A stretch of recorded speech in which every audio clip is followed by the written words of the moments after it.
Okay. Hello. Welcome. Welcome. How is everyone? Who's here? Ooh, Gen 3 with the first. Welcome, welcome, Jen. Nelky, Angry Misfortune, Rail, CD, Virtue Cat, hello. Tetsujin, Legend, Mukubear, JTCK, welcome. Twisted Wolf, Dragneil, hello. I'm sleepy, but I just sat down with some coffee and I made another crepe. Because when you make crepe batter, you end up with a lot of crepe batter, so it gives you like a week of crepes. And I'm just settling in. What's everyone up to today? Oh.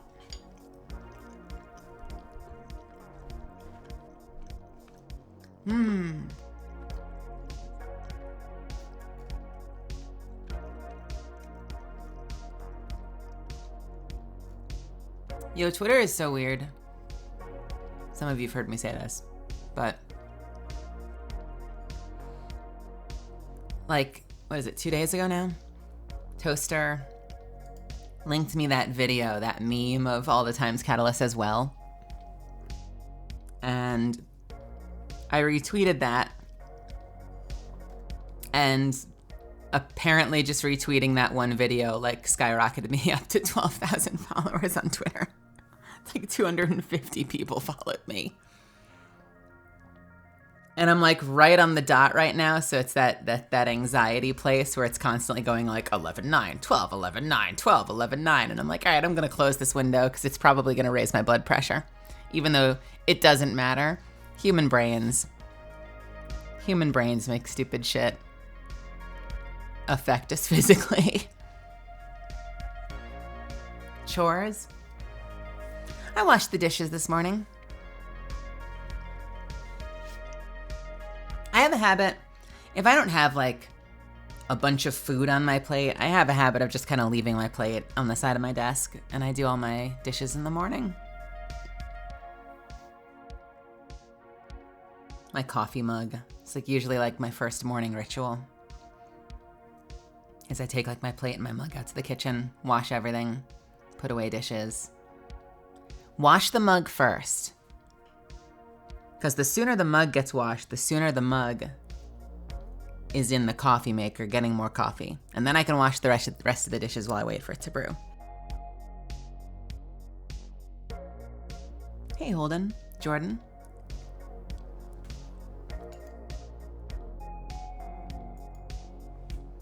All right, this thing is mad at me already. I guess I snoozed right towards the end of my stream yesterday. So I'm going to hit the add button right now, but I will see you in just a little bit. Probably good to start it early anyway. Am I right?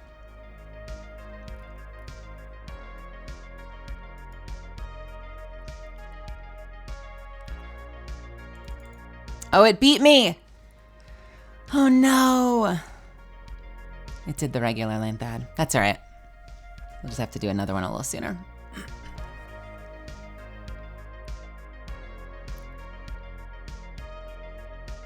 Favorite Catalyst voice line? What's yours? You first.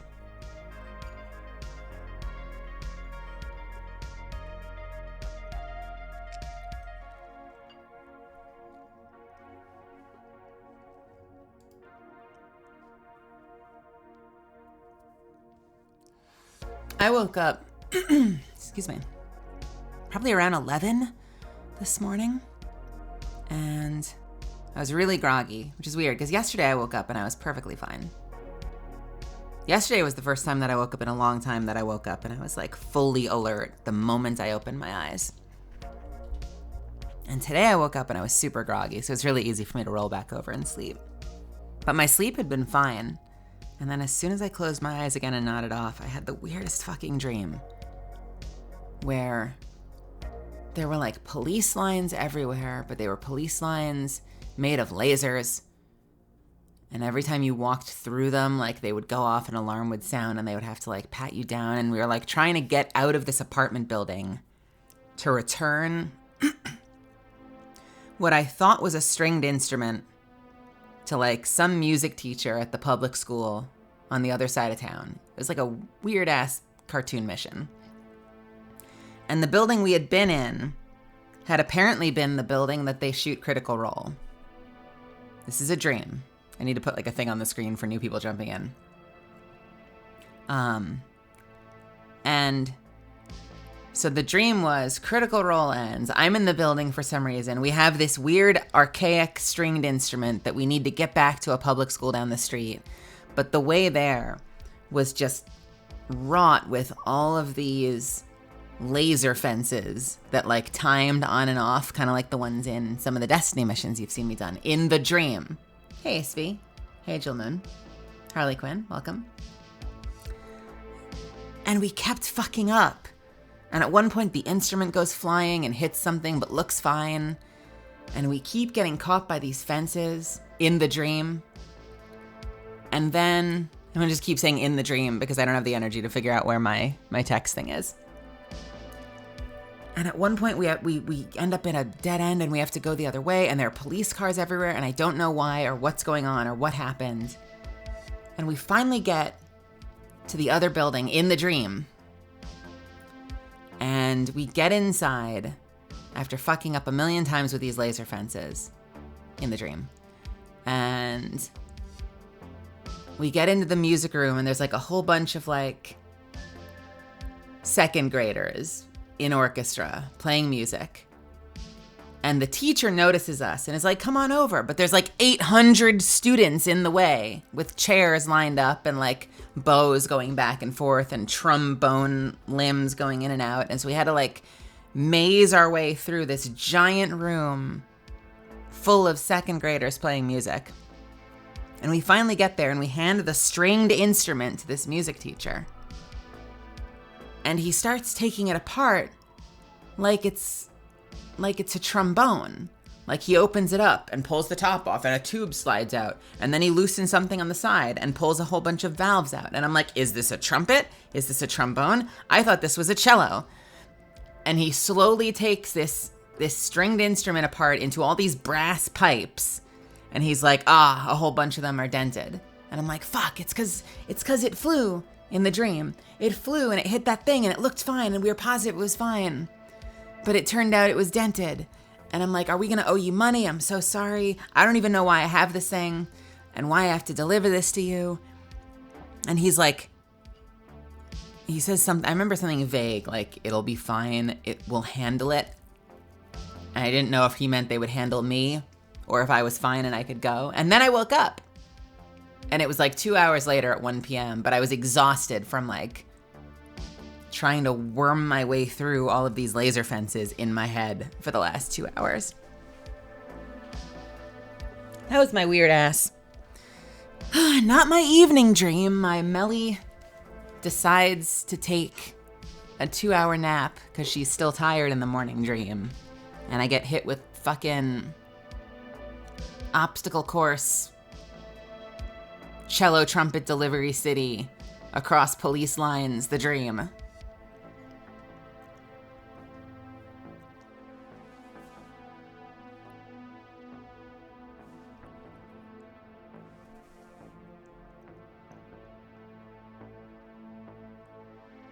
My day, aside from that dream, Harley, has been okay. I have a crepe, I've got some coffee. Hope when she gets the heirloom that she pulls out an image of a well and gently rubs it. Cute. How are you doing, Jill Moon and Svi? You just joined the Discord server. Hell yeah, welcome.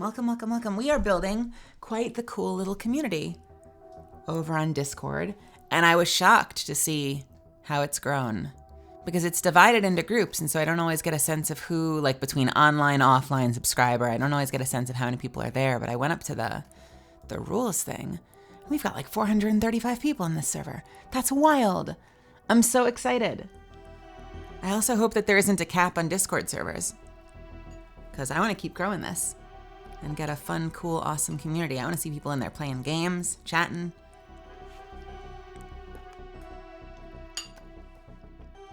Making me jealous when I've got 100 writing queues to get through and I see everyone in there hanging out and having fun.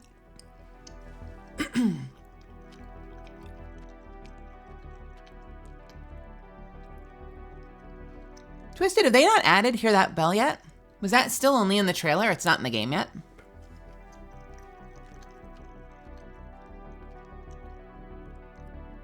I'm sure they do, but my brain wants to go like, do they know? Do they know it's not in the game yet? If they put it in the trailer, I wonder what made them decide to not include it as a quip in the game. That's so strange.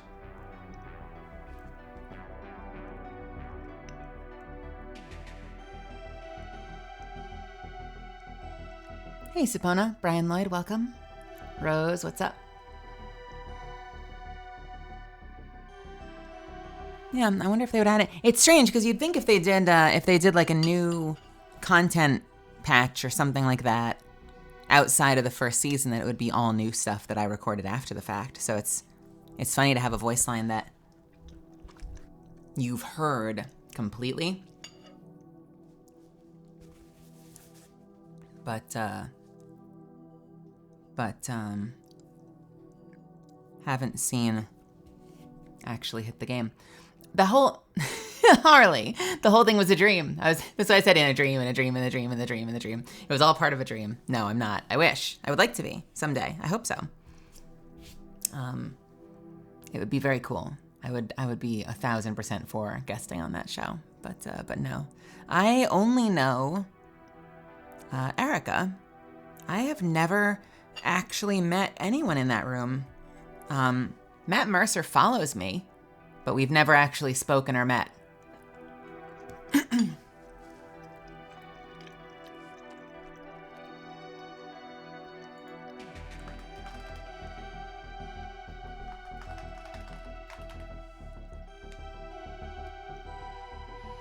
Played Apex yesterday. I suck. I got carried to a win by some 11-year-old. That sounds like my first couple of games. I still feel like I suck, but it's encouraging when we have some good games once in a while that I realize that I'm improving. And that as I play, every time I play, I get just a little bit better. My instincts get just a little bit better.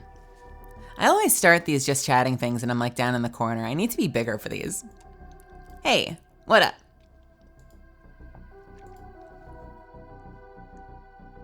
That sort of works. And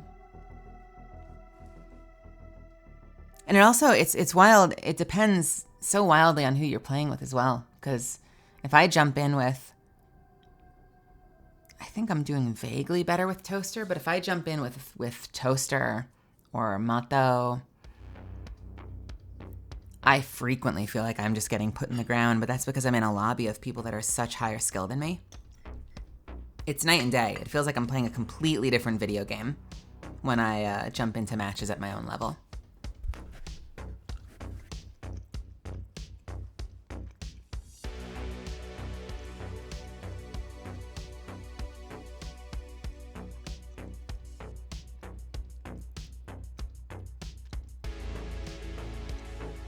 Have I heard of Not Another D&D Podcast? I don't think I have. That is, does that branding work? I mean, I assume the fact that you know about it, they must be doing pretty well. That is dangerous branding right there. But 41,000 followers on Twitter, I guess they're doing well for themselves. It's very, I know, we're derivative. Please love us anyway. It is wild how many, I know that there were some beforehand, but as a result of Critical Role, it's wild to see how many D&D games went live stream. I was part of one or two, not campaigns, because I haven't had a good campaign in years, but I was part of one or two like one-shots that were live entirely because when they didn't need to be. Like, just because that was the trend. It was like, let's play a game together. Oh, it'll be fun. Cool. Yeah, so-and-so's going to be in there too. We'll hop on Discord. It'll be great. And I'm like, cool, I can't wait to play with you. And they're like, and we're going to try to stream to people. And I'm like, why? Why? And inevitably, you know, it's live to like 4 people. But because it's live, it changes the whole energy of the group. Like everyone's performing a little bit, everyone's holding themselves a little bit more rigidly, everyone's a little bit more nervous rather than just relaxing and having fun. And like, you know, just leaning into the experience with each other.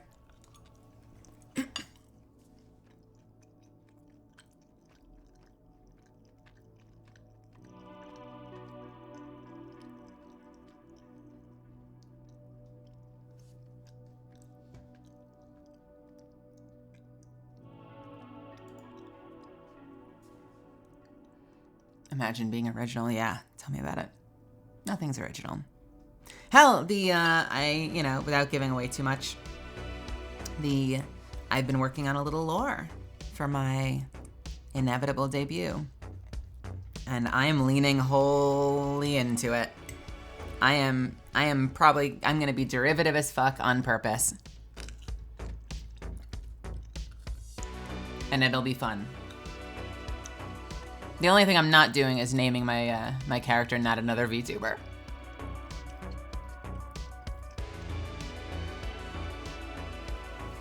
If I'm honest, though, I might still keep Mel, though. I like Mel. It's strange to be, and I know that there are other trans VTubers out there. It's so interesting to be living a life where you've kind of chosen your name and you've chosen your perfect identity. I'm sure better writers than me don't have this problem, but... And then be tasked with coming up with a different identity you want to be primarily known as when you've already picked the perfect identity that you'd like to be known as.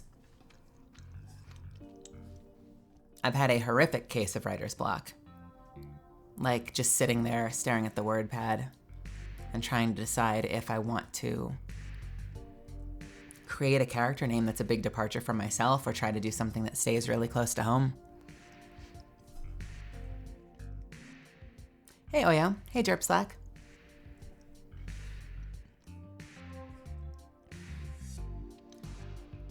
Jill Moon, you've been playing a lot of Titanfall 2 recently again. Everyone wants me to play that at some point. It's got to go on my list.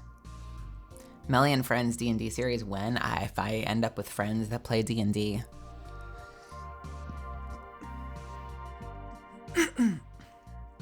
I would do it. I mean, shit, if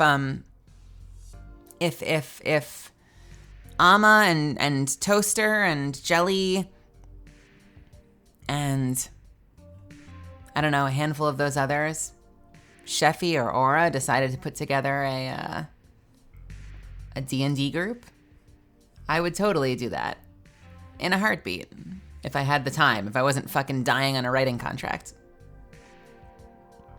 It's been so long since I've had the opportunity to play a proper D&D campaign. I tried a couple of times with some old high school buddies. I tried a couple of times with some Discord buddies, and every single time life got in the way, schedules got in the way. So we got like 1 or 2 days in, and then everything came up, you know. Sally can't make this day. Jacob can't make this day. I'm not able to make this day. Next thing you know, we've gone like 5 weeks. I played Magic the Gathering at summer camp when I was like 11. I've not played it since. I used to play the hell out of it, and I think I probably still have a shoebox full of like hundreds of cards, like old school cards, probably old school cards in terrible condition up at my mom's place. My housemate Kaylee is obsessed with it. And when I lived in Dallas, my housemates Matt Shipman played it, Cliff Chapin played it. That was like my reintroduction to it. I now know, as of like the last 5 years, how popular it still is. But until like 5 years ago, when Cliff came over and Matt and Cliff were playing all night, I didn't even know it still existed. It was like my summer camp thing I used to be into and then eventually grew out of. It's wild to see they're still going strong. And I saw a bunch of those stories recently about how the company is mismanaging itself to hell. But I'm glad that the interest is still there, even if the company is fucking it up.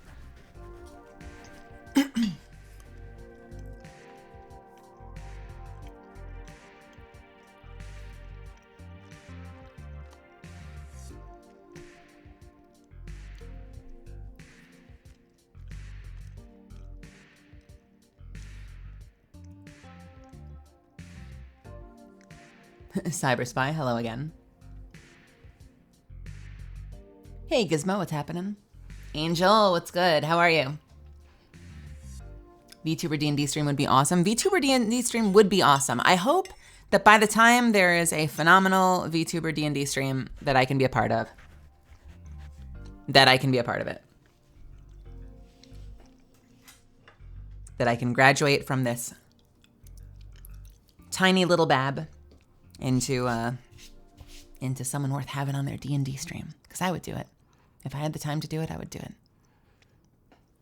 Soulkeybus, thank you so much for subscribing. I appreciate it. That's very kind.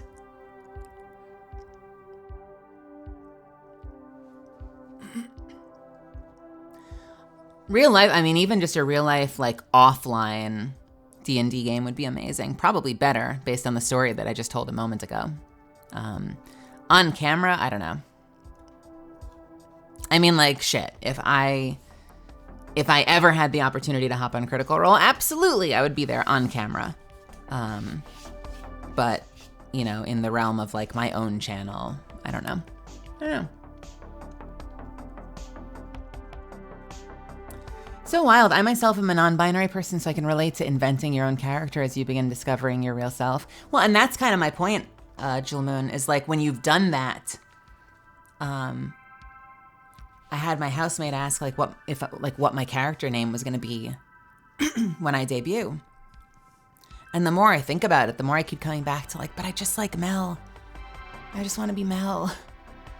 So then maybe I have to come up with a name that can still shorten to Mel. Or adjust something with my current name. I don't know, like find some way that it still works. Or maybe at some point I'll have a flash of inspiration. You know, it's weird, I don't have this problem with D&D characters. I've got tons of I've got a handful of D&D characters I love that are very different. My bard, my warrior archer, Sanan Azeri. I don't have that problem there. I do have that problem when it's going to be something that people know me for years to come as like, you know, half the world or more know me as this nickname. I'm like, well, I kind of just want them to call me Mel. Harley Quinn, what are your pronouns? I am a woman. I, you, she, her. That's not a if then. I'm a woman / I, you, she, her.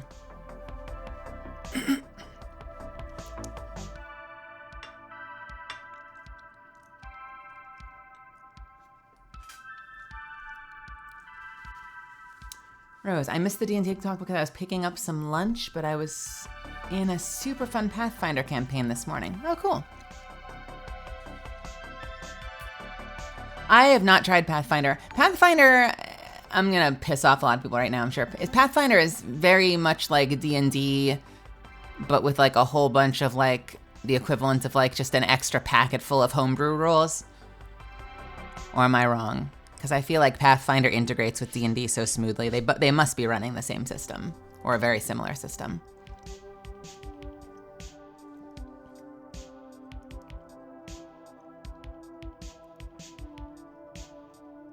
Hey, Forsant. God, I wish I could call this a rig. This is not an official VTube model. This is a PNG tube model. So I blink, I talk, I don't talk, I freak out. In which case I can still talk and not talk.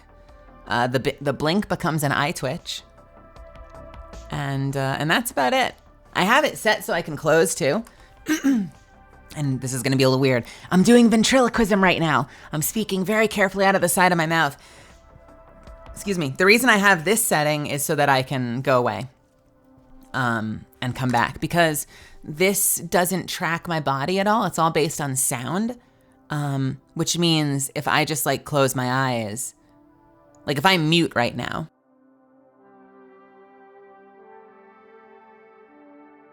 you see, you can't hear me anymore, but it keeps jumping and I can be across the room. Like I can be completely out of view of my camera and it keeps moving. And that can be actually kind of cool because that means I can like go get something across the room and you'll still hear me talking if I'm speaking at a high enough volume. You know, I can be like up and be like, hey, I just gotta get something. So basically, blah, blah, blah, and you're like, oh, cool. You know, her voice sounds a little further away, but she's still She's still talking, which might not work as well with the VTube model, but I have this set so that I can just like close my eyes and make it not respond anymore. It actually is responding, it's just changing itself to the same image. I really hope someday, because like stuff like this will trigger it too,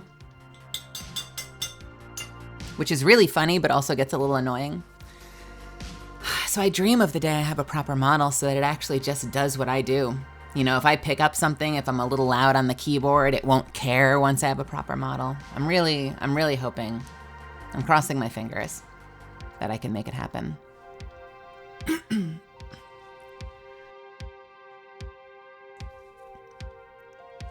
Are you gonna have your own model design or be a live 2D catalyst? I'm gonna have my own, I'm gonna be my own self.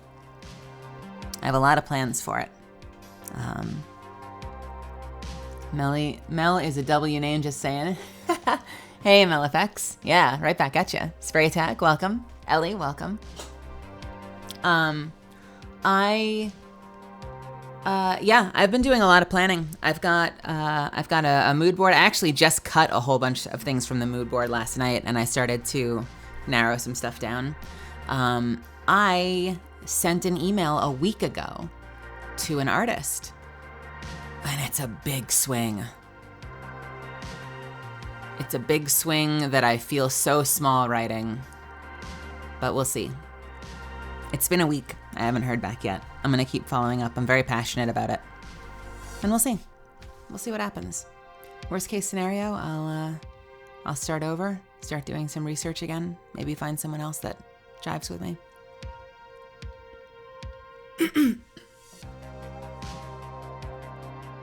Pathfinder is the guy with a grappling hook. Yeah, cute. That's funny. The one time I was in Pathfinder, we dropped it after one session because our DM got fed up with it. I'm way behind. I'm sorry. Bear with me. Pathfinder was based off 3.5 edition. I started in 2. I forget if it was 2 or 2.5. Was 2.5 a thing? I started in 2 something. Then I played 3.5, and now I play 5th edition, like exclusively, because why wouldn't I? Archangel, yes, you do see Destiny. I'm probably gonna hop in there and do more homework. I know, super exciting. Boring Destiny bounty streams.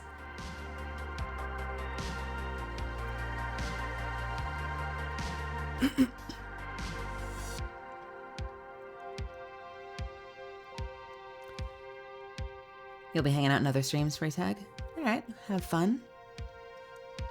What's with the prog on the bottom right?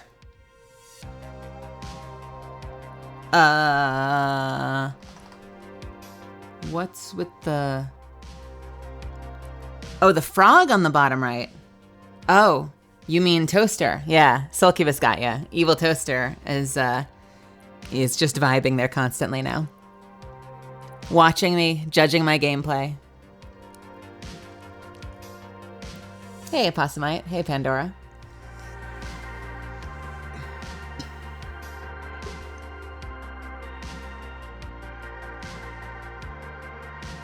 Well, if it makes you feel any better, I will be writing all this evening. I am in good shape so that hopefully I can finish my script tonight and have all day off tomorrow. What I do tomorrow, I don't know yet. I have an invite to a museum with some friends, so I don't know if that'll mean I stream in the evening or not, but I'm hoping to finish everything writing tonight so I have tomorrow off, and then I'll have tomorrow, Monday, Tuesday, and that'll be wonderful. We'll see if that happens. So you may have homework right now. I will have homework after this. Do I ever get afraid as a voice actor that I may only be known for a certain voice? Kind of. Kinda. Yes and no. There are some voice actors that really pride themselves on doing lots of different character voices. You know, so they have huge repertoires of like, this is my normal voice, this is my sultry voice, this is my gangster voice, this is my monster voice, and they just like, they do a bajillion different things. I have a complex because I've had a lot of people tell me that they don't know what to do with my voice in the anime world, and it hasn't happened in a while. So if you're ever like an anime director currently working at Crunchyroll and you're like, I haven't said that to you, you probably haven't. But I got it a lot when I first got down there, and it made an impression. And so, and I'll still, like, you know, I still see video reactions to Catalyst, you know, and there's always going to be haters, but I still see video reactions to Catalyst that are like, her voice is so deep and nasally, ew. And I'm like, fucking, that's like the same shit I got. And so I have a complex about wanting my voice to work. And so I'm not one of those voice actors that is constantly coming up with different, new, wild, weird character voices. When I hit a new project, I'm usually like, I want this to work because I want to keep proving to the world that my voice is enough and is valid and has a place and that people fucking like it. So my first move is almost always to stay in the pocket unless it's like unless it's very visibly a monster or like a zany cartoon character, in which case, sure, I'll go off the rails. What I get nervous about as a queer person, specifically as a trans person working in voiceover, is that people will decide that I only count if the character is also queer or trans. Because I don't know, maybe I'm deceiving myself, but as far as I'm concerned, Catalyst is a great female voice, you know? Catalyst being a trans character, obviously, but Catalyst works as a great female voice. Catalyst is a femme fatale. Catalyst is a little sultry. And when that character announced, I crossed my fingers that other game studios, other directors, other casting directors hear that and go, oh, nice. Meli can play sultry characters. Or, oh, nice. Meli can play femme fatales, badasses. My fear, to your question, is that because the character is canonically trans, I'm always worried that people will like Jedi mind trick themselves out of hearing it as just, you know, a contender for female characters, and that they'll hear it and be like, oh, that's really good. I guess if I ever have a trans character, I'll think of Meli. You know, like they won't hear it for the performance and they'll like put it in a tiny little box. That's what I get afraid of sometimes. And, you know, who knows? I'm sure some people will do that. I hope more don't. You know, because at the end of the day, I guess archetypally, like, I guess on paper, stats, I could be like, yes, I have a trans voice because I am a trans person. But, like, I also just have a voice. And there are tons of other deep voice women out there. There are tons of other nasally women out there. There's tons of other, you know, textured voiced women out there. And so, I don't know. I hope I'm wrong. I haven't had evidence in the video game world. Video games seem to like me. I've had a lot of really, really great experiences working in video games. So, you know, I hope every day that I'm wrong. But since you asked, is there something I'm afraid of? That's what I'm afraid of. I worry about that, and I hope that I'm wrong. I hope that makes sense. Did that make sense?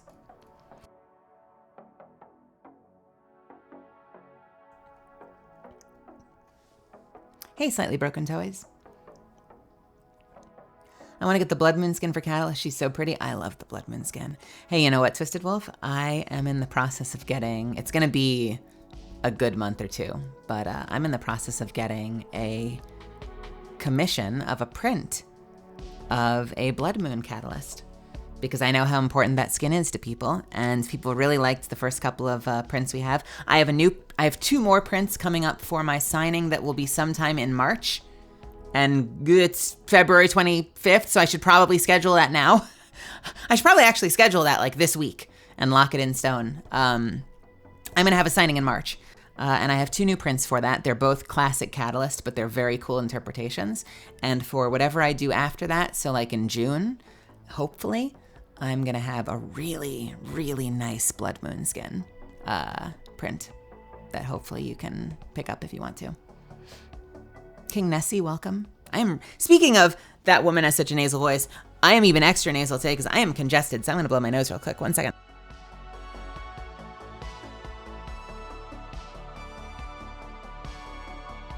Now that I have healthcare, I need to actually schedule an appointment with a doctor because for all I know, they'll look at me and be like, yes, you're nasal because you have this problem and we can fix it.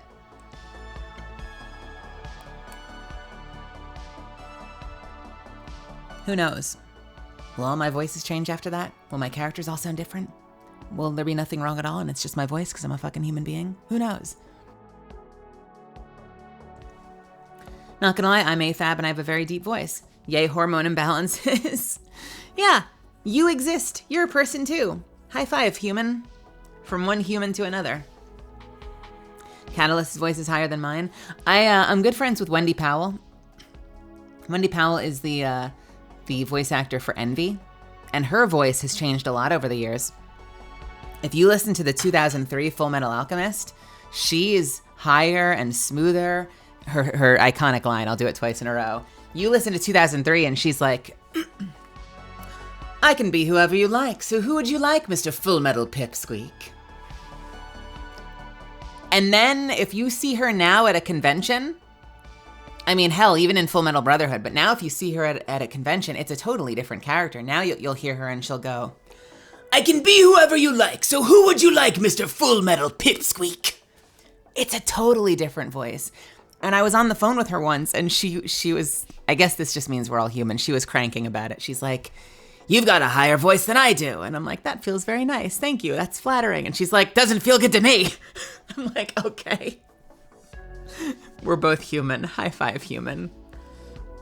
She didn't say it doesn't feel good to me. She just said it in a way that made it sound like she was cranking a little bit. She's a fucking sweetheart, though. She's been super supportive of me ever since I got down here.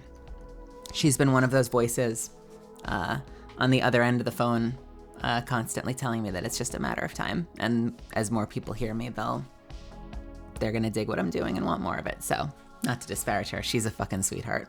But yeah, from like 2003 to 2010, super fucking different voice. I haven't heard it in a while. I get told I do a decent Envy. Was that a decent Envy? I haven't heard him in a while.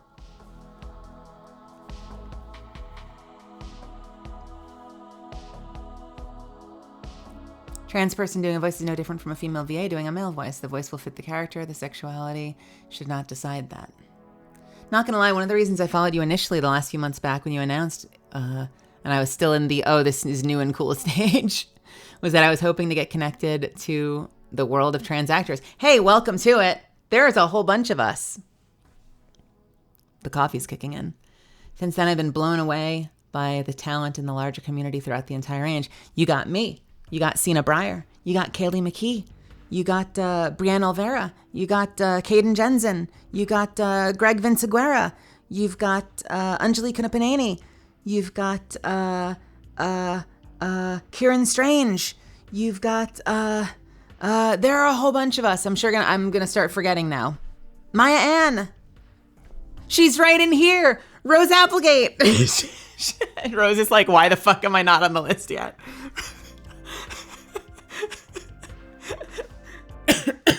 Give myself a coughing fit.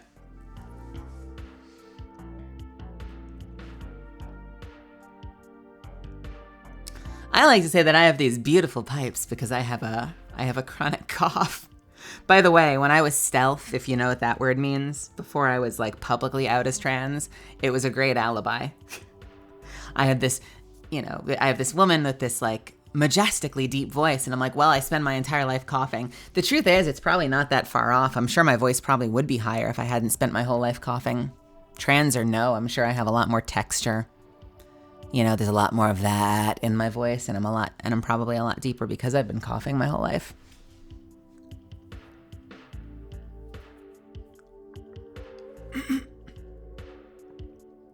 Oh, Lord have mercy. Envy was my first anime crush. I love Envy. It's so funny. I've never compared myself to Wendy Powell. I've had a lot of people compare me to Wendy Powell. I always thought Wendy sounded older than me, and that's probably because she's older than me. I always compared myself, I'm a little extra nasal today, but like in terms of sound alike, I used to always compare myself to Zelda Williams. And I'm sure that there are others out there, but I've gotten Wendy Powell a lot, and I can probably do a decent at least a decent Full Metal Brotherhood envy. Let me see. Can I find an envy monologue real quick with a Google search? You have an ad right now? Why do you have an ad? It doesn't say it's running an ad. Is it running an ad? Yo, my shit is broken. I need to reload this. I think my timer is off. Well, that's great. I mean, I probably would have to run one anyway. I just didn't know it was coming. Well, we'll wait while I search up a monologue. Let's see. FMA Brotherhood Envy monologue.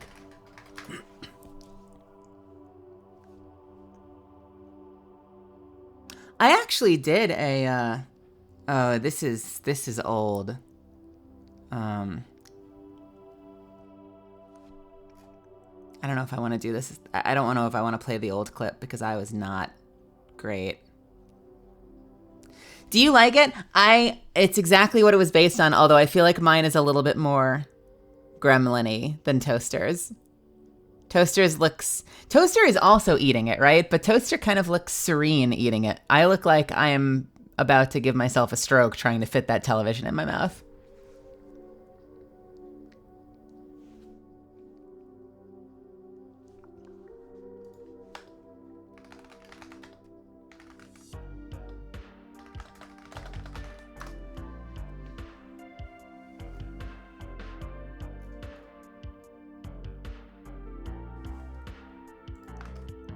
Can I even find the text of it?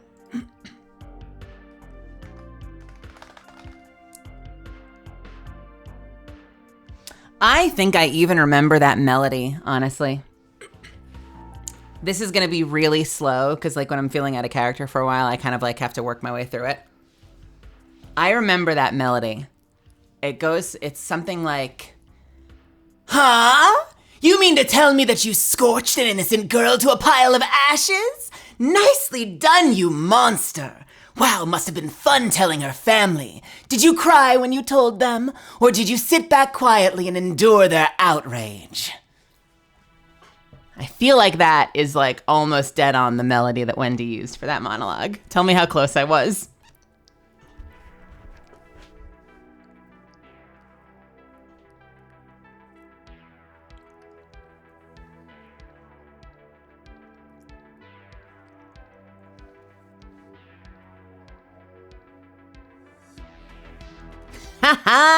I love the 2010 version. The 2003, which was like had a lot more feminine energy, like softer, smoother, like that, very like that kind of a thing. This was like 2003 Envy versus 2010 Envy. I like this Envy. I think that one's a whole lot more fun, personally.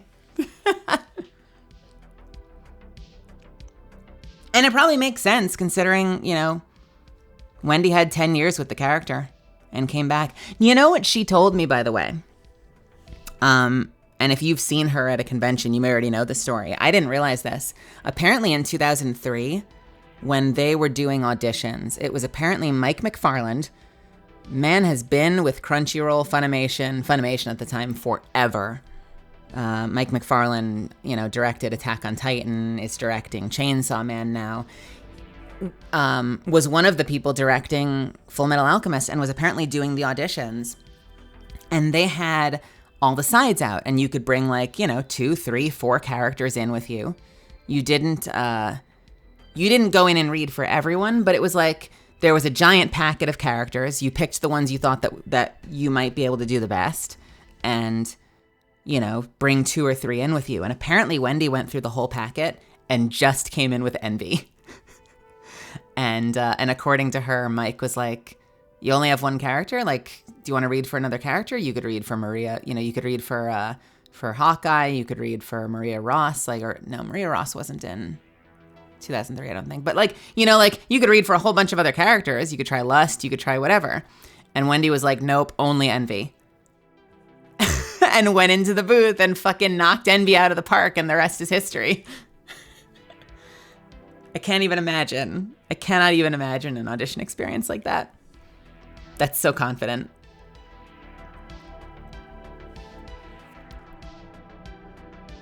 I fucking love that character. Hey, Sadistic Kitten.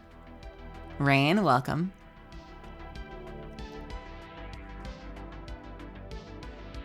I remember this scene so much. I'm looking down the lines. Hey, Angry Misfortune. Roy says, quit running your mouth, and then Envy goes, congratulations, Colonel Mustang, you finally hunted down your culprit. And then the transform, when he goes, ha, moron! Tell me, who's the real moron here? Because I don't think it's me! I prefer to use that term for someone who falls for a cheap trick like this. And turns into his wife. That fucking scene.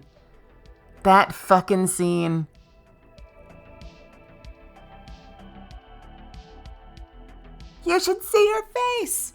You're not gonna believe this. That was the same look on Hugh's face when I shot him. The other shock, the dumb confusion. You could see every emotion he felt as his own wife shot him. It was great. I don't remember that part as well. I just wanted to do it because it was on the page. I can probably find it. She's so fucking good.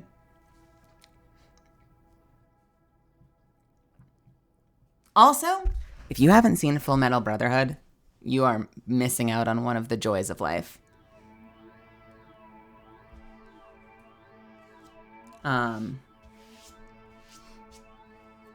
Full Metal Alchemist 2003 did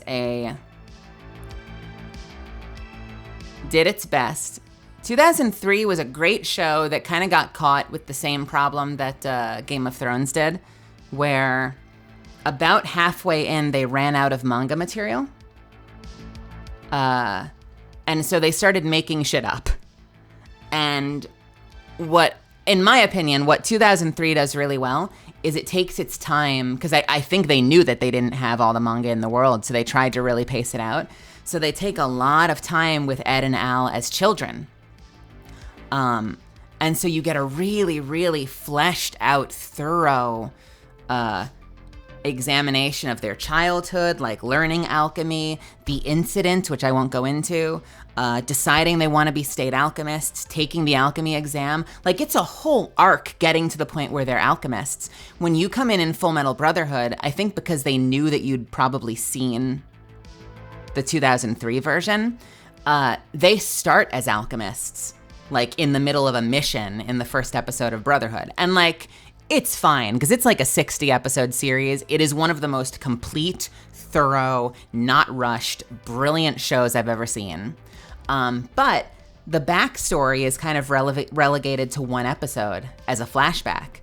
So I've not done this. I can't recommend it because I don't know how well it works. I almost feel like you could probably watch the first arc of 2003. Or maybe even do sort of like, if you know, like the Star Wars Hatchet. Is it the Hatchet method of watching the Star Wars 6 movies?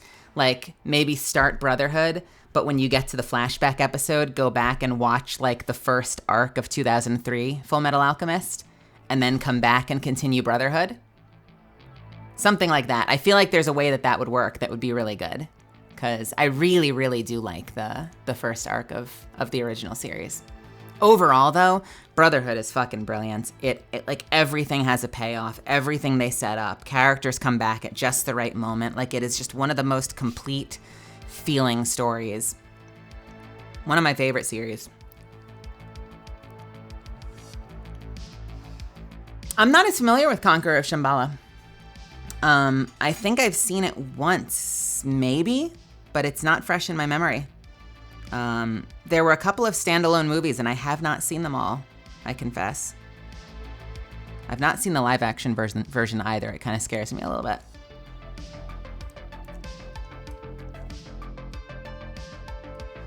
Hey, God of all Dojas. Roll a combo. How's it going? Yeah, let's play some video games and see what happens. I want to knock out. Yeah, I didn't get into these standalone movies for the most part. Maybe I need to. I mean, if I'll take your word for it. If you think they're worth another look, I'll give them another look.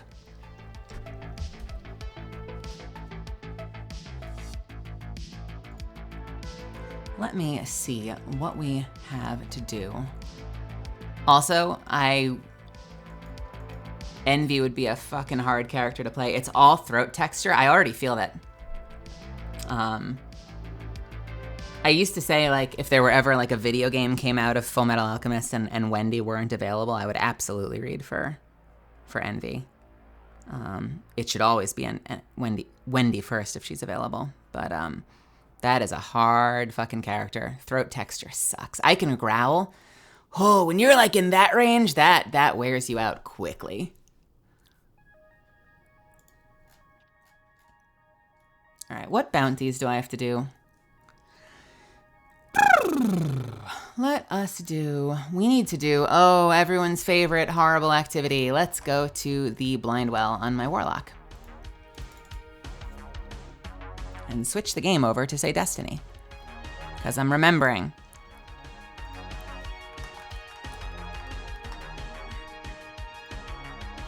You know what? I'm going to do that for a watch through at some point. I am actually going to do that, at least for the first quarter of the series. I'm going to start Brotherhood. I'm going to go back to 2003 when we get to the flashback episode. I am going to try that and see if it works. Hey, Laking's Lover.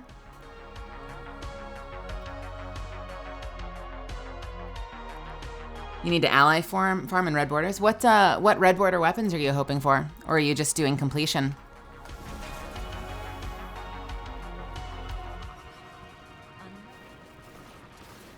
My day is good. I've got a lot of writing to do. I've got a handful of auditions due Monday, so I guess Sunday is going to be a lot of auditions. But I'm feeling all right. I'll tell you, I'm not trying to, like, if my producers end up seeing this is not me disparaging the show I'm working on, because I love the show I'm working on. But I want you to know, anytime I'm writing, I'm thinking about streaming. I really like doing this. The show I'm writing is wonderful. I think I'm doing really good work in it, and I'm always thinking about streaming. Shit, we're in here alone. This is what's gonna suck. I wanna do this with friends, so I need to keep reloading until I actually find a group.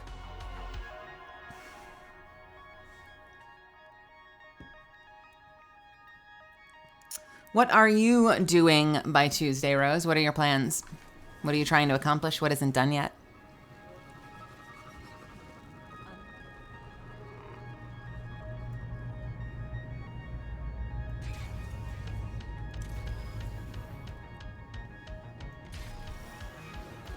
One of these days, I'm going to become one of those streamers that just plays Spotify and then just uploads VODs without the music.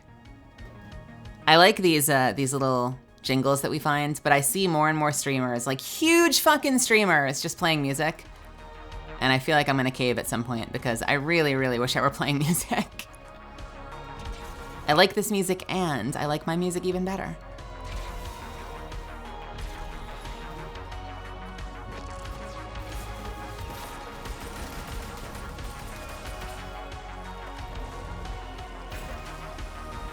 Oh, you're trying to get the, yeah, that would be good to finish especially considering you bought it. It'd be good to finish the battle pass. Or whatever the hell they call it.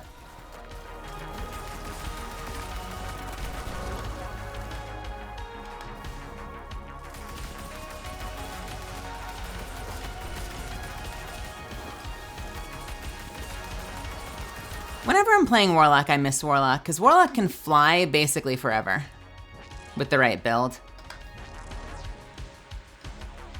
I love the Mythoclast.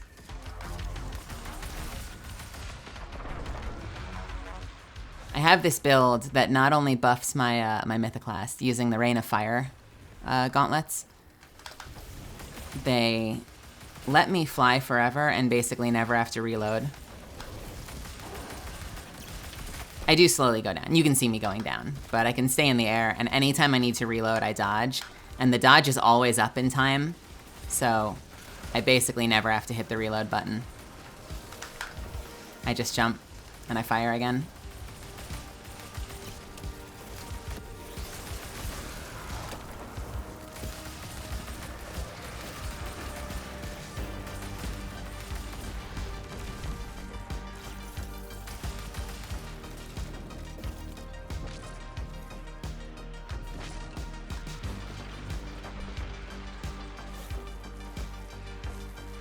Also, yeah, it might be worth it to finish the story if you haven't.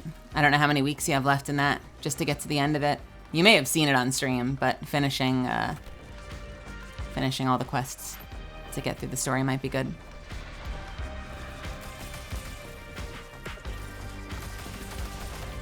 True fans watch Meli play Destiny. Yeah, I know. I am. I'm so aware. I have the numbers hidden. I'm so aware of the fact that that many people would rather watch me just play Apex. But I've committed to playing things that excite me and make me happy, because I feel like it'll be better for the longevity of me as a streamer if I follow my heart and my whims.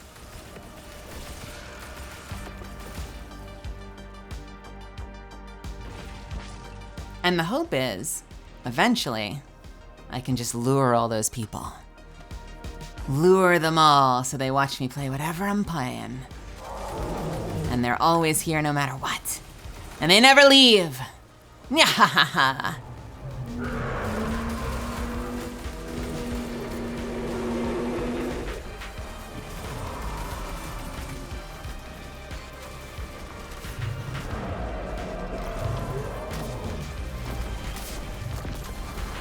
Coolest part of these legs, because you get the dodge reload, is that I don't have any more missiles, but you can fire 2 missiles back to back, even if you don't have a clown cartridge rocket launcher. If anyone knows what that means. Clown cartridge, you get 2 missiles in the chamber. This lets you fire it no matter what, which means if I'm running a clown cartridge rocket launcher that has 2 missiles in the chamber, I can fire 4 missiles back to back. Which is nuts.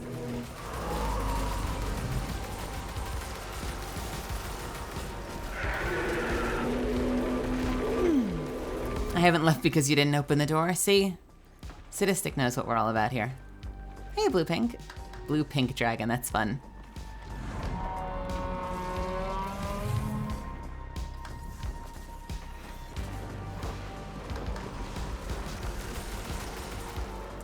It's so fun. I've been slowly discovering the I don't have one of these. Does anyone have one of these?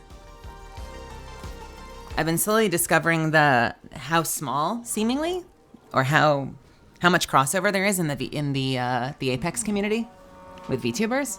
Because I was looking at my metrics to see who watches, and it kind of has this thing where it says, you know, what other channels you share viewers with. And I was going down the list, and I saw a whole bunch of people I'm familiar with, like Evil Toaster and Jelly and Miss Doc.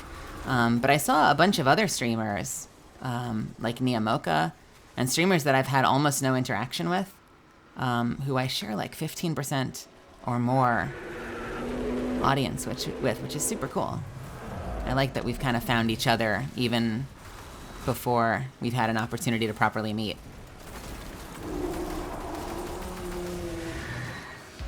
Because I see that and it makes me go like, oh, we should do something together.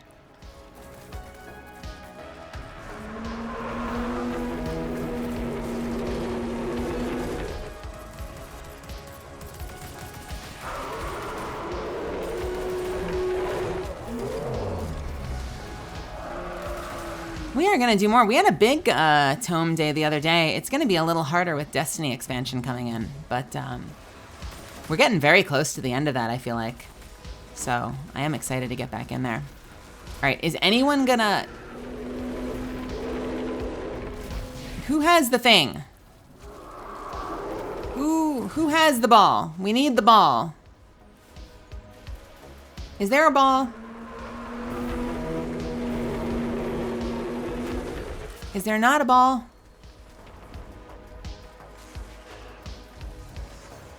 We're supposed to throw a ball to break this thing, I think. But I don't see the ball. I don't know if someone's running around with the ball.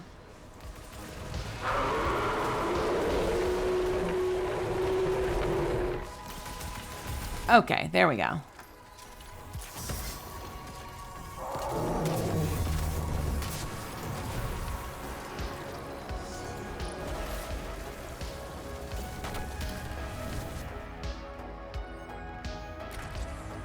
Unless that wasn't, was that not? Maybe that wasn't the one where you have to, because usually you have to throw a ball. I swear you have to throw a ball to each other and do that thing to shield break. Maybe I'm wrong.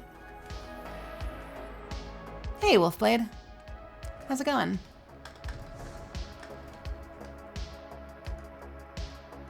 All right, someone start up another tier 3 because I don't think I have the tool for it. I've got a tier 1, an unstable. I do have a tier 3. Let's fucking go.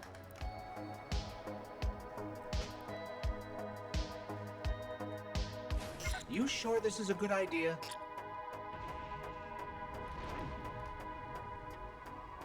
Sadia is in Well of Light? Is that the name of the enemy? Isn't Sadia the thing from the strike? I swear Sadia is the character from the strike. Am I crazy?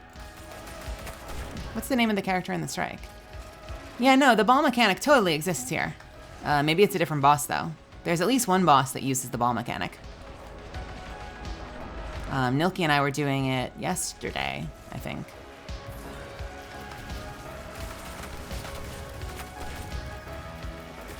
Each final boss in here has a different mechanic, and to be fair, I don't know which one is which, because I've not paid close enough attention.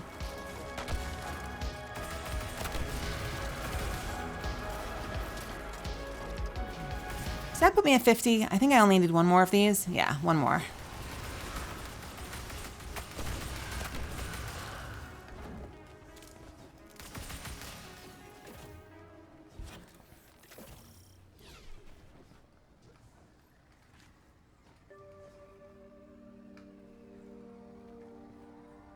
Any fun stuff that I'm up to coming up? Probably the most interesting thing coming up is the Destiny expansion on Tuesday.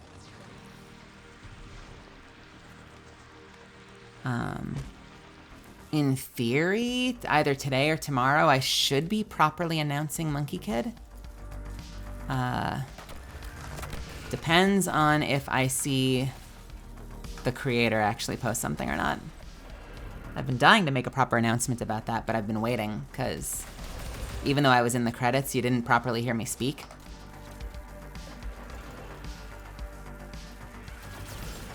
Other than that, work.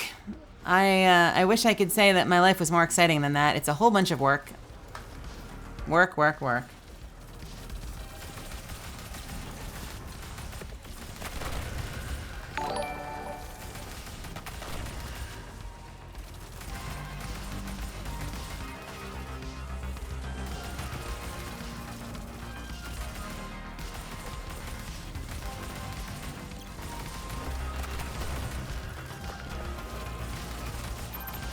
How about you? What do you have going on, little fart?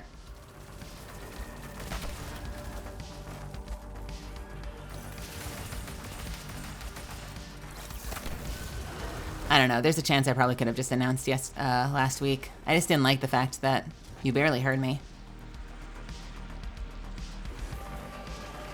It's like I'm in the credits and everything, but I'd rather actually announce on a week where the people watching can like hear me perform properly. So they can actually like hear my work and not just see a name in the credits.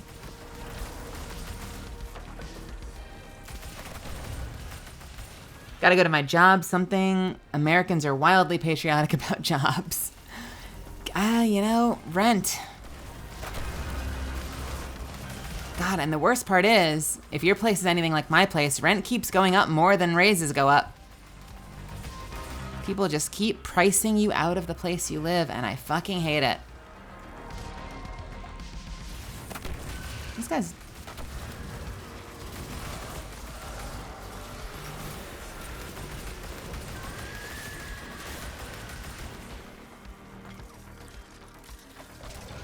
I know this is idealism, but it's just amazing the thought that, like, can you imagine a world where if you're working a steady job, you know, you get a raise every year. Maybe your rent goes up every year, but they always cancel each other out, so you can just live there as long as you like.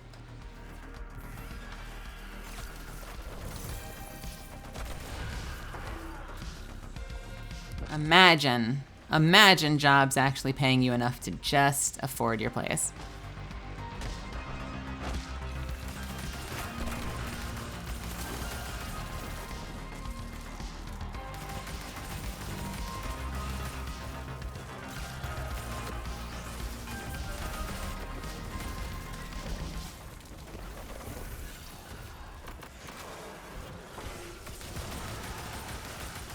My favorite thing is we would have these apartments that were already really expensive, and there'd be like this little clause in the, and I'm sure some of you may have seen this too. There'll be like this little clause in the lease that will say, you're paying whatever, $2,400, $1,200, whatever you want. But it's actually, I had a place once, actually, I'll use a real number. I had a place that was like, your rent is $1,200, but just so you know, this place is actually worth $2,500, but because of X, Y, and Z, we're giving it to you at a special price, which is like their way of writing a clause in that means that they can raise the rent whenever they want. Like, they're putting a clause in just letting you know that according to them, they're doing you a favor.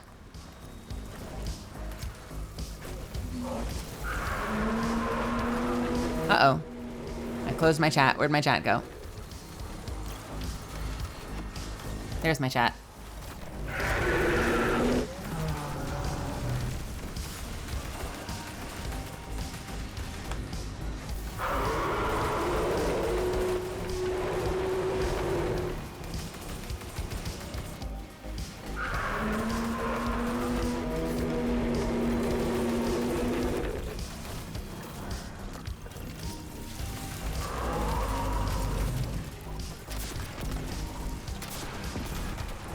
Okay.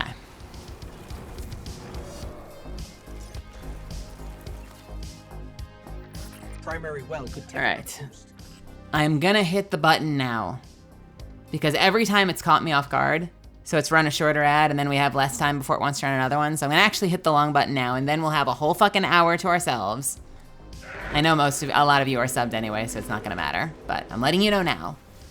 I'm actually remembering now because I see the timer coming up. And then we'll have a whole bunch of time. Sorry about that.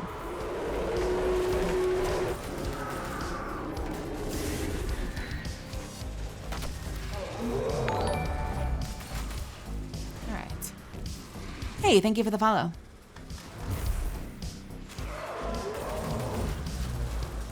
All right. Who has the balls? Okay. Is it this guy? Nope.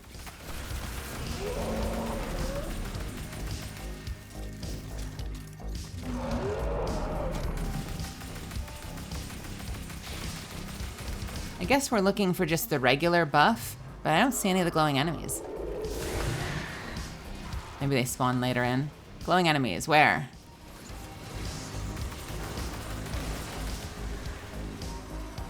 Glowing enemies. Glowing enemies. Oh, okay, sure.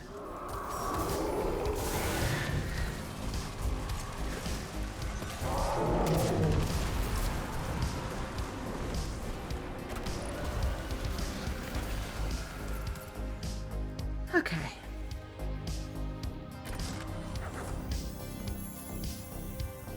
They price you out and then no one wants to rent the place because it's too high. Yeah, exactly. That's always the funny thing is, you know, that $1,200 or whatever is like whatever they could get away with. So they act like they're doing you this favor as if someone's gonna swoop in and take it for like twice that. When the fact of the matter is the only reason they're dropping the price in the first place is because no one will buy it at the price they wish they could sell it at. So they rent it at the price they can rent it at, but they put in that clause and make it sound like they're doing you this big favor just that they can, like, you know, hoard power over you. All right, what else do we have? Shit makes me angry. Genuinely makes me so fucking angry. Bum bum bum bum ba-dum bum ba-dum bum bum ba-dum da-da-dum dum. Da-da-dum dum.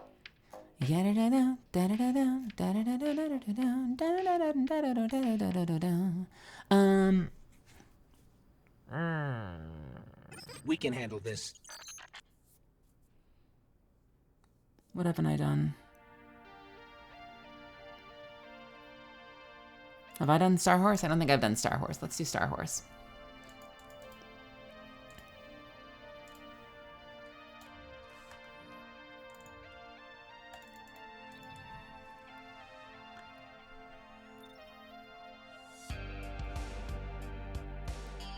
Dun, dun, dun, dun, dun, dun, dun, dun, dun, dun, dun, dun, dun, dun. I also need clan gambit matches, clan crucible matches, and clan nightfall activities. So if any of my clan mates are in chat right now and feel like doing gambit, crucible, or nightfalls, let me know. In the meantime, I'll do Star Horse. Well, I can do some gambit with you. I can do enough gambit to finish the bounty. So that's an option for us after I do Star Horse.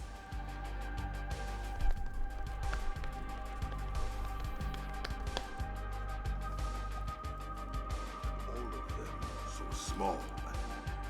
My will is not my own. Is yours. What do we have here? Rapidly complete any of the 5 timed phases. What does that mean? I don't know, let's grab it just to see what happens. Mine. Defeat combatants as a fire team. Sure. Pulse rifle, probably not happening. Solar damage, probably happening. Hey, welcome back, Slightly Broken.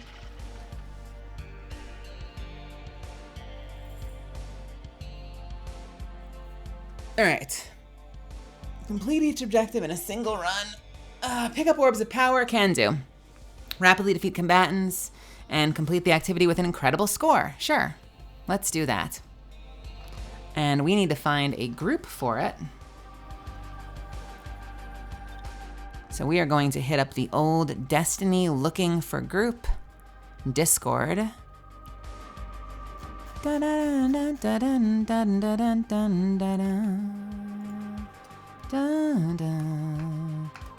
How do I join a group if there's no chat?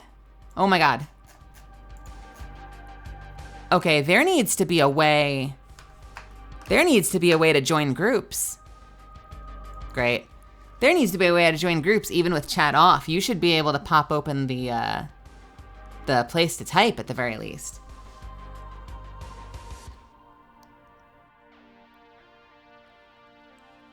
Are you recording a song for Chris Edgerly? What for? Is he gonna play guitar for it?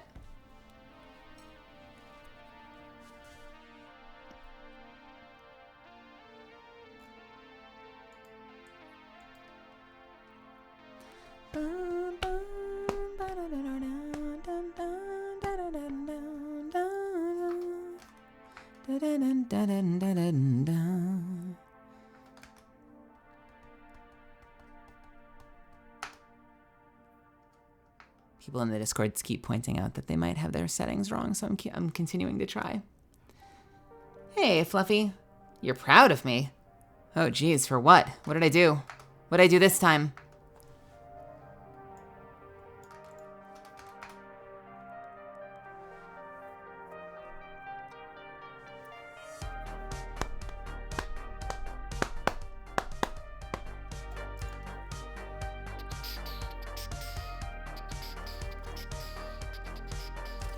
Hey, Lucky. How's it going?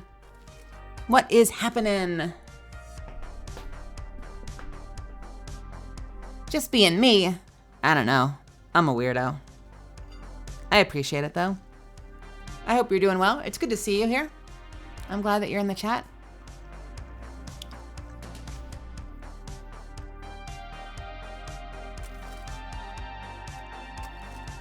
I think it's a TV. It should be a TV. I hope it's a TV. It's either a TV or a monitor.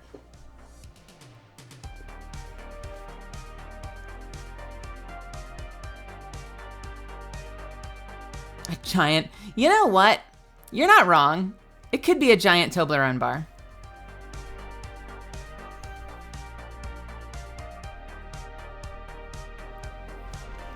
I went out and played Pokemon Go for like 4 hours. I'm cold and I tracked dog shit through my house. Oh no. Oh god, that is the worst. Ugh. I went on a hike with my dad once when he came down to visit when I was in Dallas. And we went through this place and ended up having to track through so much mud. I know, not as bad as dog shit. But we had to track through so much fucking mud that we had to like basically hose off our sneakers. for a good while. Like there was like a whole other sneaker's worth of mud attached to the bottom of our shoes by the time we came home. Trials ahead of you are fraught with peril. Not fun. Ideal horse Not fun at all. wishes to place I am not one of those people that enjoys that. I don't like going outside when it's raining. I'm not one of those girls that likes to run through the rain fucking laughing and shit. I like the rain when I'm inside. I find it fun. I find it therapeutic. It calms me. But when I'm in it, it causes me frustration and anger. We are your hosts, the servile servant. Hey phone, stop.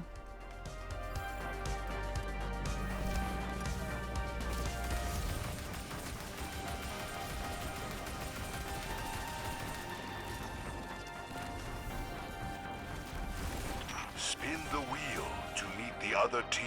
Join Didn't smell it. That sucks.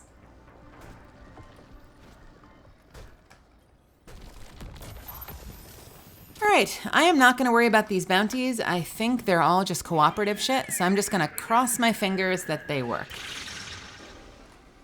Let us welcome. It's not a written rule, but you're welcome to say sorry, Meli, if you find me in the wild and murder me. I do not have anything void, do I? I am going to suck in here. Oh god, everything has a void shield. This is a disaster.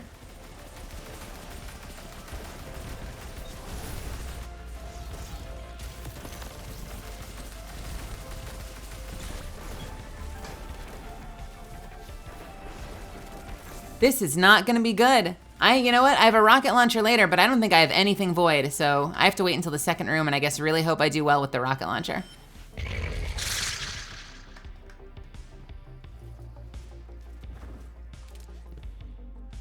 The horse demands more from you. I must oblige. Well, that's rude.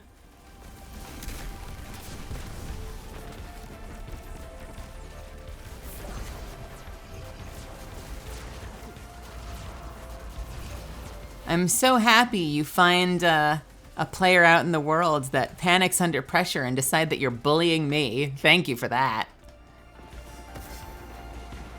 I don't know what panic walling means, though. Is that what I do when I, like, sidestep into a wall because I don't realize there was a wall there? Is that what panic walling is?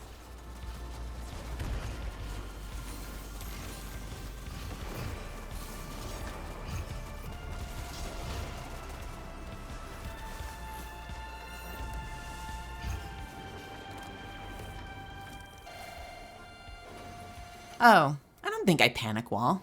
I panic once in a while, maybe. You must not Once in a while I've done it, but I don't think that that's a habit of mine. the inconceivable. We may have to agree to force disagree. proclaims it I'm sure I've done it, though. bonkers.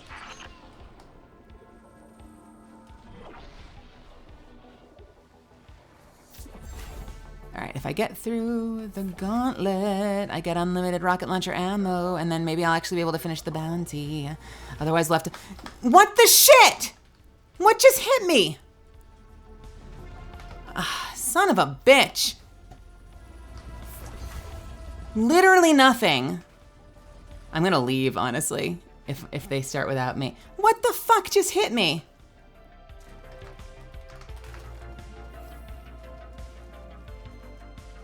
From beautiful downtown Torabottle, give it up for the Cabal. Did somebody run by me? Like, I've done that a million times. Something just hit me that, like, never fucking hits me.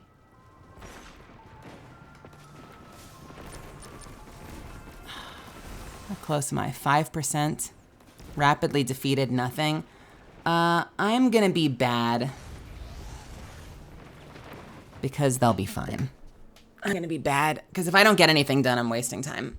Sorry, friends. You'll be okay. You have unlimited ammo in there. Okay. I need... Toxic. I need a void. I'm not gonna be able to do this without void, so what do I use for void? That'll be fine. I've completed that with 3 people. It'd be fine. What void rocket launcher can I use?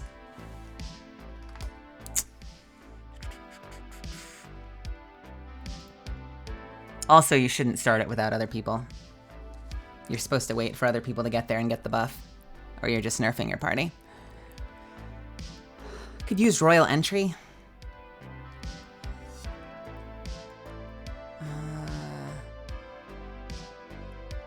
Could use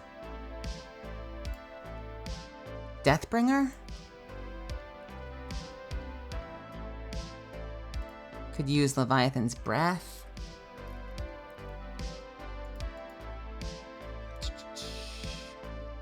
I could just go back to Fighting Lion.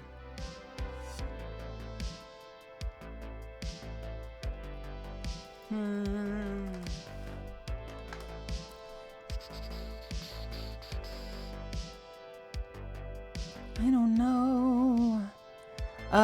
Deafening Whisper. Actually. Along with, oh god, I've got a lot of shit in the bank.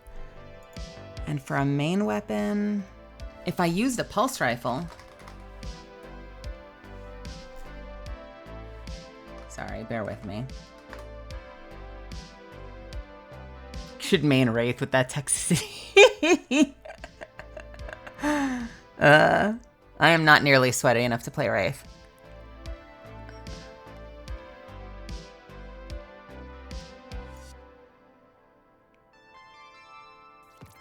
Actually, that's a scout rifle. Let's use this. We will use Aisha's Embrace, because that's a void scout. And then that frees up my exotic slot for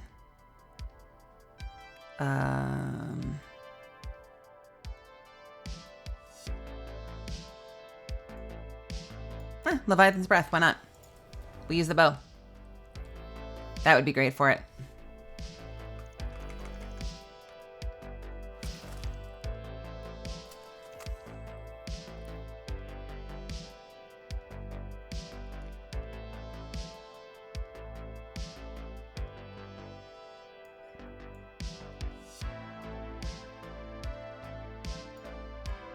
All right, let's try this again. What's my favorite exotic weapon? Probably Wish Ender is probably the one I've gotten the most use out of. Lately, I've been using Fighting Lion a lot. I like Fighting Lion. But like overall favorite exotic weapon is probably Wish Ender. I like Leviathan's Breath, but I feel like my favorite exotic is always going to be a white brick weapon because power weapons you only get limited use out of. Oftentimes you're sitting on the ammunition. Whereas a white brick weapon can be like an amazing workhorse for you that you're constantly using. You know what I mean? Need to wait for another group to post.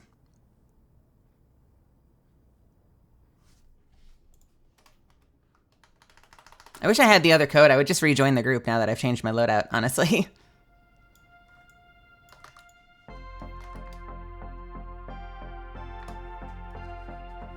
Thorn for PvP. Yeah, I feel like white brick exotic weapons are the way to go. Honestly, it so infrequently falls into the meta. I feel like a lot of the time the meta surrounds an exotic power weapon, but you know, if you think about it from the perspective of like what kind of weapon is gonna impact your game mode the most. Not game mode, it's going to impact your gameplay, like moment to moment, have the biggest, most positive impact on your experience playing the game. It's going to be a white brick weapon.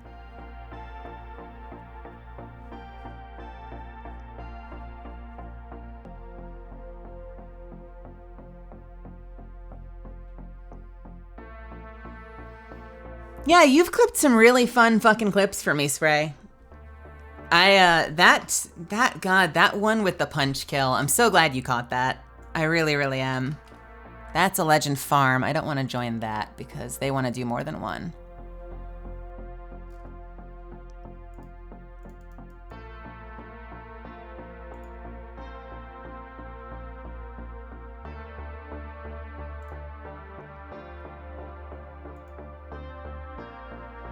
Damn it, now I'm stuck in space because there aren't groups posting. I have brought this on myself. I enjoy No Time to Explain, but I love the look of guns like Symmetry and Hawkmoon. You know, when I first started playing the game, my very first exotic weapon was Crimson. And I loved that.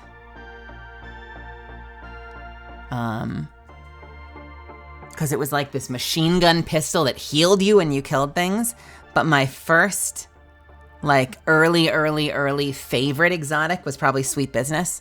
Because when I started the game, I haven't played Titan in a while, but when I started the game, or I haven't played Titan actively outside of, like, you know, farming up some bounties in a while, or using it to, like, try and farm an exotic from a raid. And I got Actium War Rig, which reloads your auto rifles. And so Actium War Rig plus Sweet Business was just amazing. You just had this endlessly firing chain gun. I thought that was so cool. So cool.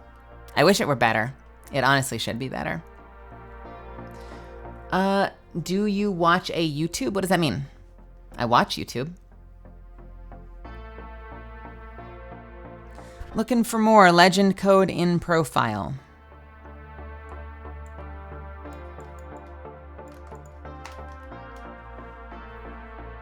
Damn it! Let me in! I'm sorry! I didn't mean to leave the other group. I mean, I did, but I regret it. Let me into a game. They're all full.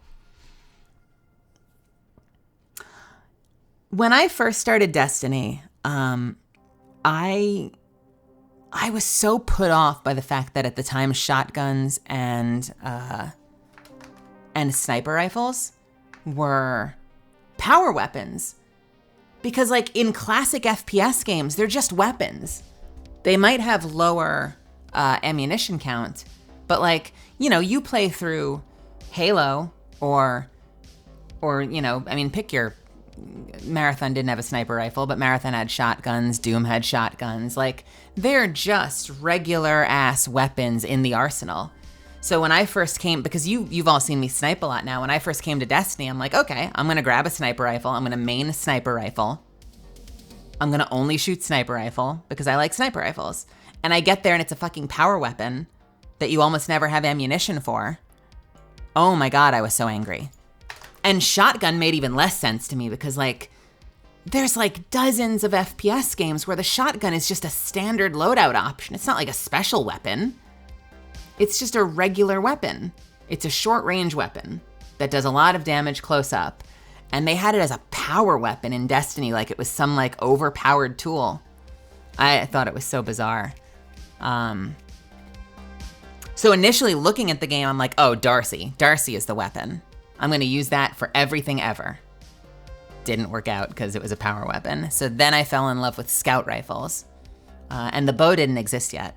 So I was using a lot of scout rifles. I like to say that honestly, Dead Man's Tale was the scout rifle I was hoping for from the launch of the game. Because it's like as close as we've ever had to a sniper rifle as a scout. I mean, I know it's like it's a lever action, it fires really quick. But it's like as close as we have to like a long range, hard hitting, slow firing scout rifle. Fucking Borderlands. Borderlands, I haven't played a lot of Borderlands 3, but Borderlands 1 and 2. I was like all sniper rifles all the time until I picked up Gage, and her build literally just contradicted it.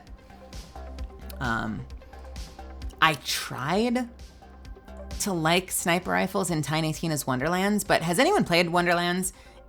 And if so, it's weird, right? The game is great, but like sniper rifles do not play well in Tiny Tina's Wonderlands. Mordecai Sniper in 1 was amazing. Zero Sniper in 2 was amazing. I don't know about 3. There is like no character has a sniper build in Wonderlands. They don't, like the accuracy doesn't tame, it's swaying all over the place, it doesn't fire fast enough. Like you don't have perks that benefit and it doesn't fire fast enough to be worth using ever. And I'm shocked that like one of the heroes wouldn't have a sniper option. I'm just salty that one of the heroes doesn't have a sniper build. I feel like every Borderlands game should have at least one sniper hero. And I'm mad about it.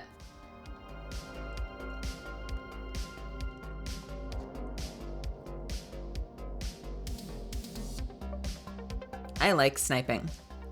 End of story. As you're gonna see when we play Mass Effect, it is gonna also be all sniping all the time.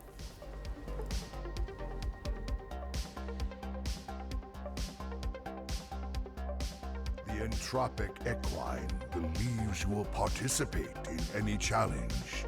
And if and when we get to Mass Effect Andromeda, I may or may not save scum until I get an early Black Widow recipe.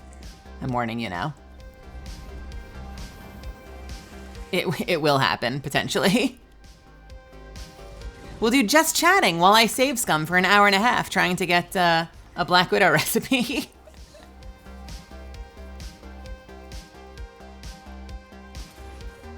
I bought Legendary. I still have not played through it, and I want to fix that.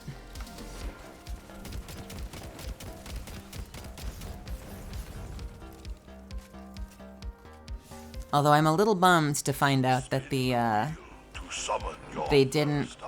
overhauled the whole creation system, but only according to the original Mass Effect models. I was really upset to find out that they didn't include the Mass Effect Andromeda character models and options in Mass Effect Legendary. It feels like a big wasted opportunity. There were some great character designs in Andromeda, especially POC character designs. Face the Taken.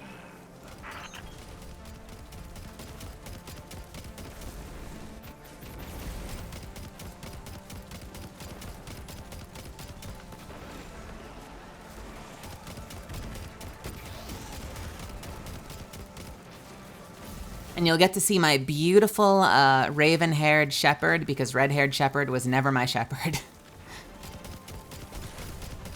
Guardian down.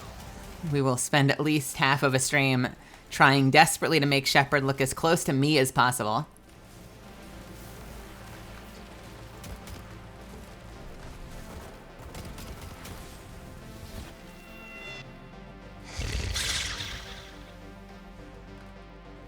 Yeah, I plan to do it. I absolutely plan to go through all three of them. It does feel, hey, thank you so much for subbing, Svi. 4 months, let's fucking go.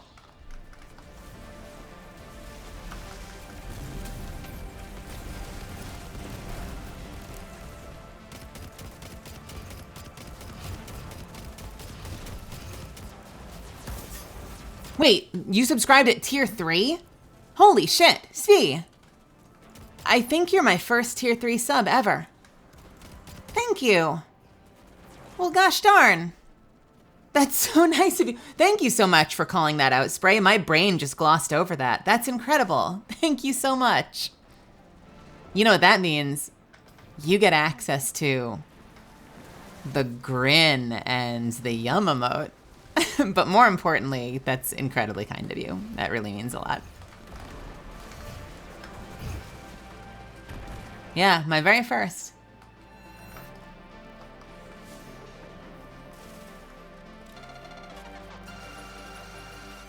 Yeah, you know, yum. All right, let's try to not fuck this up this time. For our obstacle course, the inconceivable horse proclaims it utterly bonkers. I've done this a million fucking times. The only thing that fucks me up is other people. Unless they change something. You wait. Wait to be safe. Maybe I was rushing and just not paying attention. You just fucking wait and be careful. Yeah, I don't know what the hell happened the other time.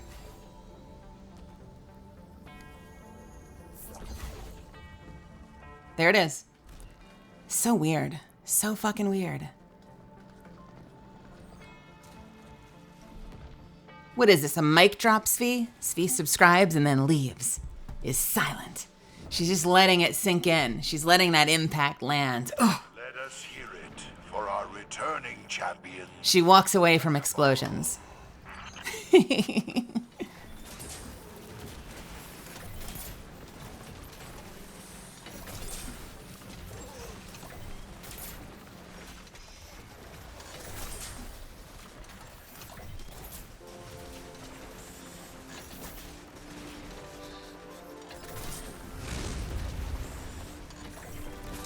God, I hope that this is getting me. No, I still don't have rapidly... I need to rapidly defeat some enemies. Enemies.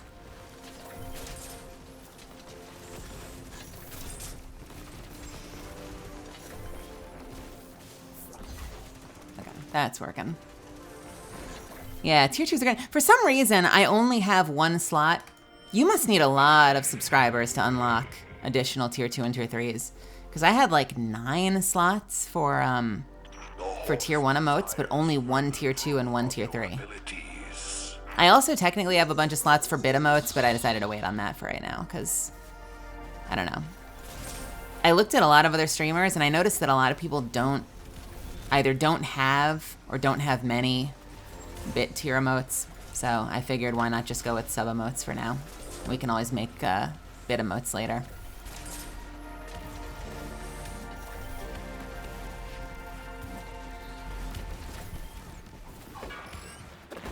Guardian down. Hey, Knockit, welcome. Thank you so much for hanging out. Welcome to my channel. How are you? How is it that alright, I need to pick up more orbs. Oh, I know what the problem is. I can't pick up orbs because I haven't used my super. I need to use my super on demand to pick up enough orbs to fucking complete this. I did not realize. Alright, so now my mission is just look for orbs.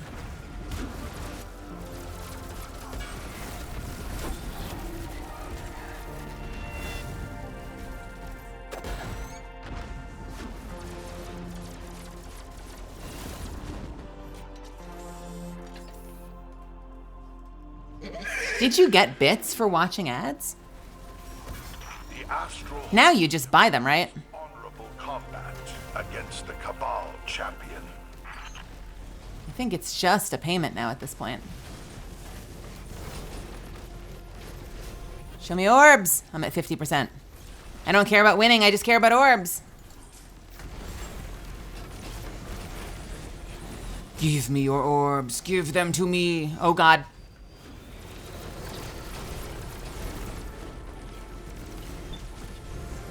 Thank you.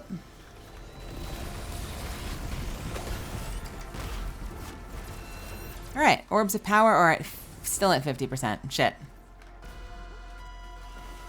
Where are the orbs? Where are the orbs? Give me more orbs.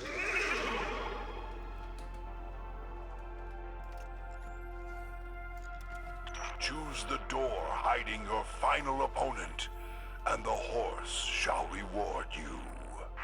I have watched it a lot of times. I also tweeted it. Is it 241? Correct. I need to get through this maze, because normally what you do is if you don't get there in time, if you use like a rocket launcher and off yourself like right before the fight starts, you'll still get the buff. Otherwise, if you get pulled, you lose the buff. But since I don't have a rocket launcher, I need to finish this maze. I think this is the easiest one though.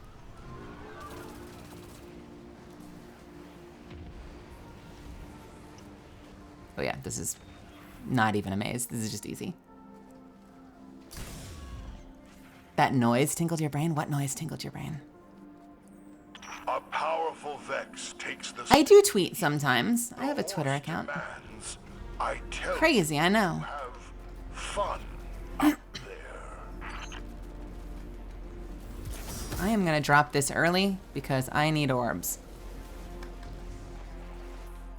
My party's gonna hate me for that. Hey, Unjointed, what's happening?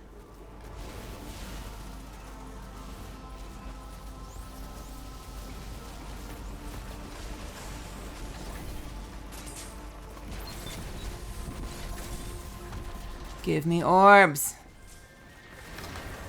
There's orbs, yes. Yes, give them to me. Wait, why am I still only at 50%? Orbs! Why am I still only at 50%? I'm so confused. Do I have to... Okay, now I'm at 65. Gobbling up all the orbs.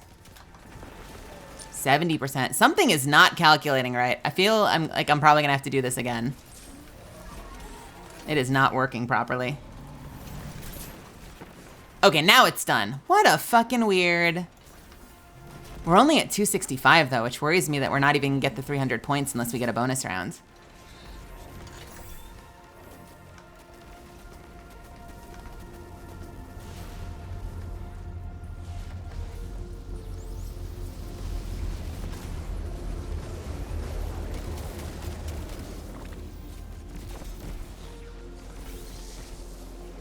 So now if we grab the buffs that go around, there should be little buffs on the ground that will hopefully give us lots of extra points.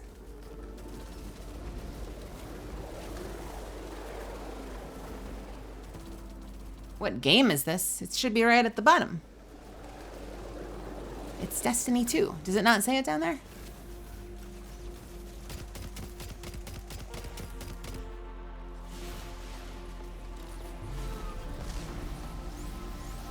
What are we up to? 269. So fingers crossed for lots of smexy points. Yeah. We've got a whole new expansion for Destiny 2 coming on Tuesday, so I'm doing lots of homework to try and get ready for it. I'm finishing bounties so I can have early levels. 7th place in what?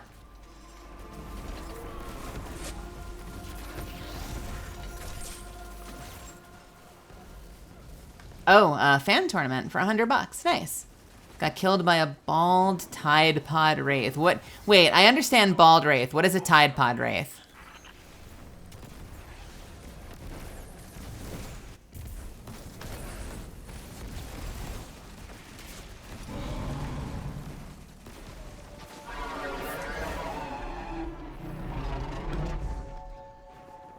Orange and blue recolor. Oh, okay. Nice. And that was that one. Indeed. I must echo the horse from beyond the stars. Thought we weren't gonna get it for a second. For joining us tonight on Dares of Eternity. Oh, that's fun.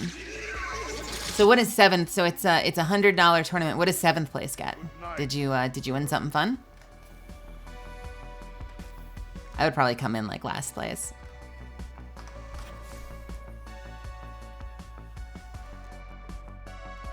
Nothing. You won friendship. You had a wonderful experience with cool people.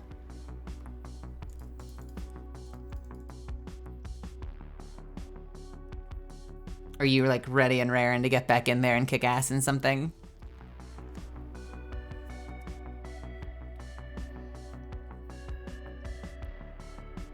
Oh, we were at 80% on, you know what? Let's do a regular one. I want to finish those 2 bounties, and I bet if we do a regular Dares of Eternity, we'll finish them.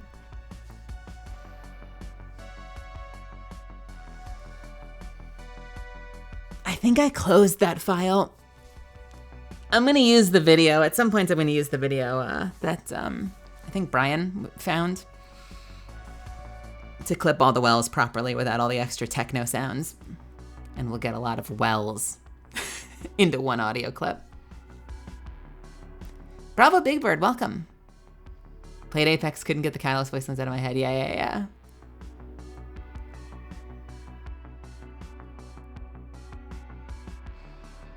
I'm still sleepy. What's going on? This coffee needs to work faster. I must have woken up at a really weird place in my sleep cycle, because I still feel like a zombie.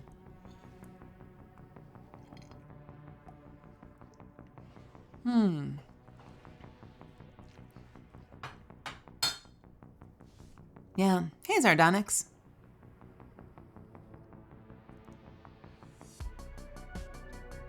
I'm just like waiting. I'm waiting for the caffeine to actually kick in and like wake me up and turn me into a real person. The great horse demands that you... You were up at 7:20 for what? I woke up at 7:30, like 7:30 yesterday because I had an early morning session. But I had nothing today. What did you have today? Dares of Eternity.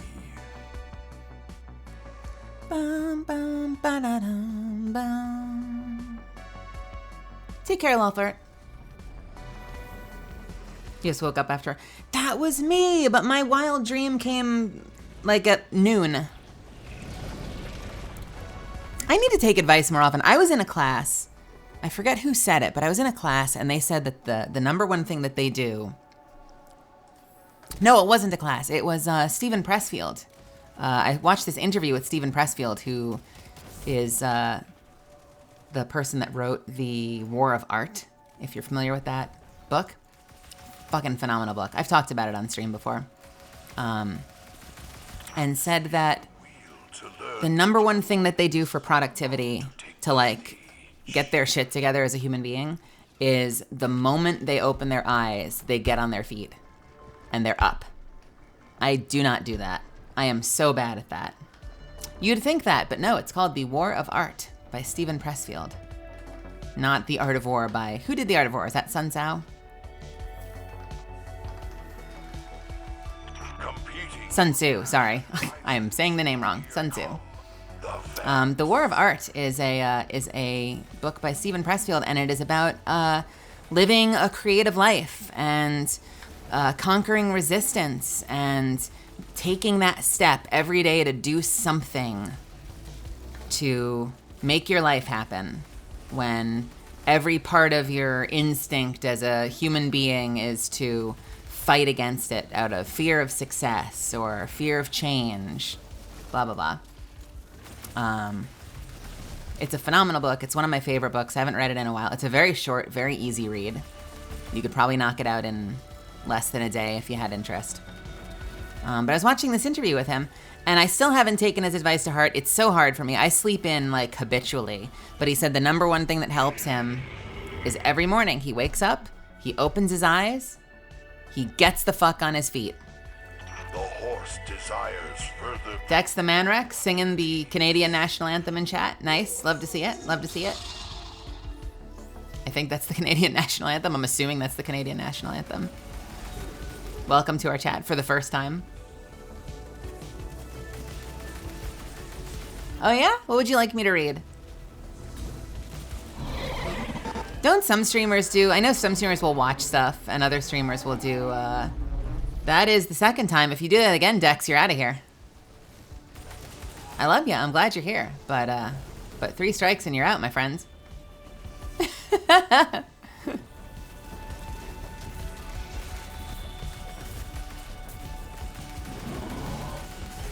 Ah!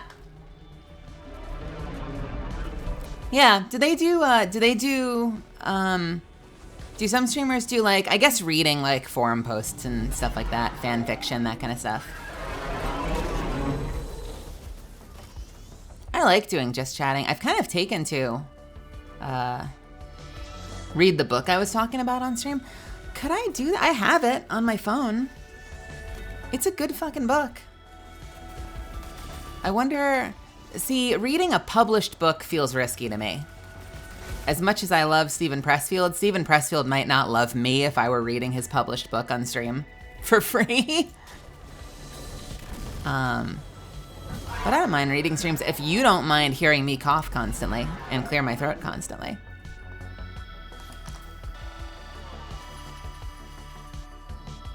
You must now prepare for our obstacle course. The inconceivable horse proclaims. Sorry, friends. You're welcome to watch, but please don't spam. I didn't ban, I just timed out. You're welcome to watch. Don't spam my chat, that's not nice. Although I do appreciate that you didn't do the Canadian National Anthem again. You did try to get away with doing a different, not even a national anthem, it's just a patriotism song. So, I admire the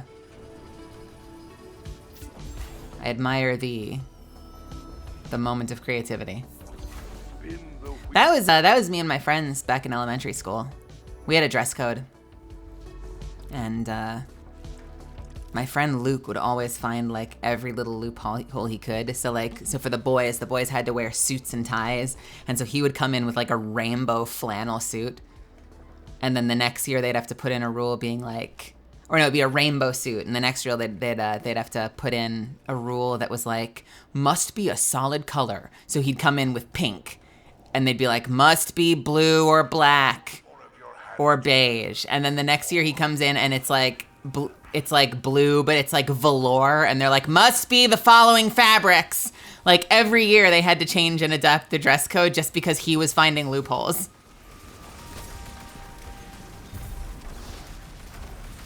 Kid Wen plays. You know what? He's a great artist. And he's actually a tattoo artist now, and his work is phenomenal. So I guess he did go places. He started just doing his own tattoo work, and I want to say he owns a parlor now. So that ain't bad, right?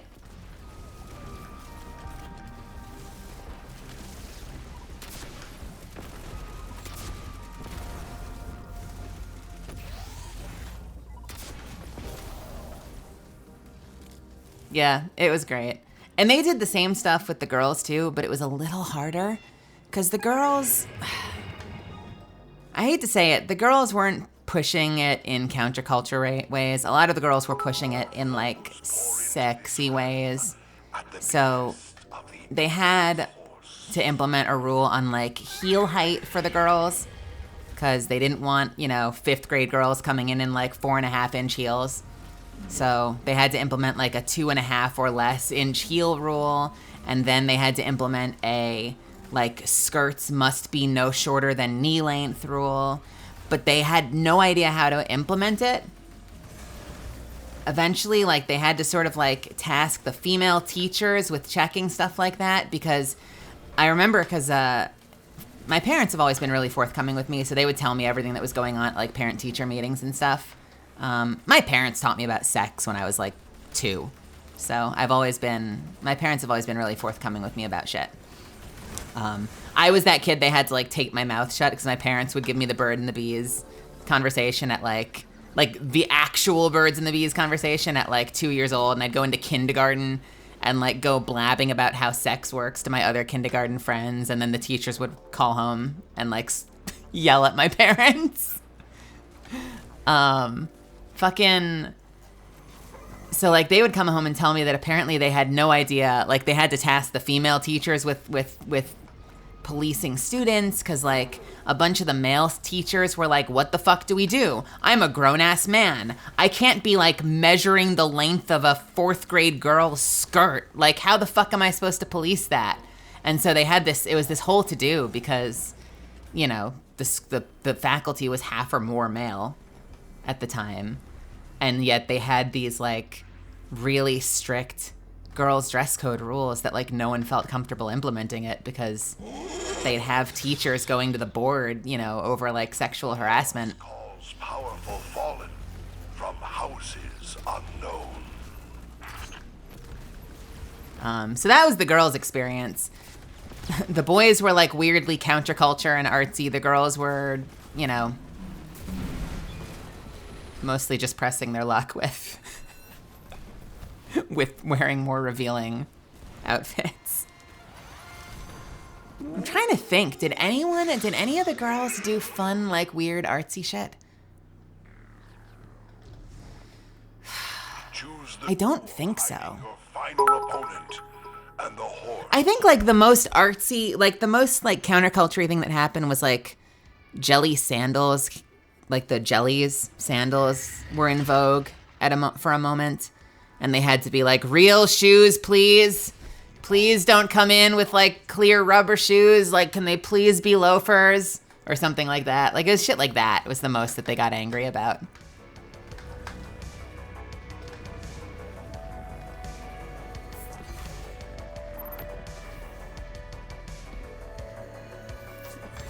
I used to cheat on tests by wearing a skirt with shorts underneath and write the answers on the shorts. Yo, that's clever. Meanwhile, your teacher's sitting there like, I can't.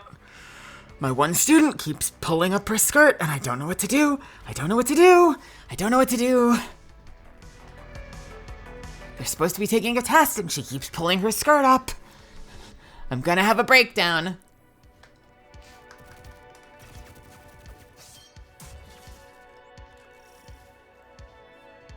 I want to ask you a really invasive question. It's not a dox, but you're free not to answer. If you know it's really invasive already, I mean, try me. I will either answer or I will pass. The infinite steed places timeless vex before you. I'm already tense, but I'm ready. Hit me.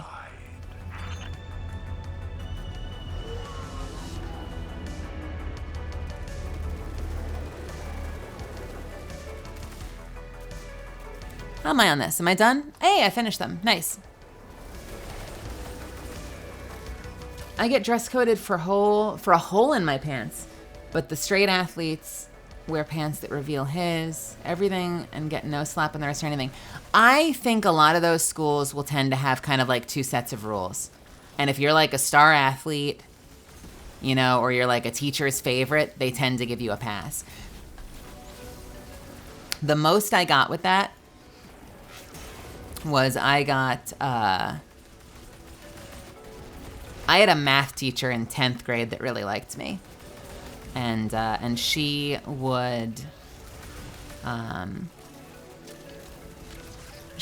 let me get away with jokes. And I distinctly remember being in class one day. So we had like a multi-grade class where it was like 10th and 11th graders. Because it was like an advanced math class. I was really good at math. Now, I'm way out of practice. But it was my strong suit back then. And I would make jokes constantly in class, and like the teacher would giggle and sort of like, oh, you, me? And then once in a while, another student would make a joke and she'd be like, pay attention. And I remember once that student then like getting really upset and being like, she fucking makes jokes all the fucking time. And you let it slide. How come you yell at me the moment I say anything? And the difference was I was a good student, so I probably got preferential treatment.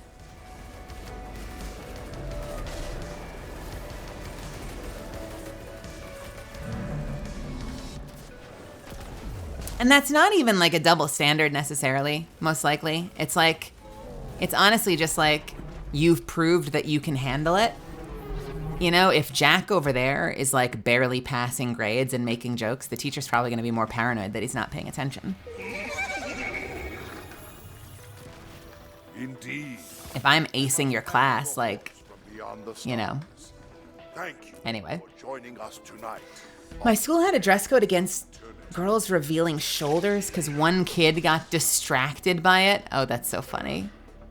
Fucking puberty. Fucking puberty is hilarious. When did I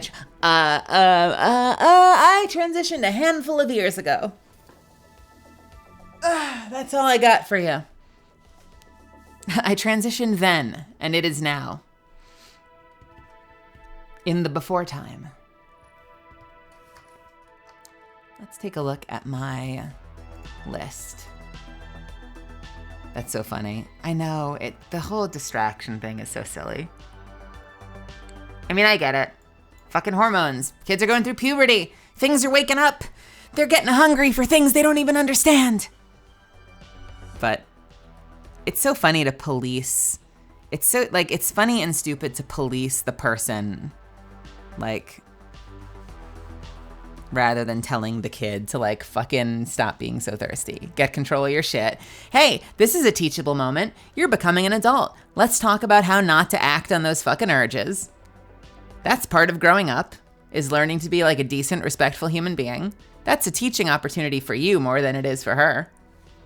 Especially if it's like, you know, it'd be one thing if she was showing up in her underwear, but like an exposed shoulder? Come on, kid.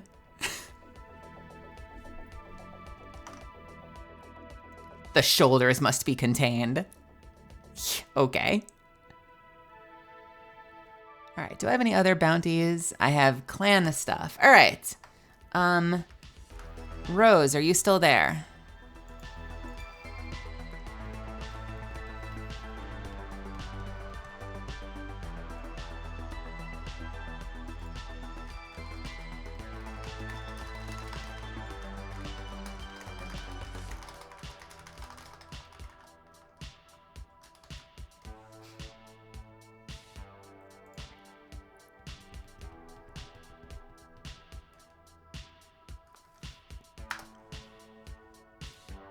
I'm gonna see if I can get some people in here. I need clan mates to finish my clan bounties. It's like if you show more than a palm's length of shoulder, you get dress coded. I like that as a verb, dress coded. That's really funny. I literally had my teacher try to dress code me for wearing a short dress, but I had leggings. Right, so you're basically wearing pants under that.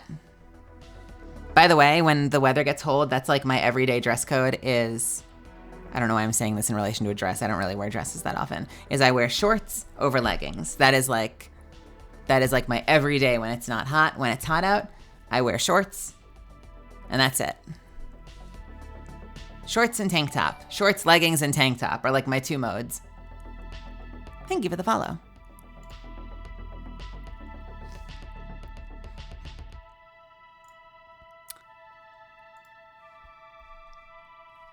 How are we doing on the chart, by the way? We have 8. We've unlocked 8. 8 levels. How the hell does Nilky have 15? I almost never don't wear tank tops. Why don't you like tank tops? Shirts is your way? Oh, thank you so much for the sub, Just Raph. Welcome, welcome. I don't know. I might be overreacting. Like, we're all self-conscious about ourselves. I get really self-conscious about sweating into my clothing. I like to think I'm not like a sweaty girl, but I get so self-conscious about it. So I don't know where it happened. At some point I picked up a complex. I like to just have bare arms, bare underarms, like all the time.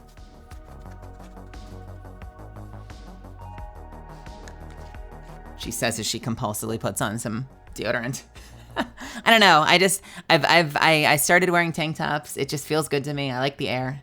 I don't feel constricted. I also like, the tank tops tend to conform to my body more often too, so I don't get as much like uniboob, and I don't get weird like stretching in fabric. I like to wear tight clothes too, and I feel like at least on me, like a tight tank top looks better than a tight t-shirt. Jelly, welcome. You're taking notes now, so if you ever need to buy me clothing, you know what to get me.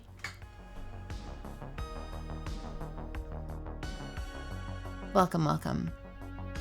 You prefer crop tops? I am too self-conscious about my body to wear crop tops. If I am ever in much better shape, maybe that will change. I wish. There's literally no body that makes it okay to wear crop tops. Anyone can wear crop tops. I have no self-confidence when it comes to my belly, so I am afraid of crop tops.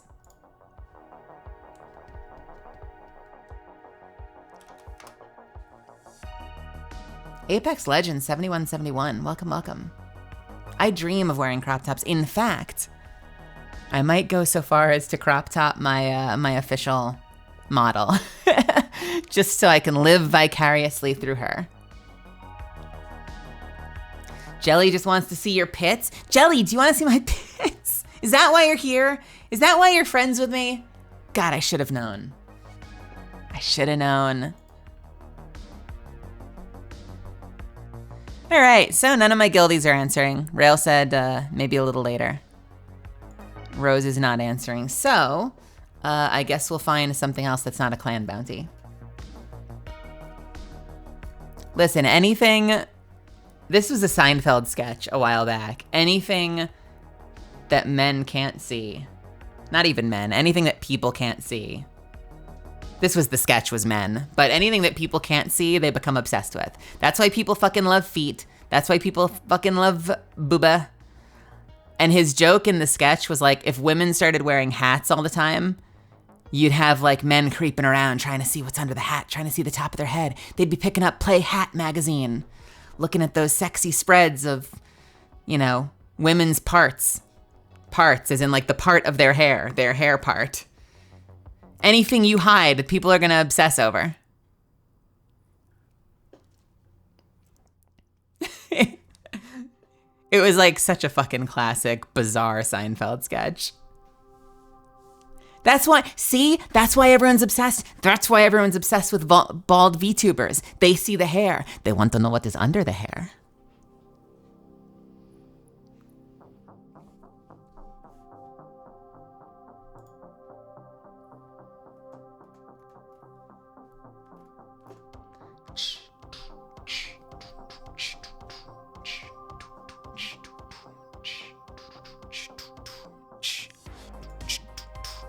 Yo, Hey, I have a rose. and I have a Meli. What's up?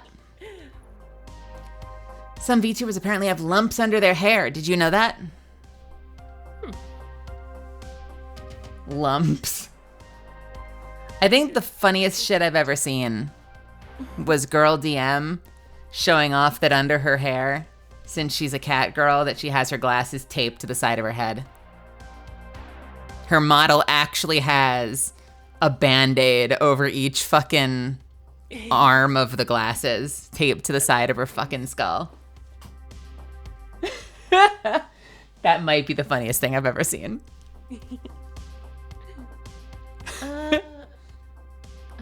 Why does Fugi always give me problems?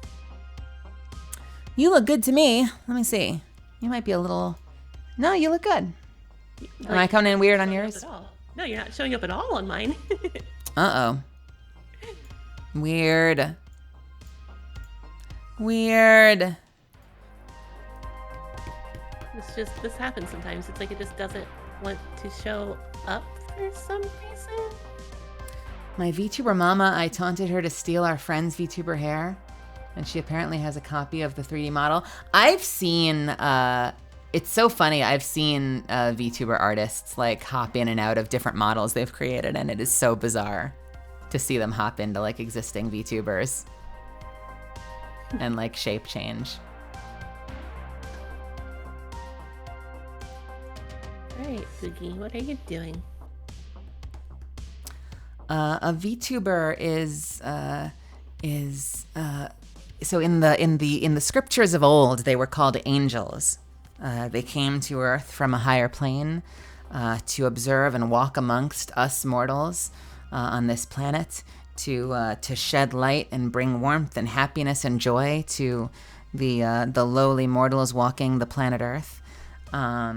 It is said that they have mystical powers. Many of them embody different archetypes, animals, creatures, demons and angels both alike, and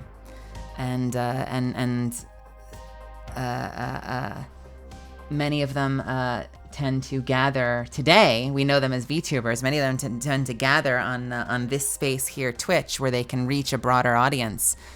So that they can, bring that joy and elevate the lives of more people than they can reach did they not have access to the intertubes. Wait, did it work? I think I have a U now. Let's make you a little bit bigger. I am so angry at Twitch right now, by the way. Oh no, why? Because it had an ad counting down with like 20 seconds to go, and I was eyeballing it, and I was gonna start an ad, and it started 20 fucking seconds early before I could snooze it, before I could start the longer one. I like running 3-minute ads because then we get an hour together. For some reason, the timers are all completely off right now. All right, there we go. Now there's a U down there. What's up, Rose Chat? Do we call your community the Rose Garden? No, but we should. Petals. Blossoms. Blossoms. Hey, Justin.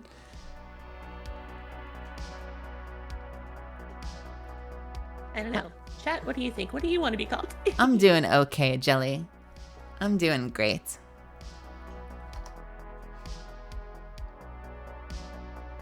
Remember how to get back out of this. Am I changing the title? What do you mean? From chatting and then maybe Destiny? I don't know. We've been in Destiny. I think I'm not changing the title. It is a fine Caturday. The Blossom sounds like a movie click. Yeah, it does. It's like the popular girls group. Because you're a loser who will never be part of the Blossoms. Come on, Blossoms. Blossoms out.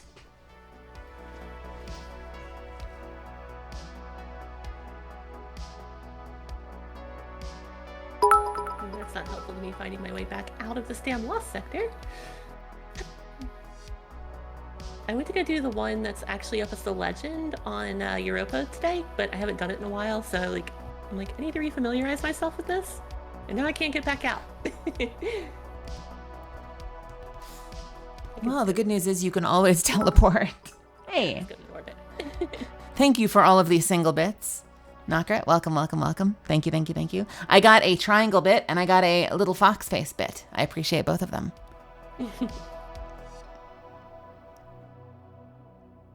Do you need to pick up the tower bounties for clannies? Yes, I do. I am going to go to the tower myself just to double check and make sure that I am not missing anything. Because I figure if we're hopping into those activities, I might as well get bounties for them. Yeah. Are you in orbit now? I can just join you and come to the tower with you. Try now. I'm in the process of flying to the tower. Ah. So it'll either let you join or it won't. You are not even showing us online. Sardonyx. Hello, hello. I see an Ilky online. I do not see... I don't see Meli is online for some reason. Uh-oh. Did I change something? I don't think so. I see you online. Can I throw you an invite? Bam. Yeah.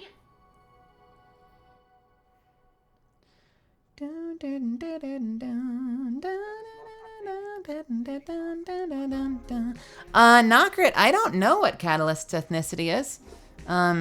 She looks a lot like me.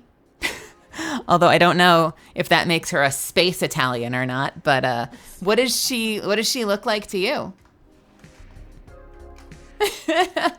I don't think I've ever had that conversation with, oh my god. I don't think I've ever had that conversation with the creators. Please, Guardian. Spice Italian. Spice Italian. Like Spice Australia. It's completely different. Spice Australia and Space Italians have nothing in common other than being from space. No, I want to know. What did your friend think? Eververse deals in all manner of goods. We get it. You're from space. It's easy math, Guardian. You got the silver, Eververse has the goods.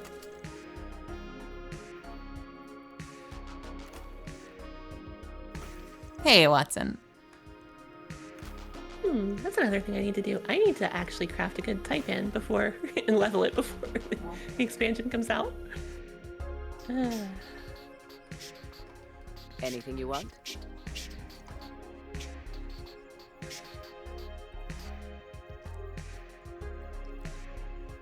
Fenchurch, there's a lot of Fantastic things. I tend to believe them. Believe him.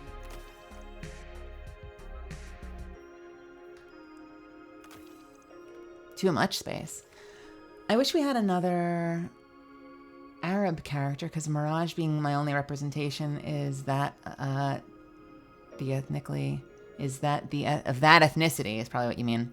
I love him, but he's okay. Wait, but which one what did you think I was? What did your friend think I was? I want to know. Is safe to sell. I had the strangest interaction on the subway once. I have olive skin, and I spend a lot of time indoors, so I tend to be more on the pale side. But usually once summer rolls around, I tan really nicely. I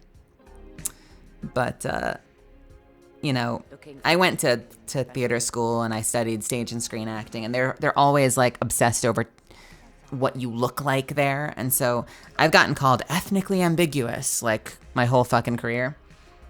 And so when I was working at the Apple store, I would have people come up because they sort of would do the American thing back at us. You know that the American thing is like you go to another country and you just assume and demand that everyone speak English. I'd have people come up to me all the time and just start talking to me in whatever language they assumed I spoke. And so I would have people come up to me speaking Spanish, speaking French, speaking Arabic, You got the silver. speaking Italian, literally every language. They'd come up and start, and I'd be like, I can't understand you. I only speak English. I'm a heathen. And I remember being on the subway one day, weirdest fucking conversation I ever had. And this girl comes up to me who, you know, I don't know what her background was, but she goes, hey, are you Persian? And I'm like, huh. I'm thinking that's a new one. I've not gotten that before. Okay. And I'm like, no, I'm not. And I'm thinking like, she must be asking because she like senses a kinship, and she's like hoping that like, you know, I couldn't tell from her, but like I was thinking like maybe she too was Persian and she saw someone who she thought was like, she felt a kinship to, and so she was reaching out just based on that solidarity alone. And so I'm like, no, I'm sorry. I think at the time I awkwardly was like, I wish, which like means nothing. Like, and I was like, no, I'm not Persian. I'm sorry. I said, so I take it you are? And she goes, no. And I'm like, then why are you asking me? What? Why did you wanted to know where I was from? You took a guess. Why was that what you guessed? Like, why was Persian the first pick? And like, what was the motivation behind it? There's no reason that you're like, yeah, I mean, I don't know, Fluffy. It was just so fascinating too. Like, I could understand someone doing that because, I mean, I do that because you don't know. And I'd be like, oh, are you also Italian? And they're like, no, I'm French. And I'm like, oh, okay. Whoops. You know, but I'm saying that because I'm looking for solidarity and kinship. I can't imagine asking someone that about something. Like, I can only imagine, like, the most stereotypical, like, out of touch, like, white dad asking a question like that. And being like, oh, are you from blah, blah, blah? Because I'm trying to classify. But, like, for that, I would imagine, because I'm living in New York, so I'm imagining, like, okay, so they would probably ask if I'm Latino, maybe. You know, like, or you know, like some demographic that's like a large demographic in New York. It just was so surprising to me that like that was what they went with for when that was not who they were. Weirdest fucking conversation. And it ended exactly as you expected it to end, with us both being like, okay, nice to meet you. Bye. Walked separate ways on the sidewalk when we got up from the subway station. Tell me, you don't fear Vanguard? About as white as dad saying gracias in Japan.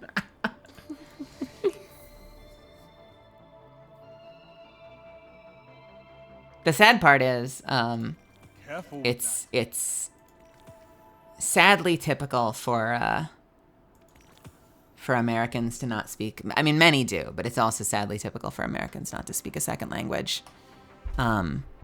So even when you're well-meaning and you try to learn when you go somewhere, like when I've traveled abroad, when I went to Thailand, when I went to Vietnam, when I went to Egypt, like I tried to learn words while I was there and kind of like teach myself to say hello, say goodbye, ask where the restroom is, like say thank you, thank you for having us, stuff like that. And like whenever you'd walk in there, I would like desperately try to say what I remembered being like, I think this is how you say like hello and thank you in Arabic. And like the person at the kiosk of wherever I was would kind of give me one of those like, oh, you poor thing smiles and be like, I'm going to just speak English back to you because I feel like that's going to be easier for both of us. They're like, oh, you're trying, little American. That's so fucking cute. I know your language better than you'll ever know mine. Let's just speak your language. Chit-chat. You and me. Bum, bum, bum, bum.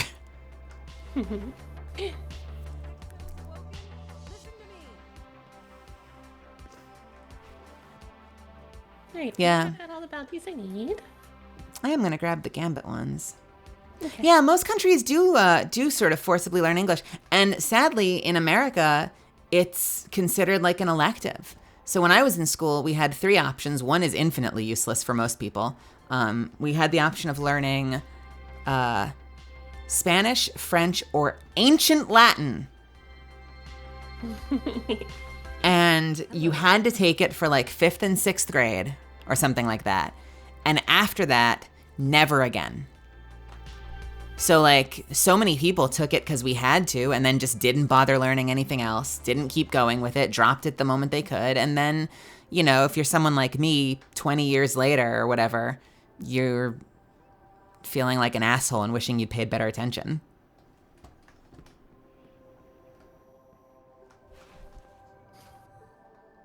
It's the choke. As opposed to the Latin they write on Wikipedia. Are you talking about like the template text, like lorem ipsum dolore? Oh, you're on your warlock?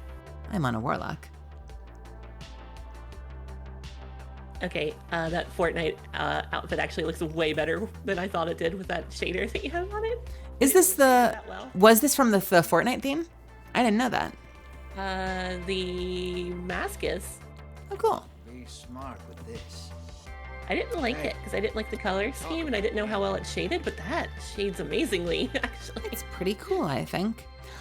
Is that your name? When you say, can you pronounce my name, Nugget, are you talking about your username? I wouldn't know where to begin. Let's see. Nugget. Yeah, I'm not sure. My brain just goes Nugget Richo. But it could be Rico, because like Jericho, so it could be a Nugget Rico. Nugget Rico or something. Nugget Rico. I'm just going to keep saying Nugget Rico over and over again, as if I'm changing something, but I'm saying the same thing. My real name is just Nock or Nocken. Oh, that's cool. I would love to learn ASL. And if you're just joining in my chat, you'll probably notice our layout is a little different than normal. Hi. I've changed my layout, so now my model is a little bit bigger on the screen, and you can see a little bit more of her. Nakatrico. Nakatrico, is that it? Tiny in the corner. Hang on one second. My Stream Deck is being stupid. Weren't you just here, Guardian? Are we picking up another clan member? No substitute for a full magazine. Since we're doing clan bounties. I was asking, but it doesn't look like I have anybody. So, hold please. Okay.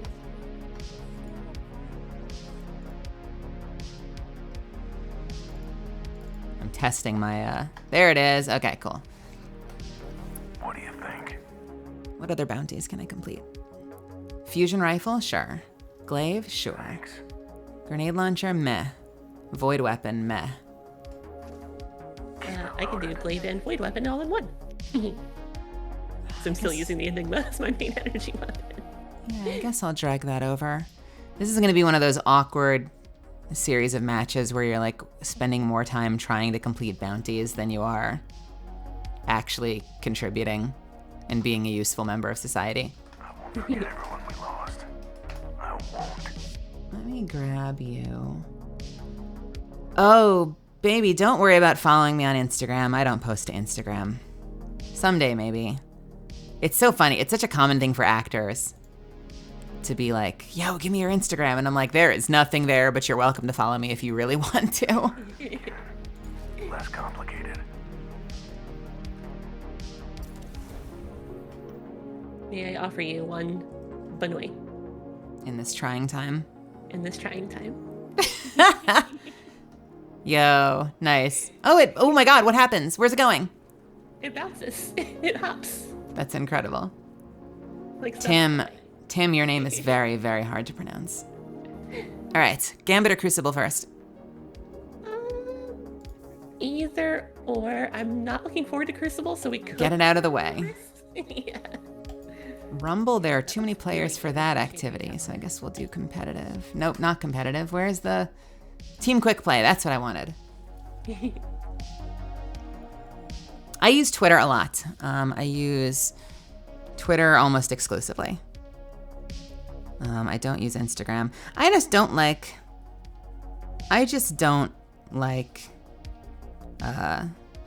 Pictures. I hope I get better at it someday. I know it's just a matter of practice.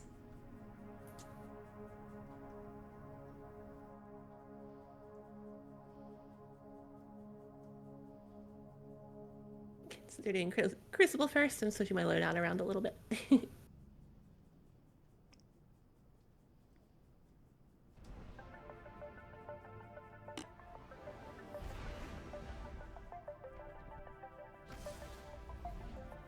Should have gone the Monarch and a hand cannon, but for now, I don't feel like pulling Dim up again and pulling them all out, so I'm just going to use Revision 0.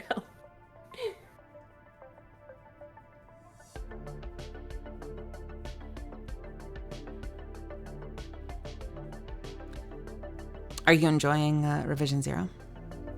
I like it. I need to do the rest of the story so I can get all the upgrades too. Because I really want to try it out upgraded.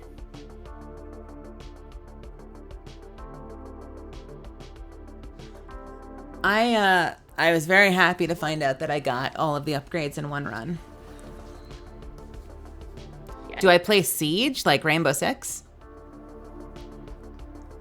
If that's what you're asking about, I don't really play. I mean, I guess this is borderline, right? Because that's like vague future. The closer we get to modern military shooter, the less interested I am. If I'm playing a shooter, there usually has to be like a more concrete sci-fi element to it. Which I think Rainbow Six is borderline, right? Because don't they have like, isn't what's her name's character? My brain's amazing. The trans character in that has like weird like high-tech walls she can install and stuff. So I guess like that is vague future. Although I feel like it's closer to modern military, isn't it? Zone A lost. Enemy has zone advantage. Is it? I can take another look at it. I feel like the last time I looked at it, I felt like I was just looking at a Call of Duty game. But maybe I didn't give it enough of a shot. Oh, I traded, but I got a kill.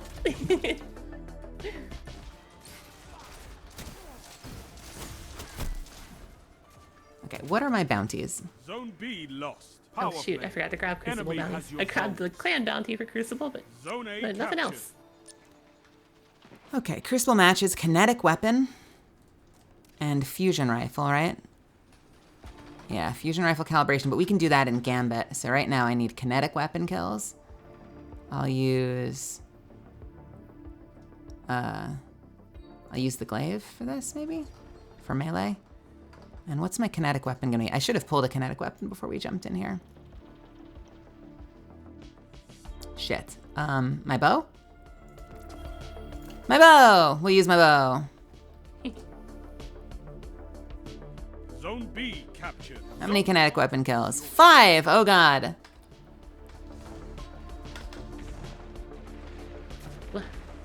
Alright, let's try to get some good kills. I'm terrible at Crucible.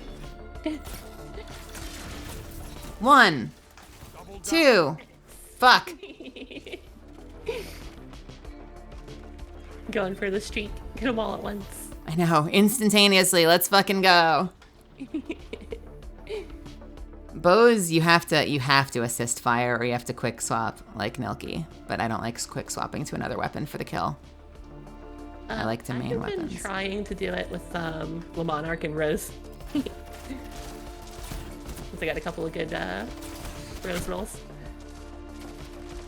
feel like I was bumping into other players there. I was not strafing the way I'm used to strafing.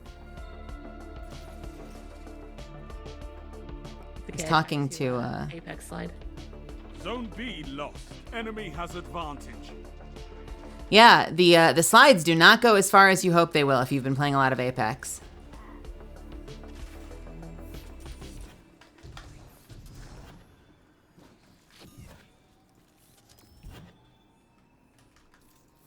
You captured zone. Oh, you can find my resume out there somewhere, Tim. I promise.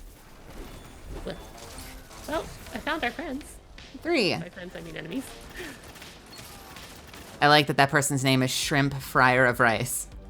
Are you saying a shrimp fried this rice? Are you telling me the deep fried this rice? Or no, the deep, is it the, yeah, the deep fried this rice.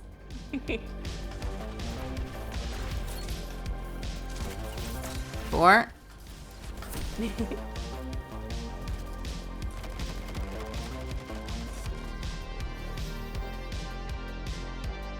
How many crucible matches do we need to do for the clan bounty? Yeah, you know what? Behind the voice actors is not a complete list, but it does have a lot of my more recent stuff. Anime News Network probably has the most complete list, but it is also boring to look at because there are no pictures and it is just a list.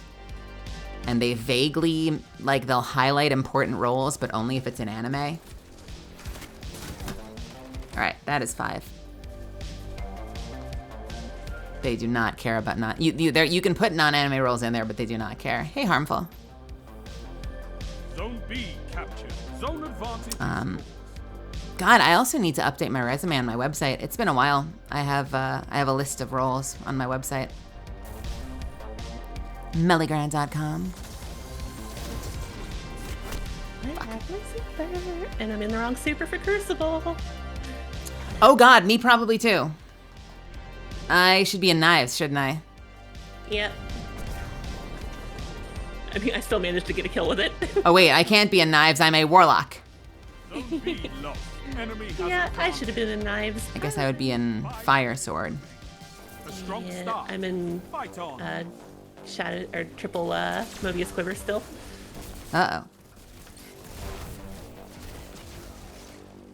Which I managed to get a kill with, but yeah, no, I definitely should be in Knives. Zone B. Do I play horror games? Traditionally, no. I say this with love, or I say this not with love. I mean, I do say this with love, but I say this hesitantly. I feel like the more my channel grows, the more I worry I'm going to be pushed into those kinds of pushed out of my comfort zone and into games like that, because I feel like when you do it with friends and when you have people with you, it becomes easier. So by myself, as like random Meli in her living room, I've bought a couple of those games. Like I have Dead Space, I want to go through it, but I've been afraid. I have Alien Isolation, I'm afraid. Maybe it'll be easier when I have, if I have all of you with me. Kimmy and I talked for a while, like around fucking December. Kimmy and I talked about doing a scary scream stream together. But we haven't gotten around to it yet. I don't know about Dead by Daylight. I don't know if I would like Dead by Daylight. I'm gonna be completely honest with you. I love Betrayal at House on the Hill, but I always hate Becoming the Traitor because I don't like when all of my friends are against me. It just makes me really insecure when I'm playing a game where it is me against all of my friends. You're winning. Stay I'm like a cooperative player by nature, Zone B captured. Zone advantage is and so co-op games are ideal. PvP games are more of a challenge for me, but at the very least I can usually be teamed up with a couple of my friends and fighting other people. But if I am against all of my friends and I am just the lone bad guy, that does not sound fun to me. I know, the only game I've ever been able to play like that is Among Us. You can play Survive with friends and you play against a random killer with your friends. I guess if all of us could queue up as just survivors and we were playing against a random, that could be fun.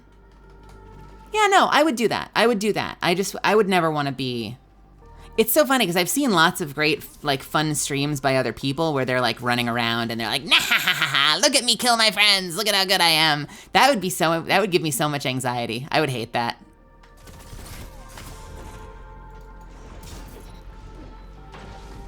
I just realized we're actually in the lead. How did that happen?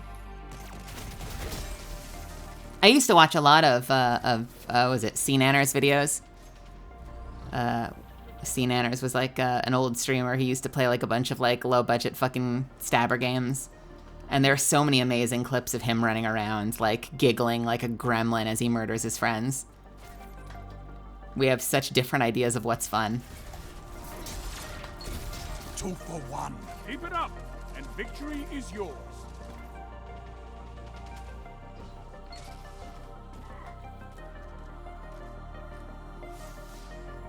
You captured Zone A. That's a power play. You took them, now hold them. Zone C lost. All right, I'm gonna hit the snooze button now because I don't want it doing another commercial to me when I'm not ready for it. You have this. Got a claim shot off and all that. Victory well executed. Yo, we fucking won. Look at us. Yeah, we did. Who was on top? Not me.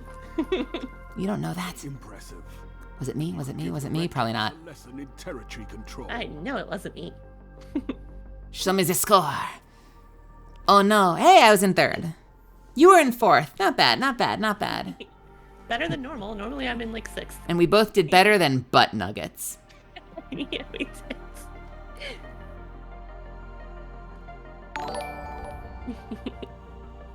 Hey, JC, thank you so much for the sub. Let's see how much progress we got for that. I got... God, I hope that counted. Please tell me one person is enough. Okay, we need to do 4 games together. Okay. Gotcha. And then we gotta do Gambit and Nightfall, right? Yep. Hopefully Rail will be ready by the Nightfall. Yeah. Hey, thank you. I'm glad you like the emotes. I am so fucking happy with how they came out. I could not be more thrilled. And so if you're happy, that makes me even happier. Why did I just pull that item from my vault? If Rail is ready by the time it's ready, or by the time we do Nightfall, are we gonna do that on Grandmaster? Probably. Ooh. if you're feeling up for it. Yeah. Nice. I did that one Nice. with you and Nilki, and I got a taste for blood, and now I want more. There you go. That's the spirit. Are we in queue or did I take us out of queue? We are in queue. We're in queue. We're still in Team Quick Play. What's your favorite emote? I can't make up my mind. Today I think I like knife. Meli's got a knife.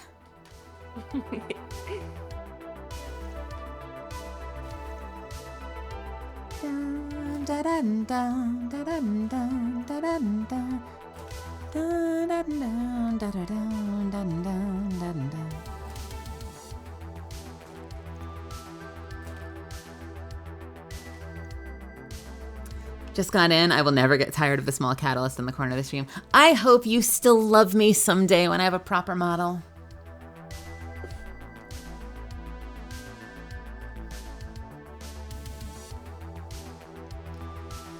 Will you still love me when I'm hot?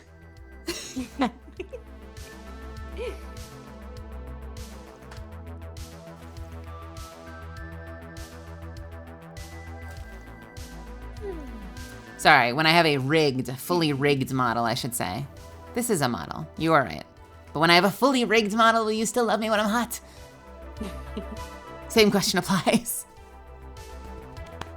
So, I don't know if I told you yet, but I've decided that Take those zones. I have changed my mind To your last Okay. on my stance on lore. Okay. Remind me, what was your old stance on lore? I wasn't too worried about it because I'm like, oh, it's just, I'm using the model so I don't have to be on camera. I don't need lore. I found myself inspired by a mutual friend of ours' recent lore video. Jelly? Lore video. Yeah, it was Yeah. so good. I found myself inspired. Nice. Oh, that's awesome. Hey, Shrimp Fryer of Rice is on our team now. You have advantage. Zone C lost. I have shown you some of the upgrades I've been working on, but I know that you more to go with that. you've sort of gone back and forth on whether you wanted to have on how close you wanted your model to feel like you versus being a complete departure, right? Yeah.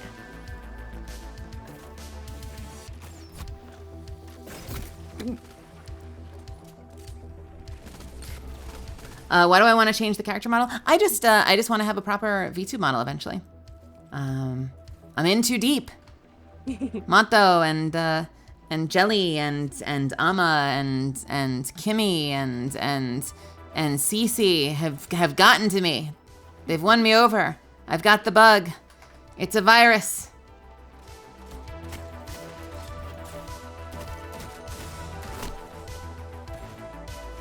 There's no recovering. Yes, Tim, yes.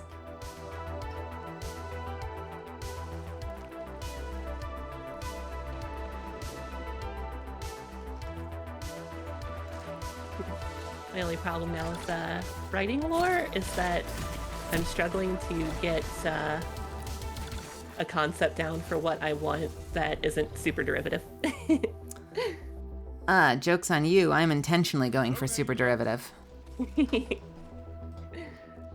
like, well, I definitely want her to have like her like theming, like, so whether it's story, powers, whatever, it's all gonna be centered around the sun.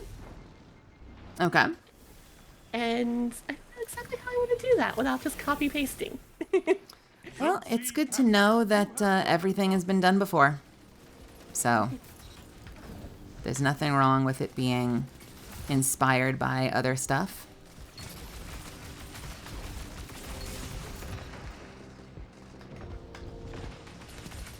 Who knew my build is apparently really fucking good for Crucible? Holy shit! I don't think I've actually seen what you're playing on your Warlock. Fucking attack helicopter build. Oh, you're still on... Okay. I did not expect that to work as well as it did. Zone C lost. I have seen the helicopter build, so now I know exactly what you're playing.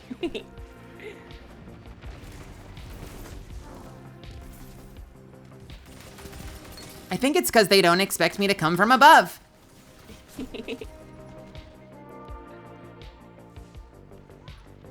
Do you want the model to look like me? No. I think there's gonna be some similarities. I went through a phase when I was younger where every character I created was blonde. And lately when I make characters, I tend to make them look a little more like me. I tend to lean into at least a couple of like visual signifiers, like kind of wild black hair, thicker eyebrows, that kind of stuff. So I think as far as that goes, yeah, there might be some similarities with the way I look, but no, I'm not designing something to look like me. It's going to be an original character. It's kind of a bit of a holdover from the Sunlight Hunter that I'm playing right now, but I used to do the opposite where all of my characters used to be dark and edgy looking. My Hunter right now still kind of is. Zone A lost. Zone B captured. You But I'm playing have Void, advanced. so it kind of fits. Well, the model have these cute big eyes. I don't know. Do most VTuber models, like by your standards, like does Amelie have cute big eyes? Does Cece have cute big eyes? Does I'm losing people. Does Tricky or Niyamoka or Nanners have cute big eyes? So you mean big like my Catalyst model? Probably not. It'll probably be a little more like what you would expect from a VTuber debut. A strong start. But with my own Meli spin. Ha ha! I got you too, you sucker!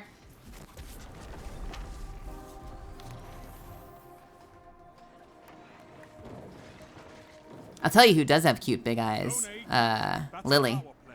You took them. Shy Lily has very cute big eyes.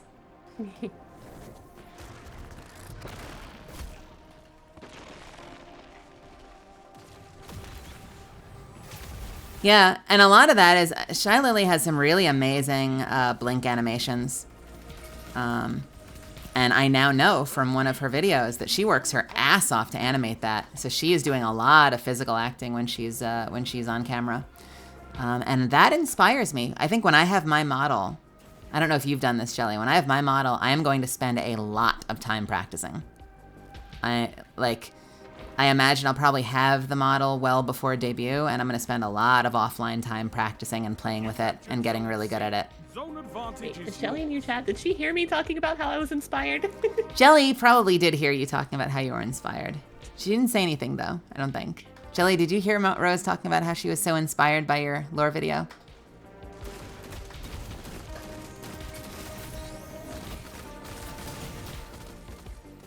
Oh, Jelly did not hear.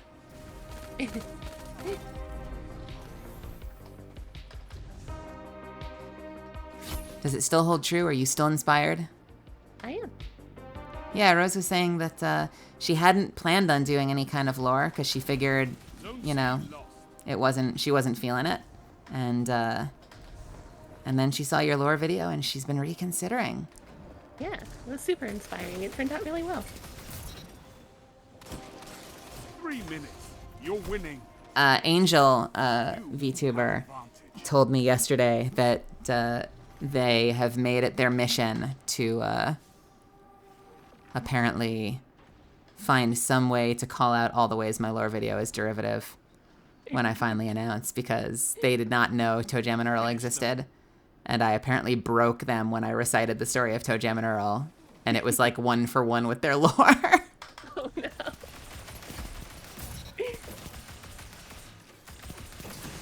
You can probably guess what I was talking about, planning on basing mine on when I was talking about theming it around the sun. Can I? I think I know what it probably would be. I'm not sure if I remember the sun tie-in. Is that explored more in the animated show? Yes. Okay. But it's where the flower came from, in the movie even, so. Zone B. You are not dead yet? That shut them down.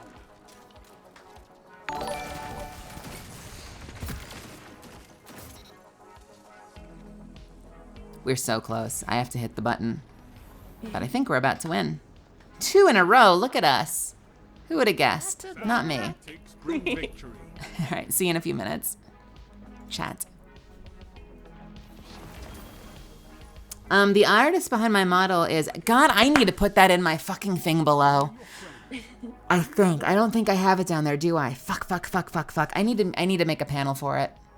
I'm going to hop into chat with Chefy Bun later and beg for help. It is Mayanne Maddie on Twitter. And gosh darn it, it's going to get into my fucking panels, I swear. Yeah, I was in 6th place that time. That's more like where I normally end up in Crucible.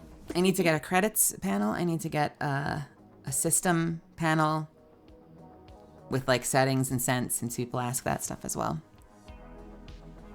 Yeah, thank you for reminding me.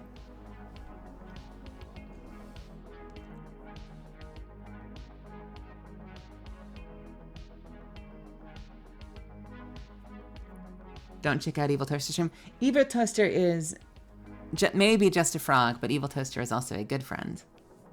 They're a very sweet frog. How long have I been streaming for? I've had my channel for years, but I think at most a couple years ago I would stream maybe once a week. So like I've been streaming consistently since November. So November? Like mid-November?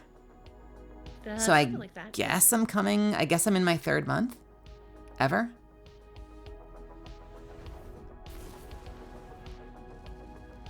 Yeah, it's fine. I'm not sure if I count the other stuff, because I did go through a phase where I was pretty consistently streaming like every Friday, but it was like 1 stream every Friday. If I got my work done, I canceled it a lot. So like what I've been doing since November, it almost feels like starting over, just completely beginning again. And it's a brand new channel with a brand new me, a brand new experience.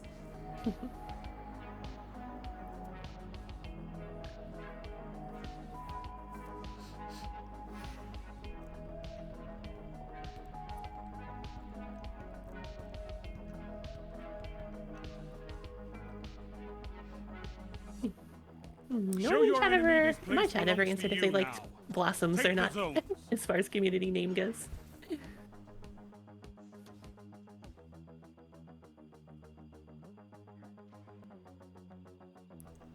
First trimester. Yeah, I guess so. Zone C captured. How are we doing on Enemy claims bounties? Zone A. 2 of 4, so we're in our 3rd match. I actually am going to switch back over to Well, I guess I'll finish Fusion Rifle and then switch back over to Glaive. I'm getting a lot of my my Banshee bounties done in here, which I thought I would have to save for Gambit.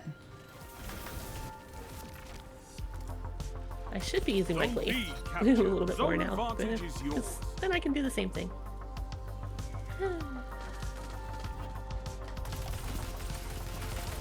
But Revision 0 is so fun.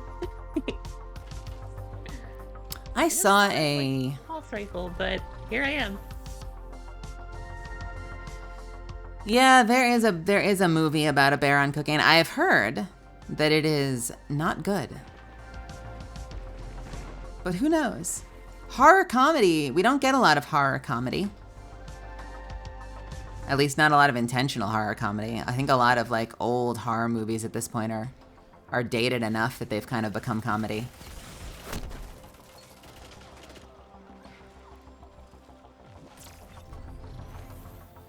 I feel like Get Out had a good amount of humor in it. Like, it was dark, it was poignant, but it had like just enough, there was just enough humor that I felt like it gave you a really good release, like right when you needed it.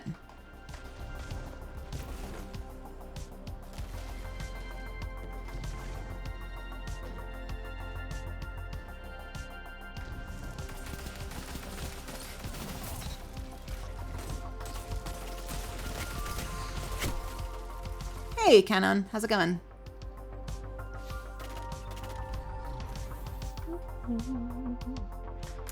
Do I know what ads play on my stream? No, they don't tell me. I've had people tell me that, like, apparently some of the times when I run ads, it runs a fucking Hogwarts ad, which is fucking great.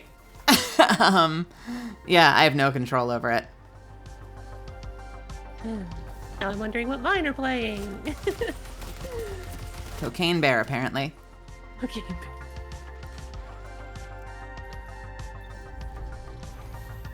I assume because we have similar audience. I don't know. Is it personalized to that, or is it like, how does that algorithm even work? Does it just play shit just to play? Beats me. I would like to think that it chooses ads somehow based on personality. Not that I know what would inspire a Hogwarts ad, but you know what? If all I ever had was Cocaine Bear ads, I feel like that would be on brand. I will happily be the Cocaine Bear streamer. It's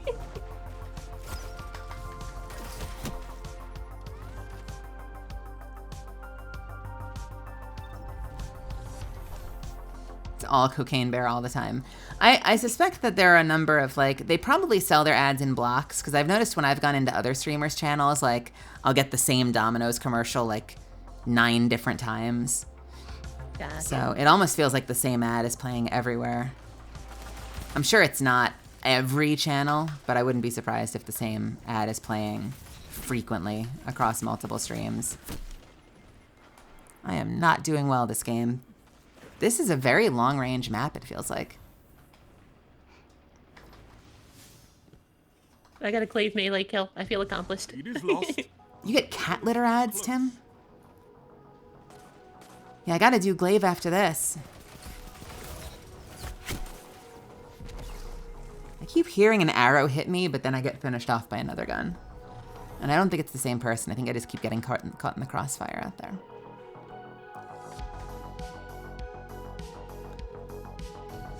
Yes, Jelly, send away. What you got? I'm speeding at this point, trying to get Glaive kills. I told you that's exactly what this is gonna be. It's gonna be like not caring about the outcome of the match while we desperately try to complete fucking bounties.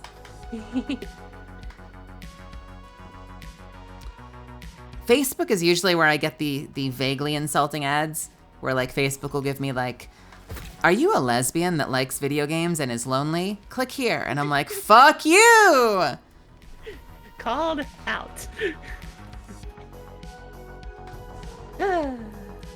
5 minutes remaining.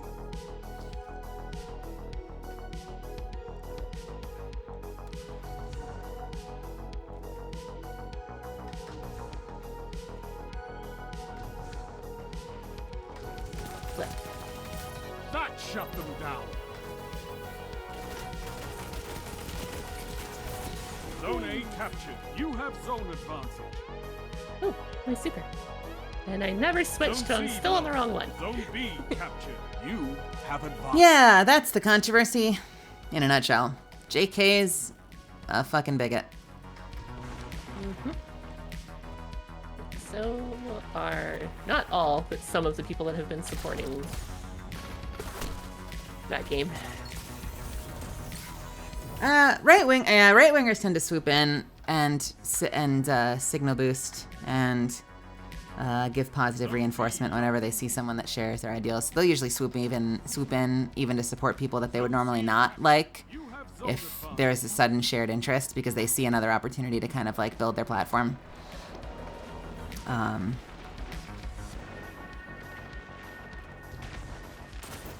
There's been controversy with some popular streamers streaming the game. Do I think that those streamers are bigots? Not necessarily. I think that a lot of them are uninformed.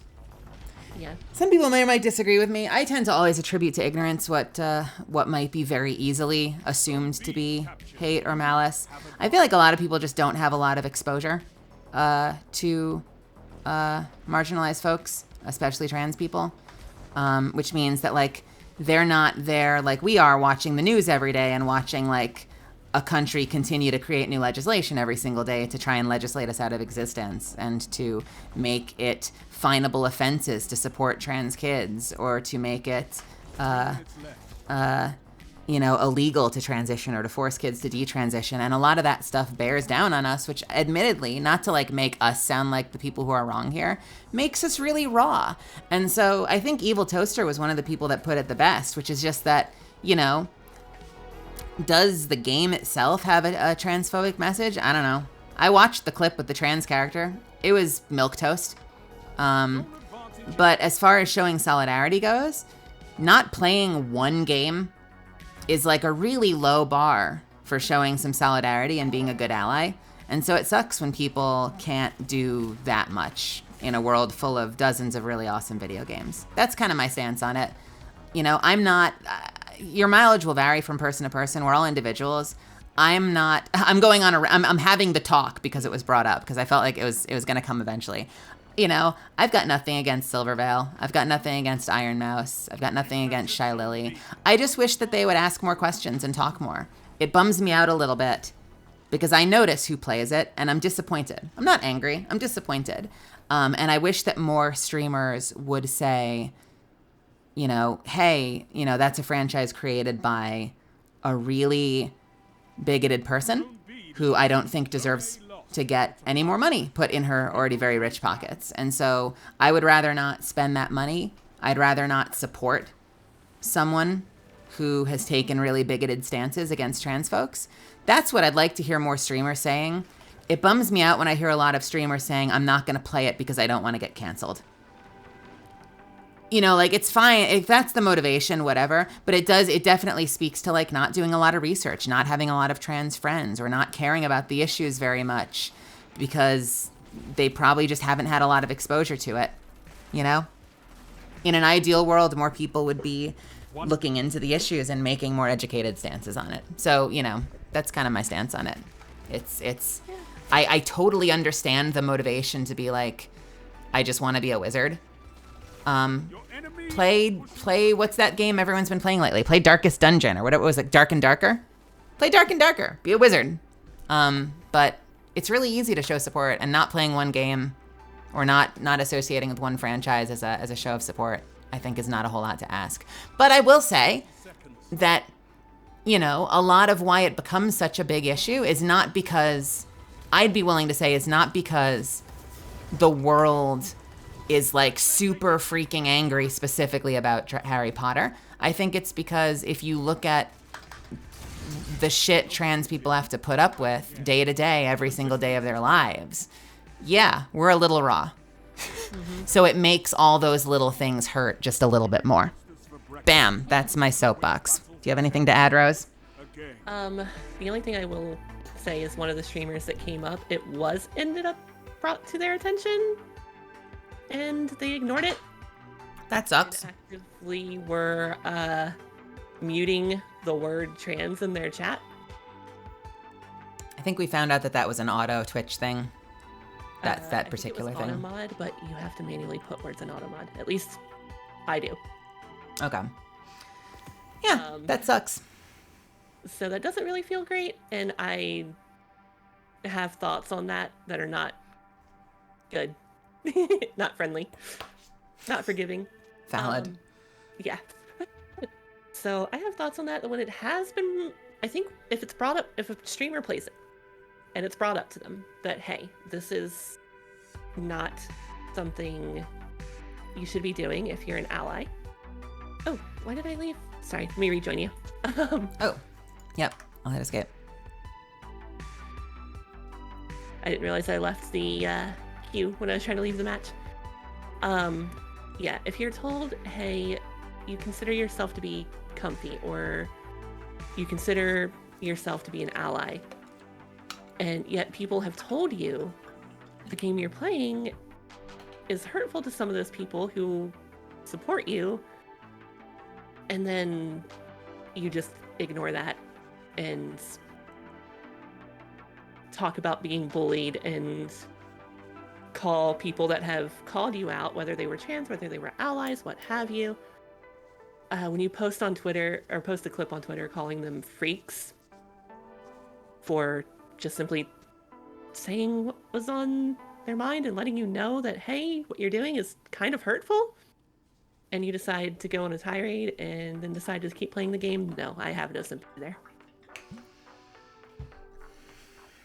I feel that. I respect that. You joining me? Trying to. I will invite you again. We might agree to disagree on this. I'm willing to say, if she, maybe I'm the naive one here. If she says she's being harassed, I don't have a reason not to believe her.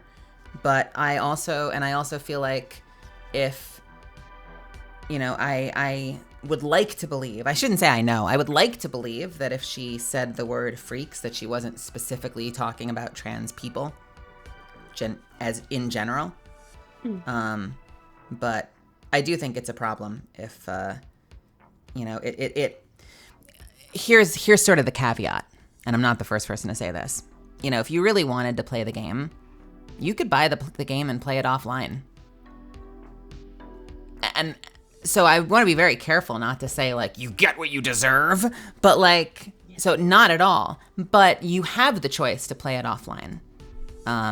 So it kind of feels like, I'll say very diplomatically, like a very avoidable scenario. That's kind of like that could be kind of my addendum about this, is like, not to say that anyone deserves that kind of treatment if that's what happened with her. But, like, also, why are you streaming it? Yeah. Like, with everything I just said, I also want to, like, very firmly say that if she was harassed, she was bullied, no, I don't support people doing that. At all. But it's hard to have sympathy when you are told by several people that aren't bullying you, like when you're receiving actual feedback and criticism or constructive criticism, and you're taking it as harassment and bullying because a couple people are doing it when the overwhelming majority are not. The overwhelming majority are just people who are hurt and who are coming to you and telling you that you're hurt. That doesn't sit right with me. See, that's the thing, because I don't know, I 2 weeks ago, I was under attack, like, in silence for, like, the better part of an entire week, because, like, the anime purists decided that they didn't like the fact that I take pride in my work as an ADR scriptwriter. And it was, thank God, a couple of people started to message me and check in on me, because it was, like, one of the loneliest weeks of my life, because my tweet got, like, 600, which is nowhere near, the stuff that, like, Fruit got when she made her post about donating to trans supportive charity. But, like, I had, like, 600 retweets of people calling me vermin, calling me a vandal, calling me a fuckface, telling me I should be fired, misgendering me, hoping I die. And it was all retweets. So nobody knew it was happening. It wasn't on my timeline. No one was replying to it. No one was sending me messages of positivity or coming to my defense. Most people I brought it up with didn't even know it was happening. But I was losing my mind. I had to severely, like, if you've noticed, you can't send me public DMs anymore if I don't follow you. I had to turn off my DMs. I had to severely limit the notifications I get on Twitter because my timeline, every second of every day for like 6 days straight, were people telling me I'm garbage and I should, go die. Or that I'm fucking filthy, awful at my job and blah, blah, blah, blah, blah. What did I do? I take pride in my work as an adapter. There is a group of anime purists out there that feel like if you're going to dub anime, you should essentially read raw translation to picture. I am not the person that decided it should not be that. Anime studios in America, like Crunchyroll, like Bang Zoom, Funimation, have decided that when we adapt anime, we do transformative work. So we try to write a story that is in the spirit of the original story, but we take liberties to make it a compelling story in English. We want to make it sound good, read good. We want the dialogue to flow naturally. When I first got my writing test from Funimation, literally the studio themselves in the email said, we want to see creative writing. And they used the phrase, spread your wings and and stun us with creative interpretation of the material. So that's like literally top down what they're asking for. But a bunch of fuckheads decided that like I was somehow, in a bunker somewhere going like, I'm gonna ruin anime and no one can stop me. And they fucking came at me. And I'm not the first person they've come at. Laura Stahl, who's one of the leads in the new Fire Emblem game, also writes for anime and has come under fire so many times and gotten attacked. They do not like the fact that we use the word writer, but the job is literally called writer. Like, it's literally the job. And so I made a tweet being like, I'm literally doing my job as described for a happy employer, and the people attacking me don't seem to understand how my job works. So if you don't understand how my job works, maybe don't come at me for it. And oh my God, it kicked a hornet's nest. All that is to say, I'm not here by the way, just so I can be clear, like, not me debating you, Rose, and not me like trying to actually not me trying to defend any of the people that we've been alluding to in this conversation, but just to say that I don't know. Like, I don't know, and I can't assume what anyone has or hasn't received when they say they're being harassed, because no one fucking knew when I was being harassed. So, I don't know. Maybe I'm a big softie. Maybe I assume too much positive intent. Maybe I'm being taken advantage of. I wouldn't say that. I think that most of what I was seeing, and you could be right, there could be a lot of stuff that a lot of people weren't seeing. Most of what I was seeing being said to them was very thoughtful and not like it's not something I would call harassment. It's nothing like what you were receiving. Like, a lot of people were just saying things like, hey, I'm one of your usual audience members. This game makes me uncomfortable. I'm sorry that you're streaming that, or I'm sorry that you I'm sorry, but I won't be able to support your stream while you're streaming this game. Like, I saw a lot of that, and a lot of that has been, of course, what a lot of people supporting this streamer now, who probably weren't supporting the streamer before, like you said earlier, decided, oh, common interest. That's what a lot of people that I'm seeing are being called out for that, and that's being lumped in. Maybe that's not the harassment that the streamer herself said she was getting, but people are going after people just saying things like that and alluding to that being part of the harassment campaign when it really wasn't.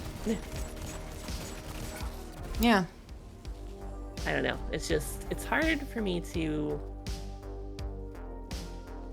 because now, like, that base has become part of the streamer's base and is actively going out and basically doing exactly what they're accusing us of doing to us, it's hard for me to have sympathy. Really hard for me to have sympathy. That's valid. I respect it. I don't know. You know me here. I'm a fairly irreverent person, and I've never been a particular. Ah! Sorry, I threw something. I've never been a. Hey, what's going on, Jono? I've never been a particularly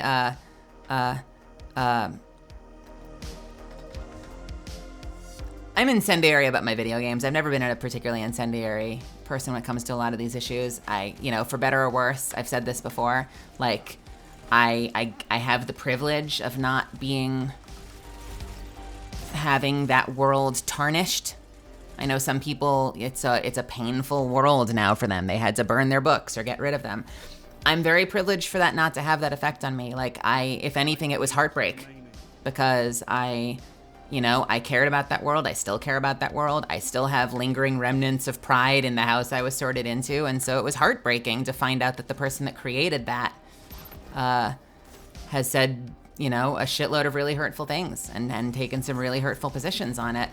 So I take a very, and this is probably why I assess things the way I do. And I'm one person. Everyone has their own, is entitled to feel however they do. I take a very intellectual stance for it. One of my friends the other day, one of my castmates in something made a tweet saying that they were really excited for Hogwarts, and I take a really, intellectual stance on it. I say, like, listen, I get the excitement. I fucking loved that world, but I can't give her money anymore for X, Y, and Z reason. I'm not willing to support her because of her stances. And so while I still do cherish that world, I'm never going to financially support it ever again.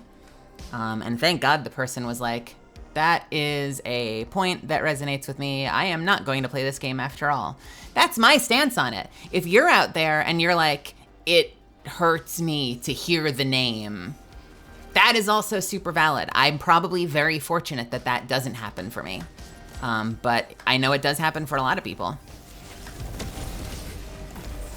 And that's probably also why I take a, like, look, if you must play the game, that's great. I'm disappointed. Yeah. You're not physically hurting me. My life isn't ending. I'm going to go on and continue to do successful work, hopefully in the acting and writing and streaming fields. You're going to go on and hopefully live a happy, healthy life. I'm just disappointed in you now. Yeah. And that's how I feel about it. But when you have a platform, like when it comes to my friends doing things like that, but when you have a platform and you're actively ignoring the people telling you that it's hurtful, that's where my sympathy ends. 3 minutes left. Like, yeah, I mean, I was really invested in that world, and one of my friends who ended up playing it, and I think is still playing it, him and I had a lot of really, like, shared memories of that. And so he was like, I'm surprised that you're, disappointed that I'm playing this. And I'm like, why? Like, I've talked about this I don't know how many times, and yet here you are. And yes, I do have good memories of, I still think I own or don't own, like, I have a house sweater from my house. I didn't, like, burn it or get rid of it. I don't know if it's even here or if I left it home when I moved. So it's somewhere. But, and I do have good memories. Like the same friend I was talking about, we would open, like, mystery box wands, and there was one time that I got one character, he got another, we looked at them and immediately switched. Like, yeah, that is cheating to that franchise. But it's not enough to balance out what's going on with the franchise recently and with the creator, and that's why I'm disappointed. I mean, I think you allude to a really good point when it comes to, like, having their followers say, this is a game I'm not comfortable with, because, if those people who watch them are not comfortable with the content that they're doing right now, hopefully they will stop watching that person. I would much rather see people voting with their feet, honestly. Yeah. And okay, I'm gonna say something completely insubstantiated right now, and cannot be bothered to go like get numbers for anybody. But I'd be willing to bet that it's not even like if there is harassment coming in, it's probably not even from us. Yeah. I would be willing to bet the majority of the worst things coming in to people getting harassed over playing the game are probably not coming from trans people. Maybe I'm wrong. I don't have numbers. It's just a hunch. But I am sure it's like super cathartic to rage at people. And I have trans friends that go nuclear over things that upset them. It's probably really cathartic to go at somebody. I think it's wasted energy. I would rather see us uplifting and elevating good content creators playing good shit than hurling missiles at people we don't like. Honestly, for me, one person, you know, if a lot of people are uncomfortable by that, leave, stop watching, tune out, vote with your feet, stop tuning into that creator, tune into another creator who's spreading a positive message that you get behind. JD Signifier, am I? Oh my God, is it not JD? Is it, FD, thank you, oh fuck.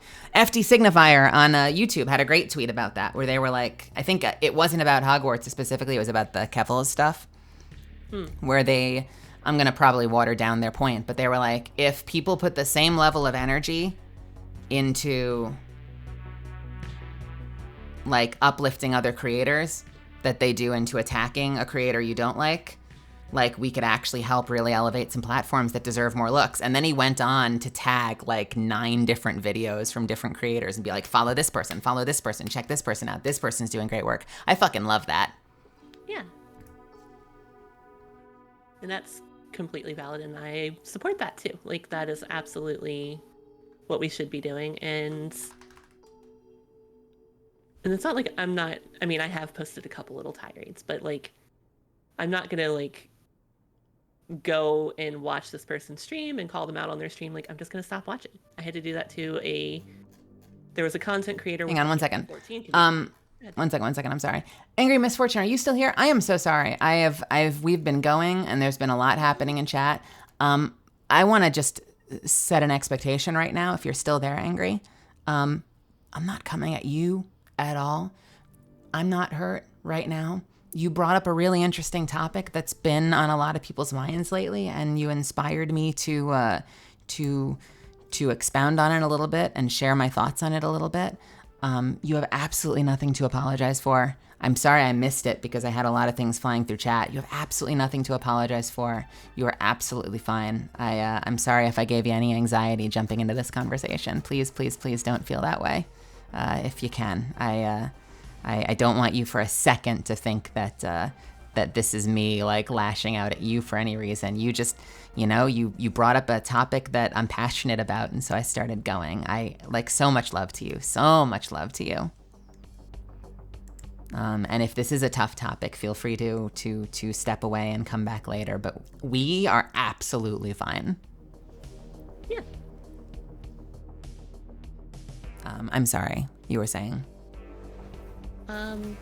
Sorry, I actually lost where my train of thought was there. Where was I at? I'm sure it'll come back to me. Control. Oh, I was talking about there was a creator within the FF14 community, a very big one, very notable one, who went on an hour-long tirade on their stream about how they were going to play the game now when they weren't going to before because of other people being harassed. And when people in her chat were also saying the same things, like, hey, we're not comfortable with you playing this game, we've been here for you through a lot, like, but we can't support you playing this game. And a lot of them stopped watching. And she just kept the tirade going of being like, see, people are even calling me out in my chat, when it wasn't people calling her out. It was people saying, like I said, please don't do this if you value yourself or consider yourself an ally. So, I don't know. It's just hard for me to have sympathy for people saying they're being harassed when most of what I'm seeing, and again, like you said, there is some truth to that in the fact that it probably isn't us who are doing it, and that doesn't mean that the harassment isn't happening. But when you're still like lumping the people that are doing that together with people who have legitimate concerns, that's when I find it hard to have sympathy. She could have a complex, you know. She could be trapped in that mindset, and in that case, you know, hopefully time will help sort her out. That's what I say all the time when I talk about like some of the shit I've been told as an actor. You know, I've had moments where I have to step back and I'm like, you know, I'm still talking about people telling me that they think my voice is weird and they don't know what to do with it. And like, people haven't told me that in a while, but it clearly left enough of an impact that it created a wound. But I can tell, I can tell that this is definitely You shut the enemy down. I don't know, an individual that you need to limit your exposure to too, I imagine, because I can tell that they've kind of crossed a threshold with you. That's a power play. And I feel that. I respect that. So someone I looked up to, someone I really respected, and when they were being told, hey, please don't do this, if you know, still want to consider yourself to be like an ally to people, going off on a tirade and saying you're playing this game now just because people have been telling you not to, that does not that does not make you brave. Yeah. Zone B lost. And I think the big pain point for me is a lot of these people were playing this game and being told that they're going to play it despite being bullied. Zone advantage is yours. And at that same time, in the news, our trans siblings are yeah. That's kind of why I said what I said about exposure. Because I do feel like for a lot of people, it's, you know, it's not personal. It's this thing that they read about once in a while and they don't have a lot of personal experience with it. And you get that personal experience by either living in the body, you know, or by having a lot of trans people in your lives. And not like, you know, not the like, I have a trans friend, but like by having someone who's like actively in your life who you care about. I think that exposure can help breed a lot of sensitivity. And that's why, you know, like I said, even the people that don't play it, like I'm happy that they don't play it. And I notice, and it bums me out a little bit, that the narrative is not, I don't support this woman or her message, so I'm not gonna play it as a show of solidarity. It's, what the fuck? Oh my God, person's teleporting. It's, I don't want to play it because I don't want to get canceled, which definitely speaks to a lack of either understanding, sympathy, respect. But, you know, if we want to assume positive intent, it speaks to a lack of understanding of the issues, or like maybe not having taken the time to understand why people feel that way. And that it's not just internet gonna be angry, that there's reason behind it. And if you take the time to explore that a little bit, you might realize like, oh, fuck, okay. There's a reason people are taking this stance and why it's affecting people. And so you can take a principled stance on why you don't wanna play it, not fear of cancellation. Right.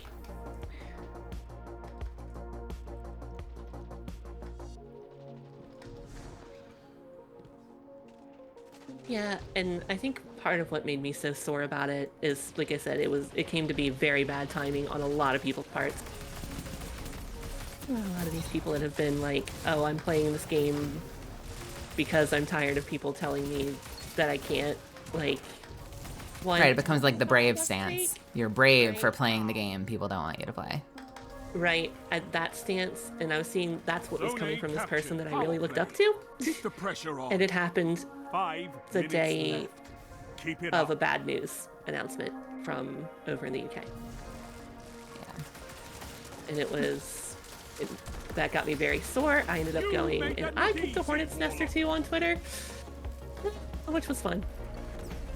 And by fun, I mean, not fun. But, A fire team that fights together stays together. yeah, I don't know. That's a lot of where, like, the place I'm in, that's where a lot of that has come from. Freddie the Awesome says, I only know 2 trans people personally, and I talked to them about it because I was super excited for the game. Harry Potter got me through a lot when I was a kid, and it means a lot to me. And they both said they wouldn't be offended if I played it. But I think it's probably different if you're a creator or someone with an audience. It might even just be different based on the individual, you know? Like, people have different sensibilities to things. Like I said, you know, I take a principled stance on why I'm not willing to support her. Some people have a very emotional stance on why they're not willing to support her. Mine's kind of a mix of both. to use a weird fucking parallel, you know, there was a lot of anger for a while over Halloween costumes, maybe like 6-7 years ago, and people were getting incensed about like particularly tone deaf like Pocahontas costumes and stuff. Or people were talking about how Thanksgiving is like a hateful holiday. And I have one close friend who's a trans woman who's an indigenous trans woman. And she's like, I fucking love Thanksgiving. She's also one person, you know? And like, so we all have different sensibilities, different values, different things that impact us. But, you know, if you look at the curve, I think it's probably safe to say that more trans people than not are not supportive of the game. But, you know, we're not a fucking monolith. Like... So there is probably a trans person out there that fucking loves that game and is fiending for it. And, you know, okay. You're winning. Stay strong. I, sort of related but unrelated, I have a queer coworker at my job, and this coworker used to work for Chick-fil-A, despite being queer. Good. And I think their stance was they had told me, they were like, I mean, yeah, they're bad, but I'm making them pay me, so who's the real winner here? Victory gives the city hope, Guardians. Yeah, no, I had someone ask that. I had a conversation about the, like, there were some people talking about wanting to use, God, I slap with the fucking, not to be, I am an actual gamer right now. I fucking slap with this Vex. I was talking to somebody, I think I was talking to Angel about the idea of doing I'm sorry, not about the idea of us doing, but like we were debating the merits of like if a streamer wanted to stream that game but donate to charity. And there was just a lot of questions behind it. Because like numerically from the top down, I could see like, I get the arguments in both cases because I might have Fluffy. Because you could say like, okay, so I put $70 in their pocket. But then if I donate $10,000 to a charity that supports trans kids, for instance, you're taking something that was a bad thing and doing a whole lot of good with it. But you could also just as easily make the argument that like, well, why do you have to play that game? Just play a different game. And then you just get in the granularity of the popularity and like the audience you can draw, the donations you can draw with this game versus that game. And it just became like a whole bunch of like geeky math where you're like, okay, well, this is a popular game right now, but there's got to be another popular game we could play. Well, you also have to factor in like the number of people that would come in to like hate donate, like hate JK donate. And so, like, could the momentum of using their game against them generate more money that you could give to the charity than if you just were, like, playing Apex? You know, like, there's a lot of considerations there. They ended firmly against. I ended in the middle of, like, I guess my stance on that was, like, all right, if you had to play it, that's probably the best reason. But I still have a lot of questions about that. I think that it would require someone who's better with spreadsheets than I am to determine if like you really, really have to be playing that game to donate and to create a charity. Like surely you could do it with a different title, but I don't know. I don't know the power of fuck you JK donations. The biggest like I guess issue I would take with that is that if you have a big enough platform that you can make money, and like you said, just to use the number example, like yes, say you do spend the $70 on the game, you make $10,000, but if you have a big platform with a lot of followers, what happens when those followers decide to all go buy the game? Yeah, you could be creating a lot of exposure you shouldn't be creating for something. Yeah, like then you have to get into, is the $10,000 you're going to make and donate worth more than however many sales you end up giving the oxygen you're giving that by continuing to give it attention. Yeah, no, that's a really good point. That's definitely another thing to bring up. Well, and as Amiralist points out, you know, like I think it's, you know, the headspace of the creator too obviously matters, you know. I think there probably would be some people out there that are, there are definitely going to be people out there that like are coming up with reasons to make it okay to play it. From the standpoint of like, if I do this, I'll feel less bad about playing it. And that's obviously the wrong headspace to have.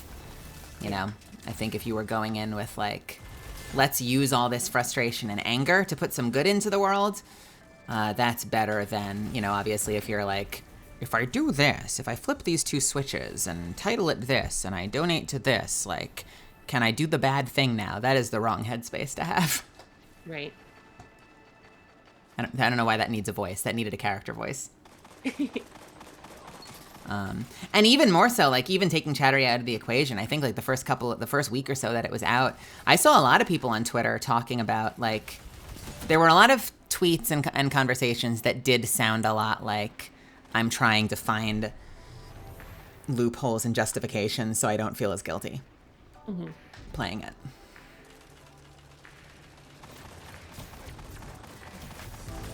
And again, I take such a left-brained approach to that where I'm like, I don't want you to feel guilty. I just wish you didn't want to play it so bad that you needed to trick yourself into playing it. You know, like, It's like, it's really easy to just not. But I don't wish guilt on anyone. I don't wish hurt on anybody. I just wish you'd, you know, that you weren't such a bonehead that you needed that in the first place. Oh no. I'm getting called out in my chat for playing Crucible with not someone else. With what? Sorry. One of my friends was talking earlier about wanting to play Crucible, and now I was like, I don't know if I'm going to play Crucible today, and now they just popped into my chat and they're like, oh, you're playing Crucible. I see there's more linear, says Fluffy. Yeah, well, they should come. Invite them after this match. Although if we win this match, we're done. Yeah, I can invite them. Bears, do you want to do Crucible with us if we don't win this match? You play the game to draw the crowd and make aware about trans rights. See, so Fluffy's got the right idea. You tag your stream as playing Hogwarts, but then when they get in there, it's just an Apex stream with a link to a charity. They said it's all good. I'm playing Zomboid LMAO, but yeah. Also, hi. I'm glad you're here and in chat. We are talking about the wizard game.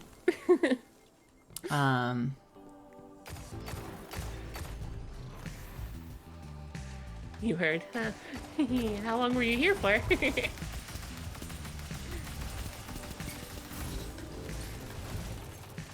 Very annoying how one person's bigoted opinions can ruin stuff like this, because it's actually a really cool game and the first one I've seen where you can actually play as a trans character. I know another game where you can play as a trans character.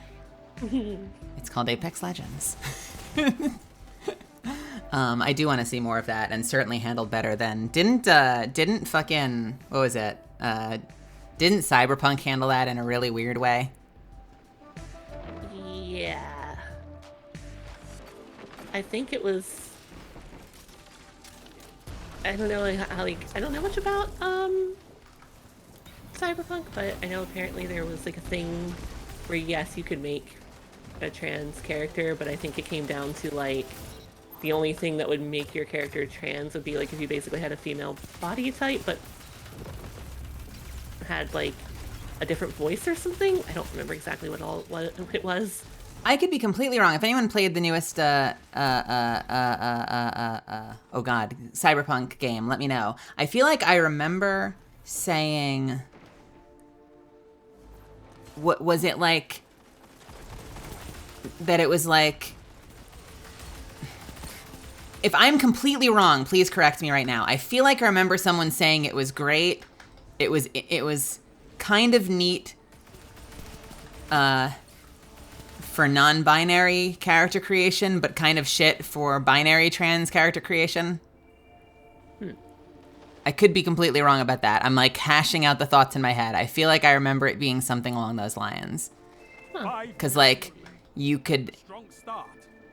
essentially could mix and match like a default gendered body with whatever genitalia you wanted, which could create some, but if you were looking to like, yeah, I feel like it was just like a case of like a half-assed, like we did our best and our best wasn't good enough.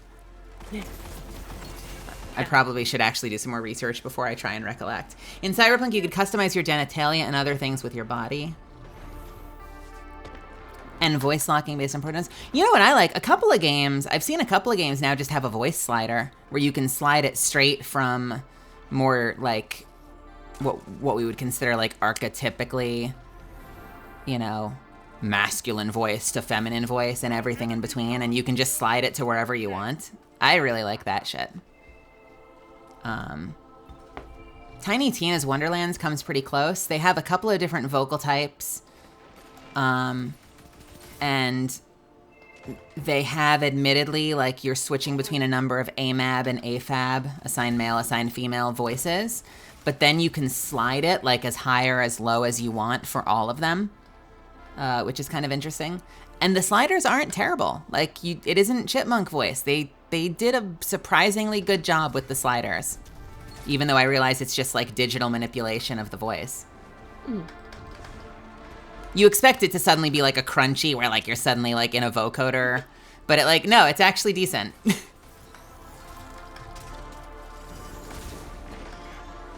The voice selection changes how people refer to you and what romantic relationships you can do. That shit sucks.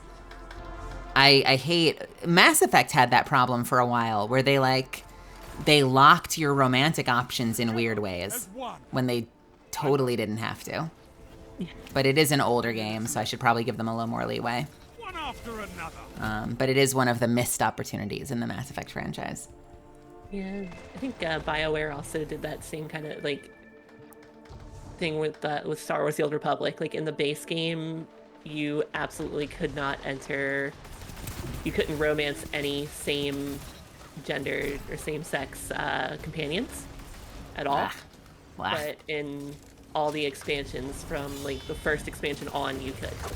But they never went back and changed it so that you could, if you still had the original companions with you too. Until I think one of the more recent ones, one of the companions comes back from like, and it's only for like one of the characters on the Sith side. I think it's like the Sith Warrior has a companion that comes back, and even if you're a female Sith Warrior, you actually have the option for romance. But it took them like 10 years to do it. They finally started caring. Yeah, it happened I think with the Jedi Knight too, actually, now that I'm thinking about it. Although it's a little weird because if you do that with the Jedi Knight, that character that comes back is your... So that's a little... power dynamic-y, it gets a little weird. Also, the really painful one that gets me, I've seen people be like, you should take that energy and focus on the real issues. And like, A, anti-trans rhetoric is inherently tied to the increase of anti-trans legislation. And B, I never really see that many people caring about sheer amount of anti-trans laws.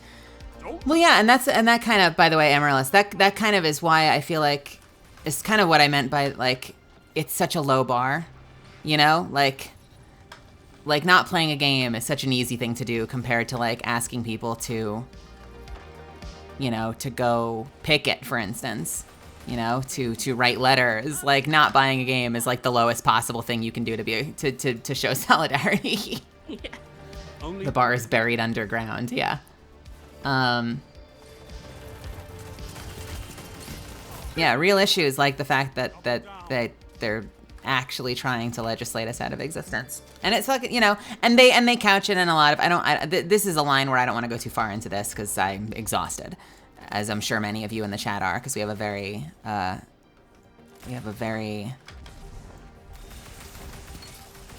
many trans folks in our community here.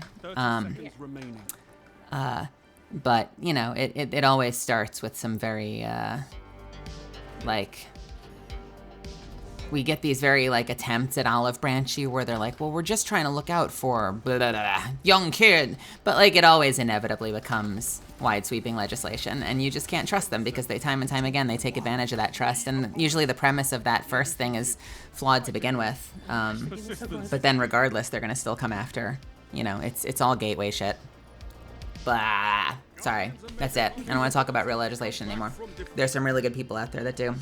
I'm very good at talking industry and my own stuff. I don't like to take too deep a dive when it comes to legislation because I don't spend my whole life reading legislation. So I don't want to give an ignorant take on it. There is such a thing as, someone said this earlier. There is such a thing as I think I heard JP Carliak say it for the first time. With the fucking, advocacy? Ambassador fatigue. Ambassador fatigue being the idea that, like,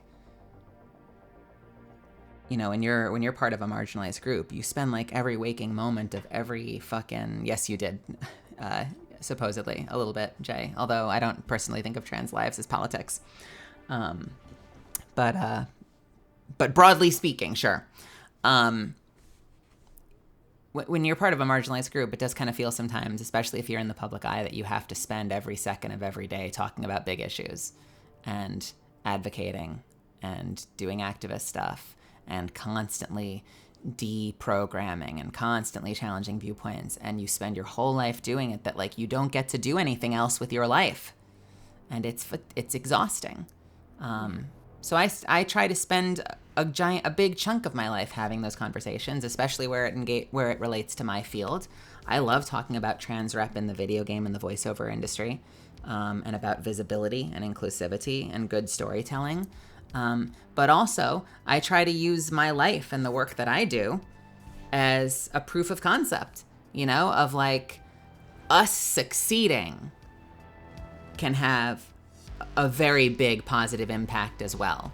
There are going to be people out there that spend their whole time boots on the ground fighting.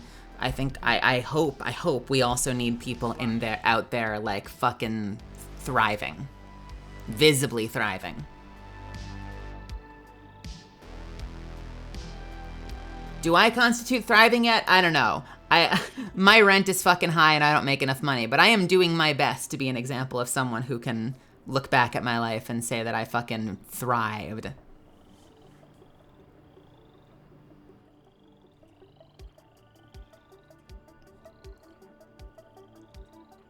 You know, because that gets those doors open. You blast those doors open so everyone behind us can run in. Everyone reaches back, pulls someone else through the door.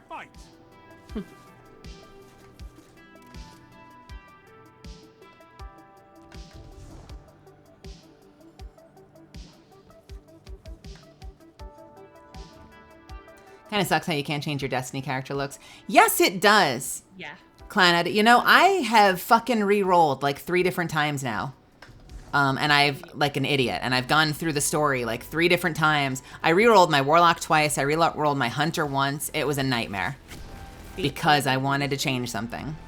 Yeah, the only reason I haven't re-rolled my Hunter is because I don't want to do the stasis shit again. Oh, God.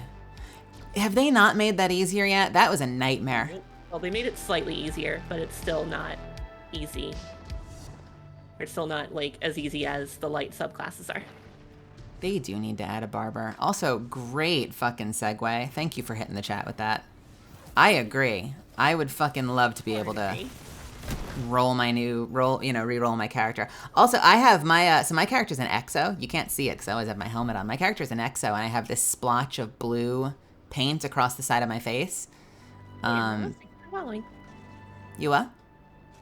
Amaryllis came over and followed me over here. Oh, yeah. I was thanking them for the follow.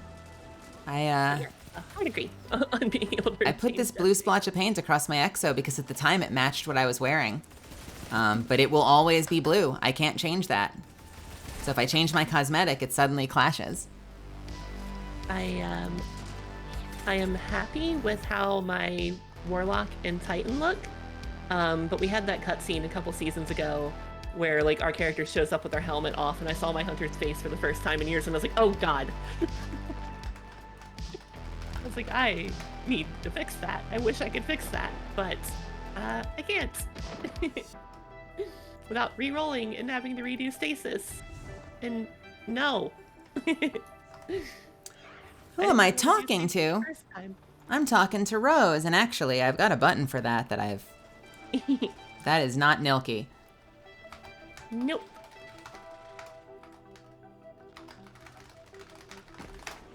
Bam! I am playing with Rose, who... I have way too many commands for this. I need a fucking macro. Bam! Go check out Rose. She's a good friend of mine. And, is getting started. Has a cute model. Also, getting her feet wet in the voiceover world and the streaming world, so we have a lot in common. The enemy down. Yes. Double down. Thank you for the follow. What I need is, I don't know if a bot does this, I need like multi-action commands I can do. Because I always have to type in multiple commands into the chat. I also could have put you in the, I could have put you in the description, but at this point, I'm in my last maybe 20 minutes anyway. We've done all Crucible. We haven't gotten to fucking Gambit. Oops, all Crucible. Because we needed 4 wins, and we still don't have 4 wins. Right, we got 2 in a row, and then an easy third one, and now we haven't got the 4. It's insane that it must be wins. Yeah, Swinky, Molten, and Spray Tag, thank you for following. It was all the 3 right in a row. I just need a win. I'm in too deep. Sunk cost fallacy is setting in. Yeah, 2030. I have a lot to write tonight, as usual. But you know what? I'll hopefully have tomorrow off, and we'll have a great evening stream. Yeah, I don't know what I'm doing tomorrow, but Monday, I am gonna be going probably all day trying to finish last minute Destiny stuff.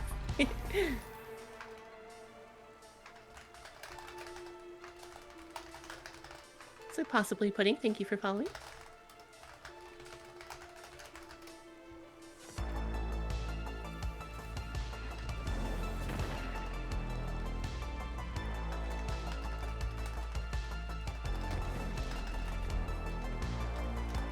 If you are watching me over here on the side, you're seeing just how not good at Crucible I am in this game. Just PvP in general.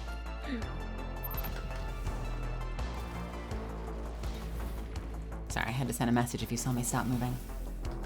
You're good. I was glaive meleeing someone over here that was just standing here. This one could be a win if we get on our game, although where the fuck are the enemies?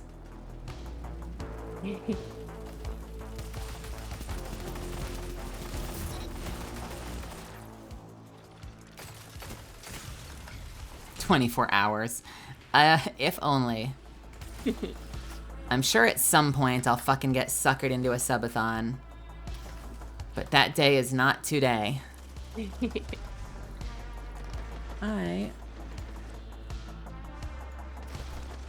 Are you fucking kidding me? That motherfucking thing said ad in 45 seconds, and so I went to click the snooze button, and now it's running an ad. What is going on with fucking Twitch timers today? Either I'm bugged or Twitch is bugged, but something has gone horribly wrong with my timers today. Yeah, and my timers were really weird the other day too. My brother was like watching the chat for me, and I was like, oh, I still got a little bit of time before the ad. I'm gonna hit it here in a couple minutes. And he's like, you're already in an ad. And I was like, I'm what? So fucking weird. Oh yeah, Monday. No Destiny Monday. So we'll have to maybe we'll do the last of our Destiny on maybe tomorrow. Oh, and then wait, is it gonna be down on Monday? All day Monday. All day Monday. Oh, woof. Okay, so I really need to go hard tonight and tomorrow. I will write as hard as I can. I'm gonna write so hard. So fucking hard. And then tomorrow, who knows? I got invited to a museum by a friend. Don't know if I'm doing that yet or not, but I will probably stream at some point. And then Monday, I am gonna be streaming in the evening with Ken on. 3 minutes remaining.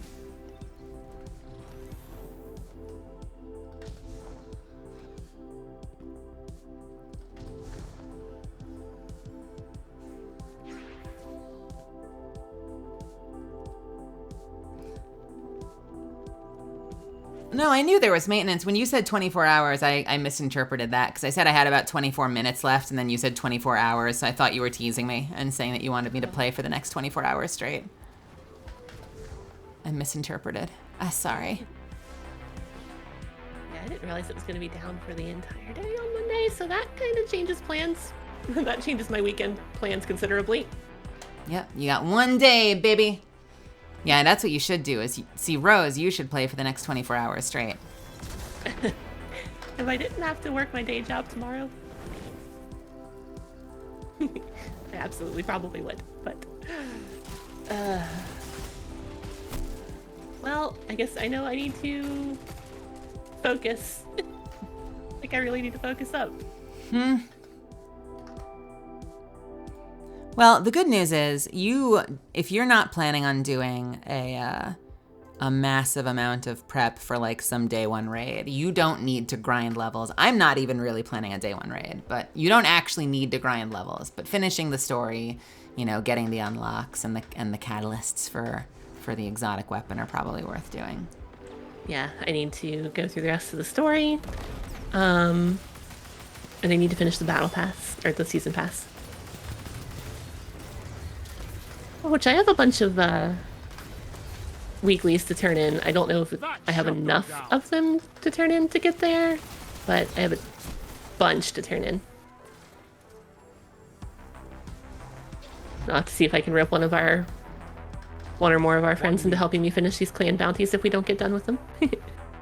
Shax does give me life. I fucking love Shax. I really wanted to go for the Seraph title, but I don't know if I'm gonna have time now that I know I only have 2 days instead of 3. Do I have the Seraph title? Nope. I'm 4 of 9. Yeah, I'm not getting Seraph. Oops. Jono says, hi, Rose. Hi. Don't you need to wait like 2 weeks for the content you really want or something? For the raid, probably. But it's going to be a new expansion, which means we're going to have a big-ass campaign to play. And they started doing something with Witch Queen where you can now play in Legend difficulty, which I'm going to do, which means we'll be playing the campaign on hard mode, so it'll be nice and fun and challenging. I do want to do that again, too, I think. I think I definitely want to do Legend again. And fight again. All right, one more. This one's got to be the win. This one's going to be the win. I swear to God, it better be the win. You lost this contest. So what? Fight again. All right.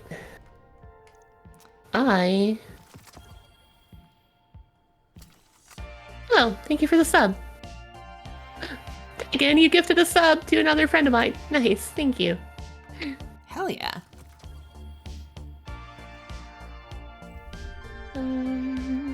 Well, I was gonna be like, I'm gonna pull out hand cannon and bow and just go nuts in this one, but I don't have the right hand cannon on me. Let me pull up Dim.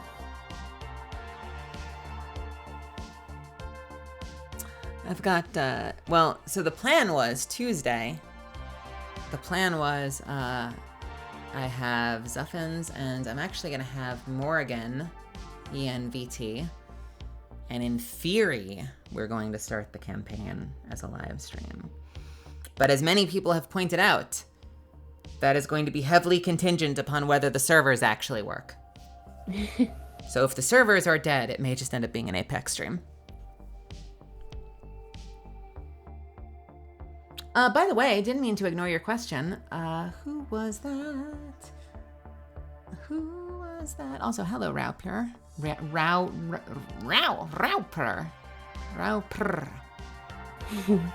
Rauper.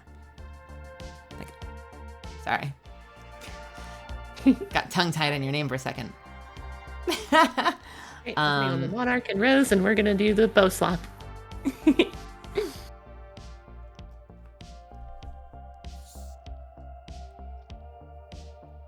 Let me go back up a little bit.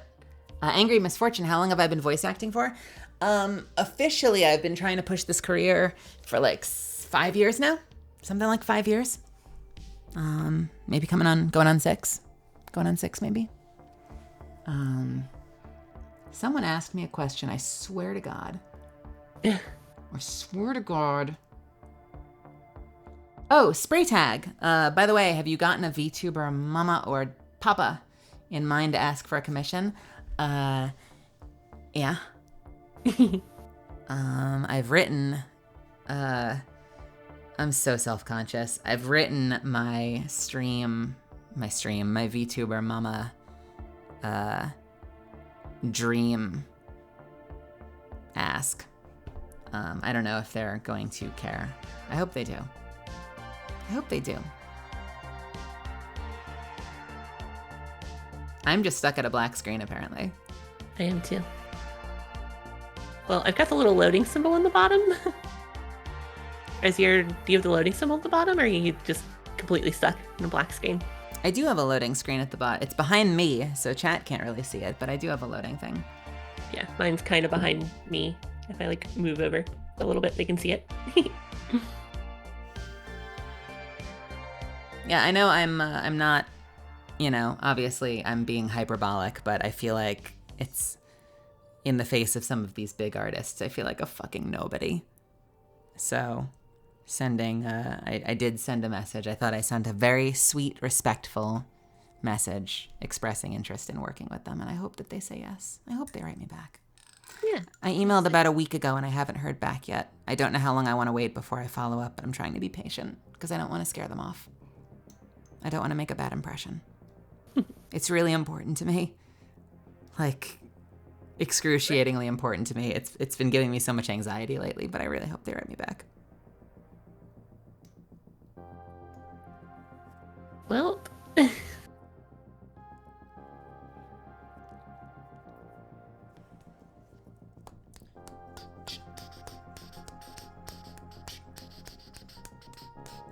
I'm still stuck in the screen too. I don't know what we're doing here.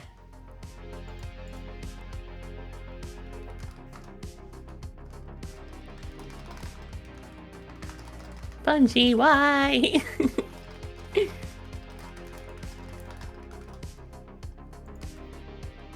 I am gonna go back to orbit. How's that sound? Okay.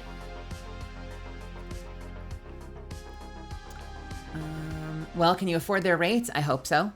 I hope so. I don't know. I hope so. The other factors are, do I have a clue what I want? I do. And are they super backed up? I'm patient. I actually made a point in my email of saying I understand if you have a very long lead time, because to me, finding the right person to bring my character to life is what's most important to me. And I could be patient. I'm not in a hurry. I want to make sure it's done right, not fast.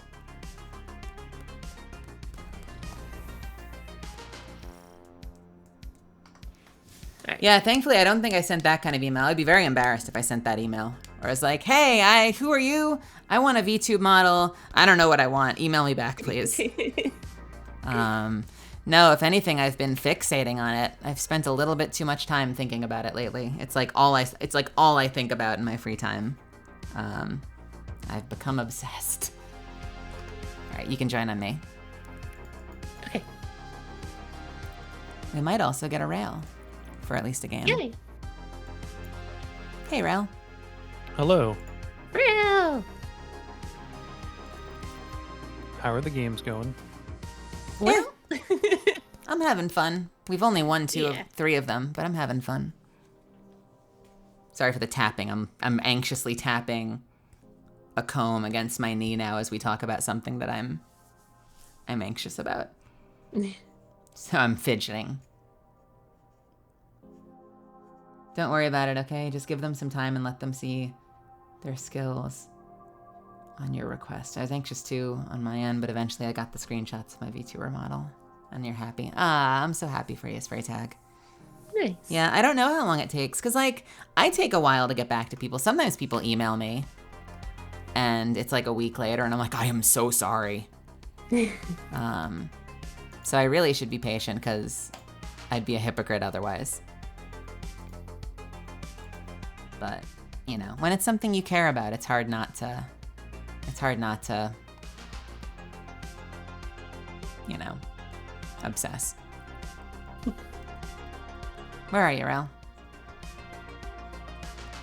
I thought I said yes to your fire team thing. No? It's been weird. Like, I couldn't even join on her. Like, she's not even showing as online for me. And then we were doing fine until we got booted from that. I wonder if it's because VitoTube is taking up the like Steam Oh. presence. Oh. Oh, that's possible.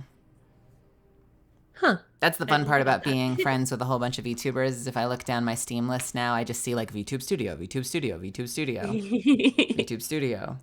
Seems like there should be a way to deprioritize that, but Yeah, I think it's probably just easy to like right click on it on the bar and have that. Because like I could just load VitoTube from Windows, but it was easier to make it a launcher in Steam. yeah. But you think you could tell Steam like, hey, this is not when I launch this, Ignore it. ignore it. Yeah. Yeah. Yeah, I've seen Aura Hack has like the same game playing all the time, and I don't know what the hell it is.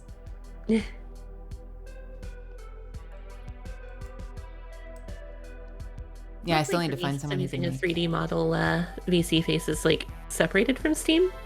I think there is a Steam version, but I don't use it. Are you going from your phone into the computer? No, I'm Using a using the webcam? webcam. Okay. Eventually, I'm going to set something up so I can use my phone. Yeah, 'cause I Better. know that's where the good yeah, shit comes from. Yeah. I mean, eventually, way down the line, I'm eventually going to switch probably over to Live 2D when I can afford to, but for now, I'm working on upgrading my 3D model. Can you turn around? Can we see the back of your head? No, not really. Paid my mom at December and we started working. She told me February the art would be done, March layers done, April finalization and extras done. Yeah, knowing me, I'm going to get a model completely done. I'm going to have a model done and I'm going to be like, Jelly, everything's ready to go. And she's going to be like, when's your debut? And I'm going to be like, I don't know. That's my planning in a nutshell. I think when I have my like 3D upgrades that I'm working on currently done and have my lore done, I'm gonna do like an actual debut since I never did that. Since I was just like, I just want to stream and I just want to model so I don't have to be on camera. Tim, thank you for the follow.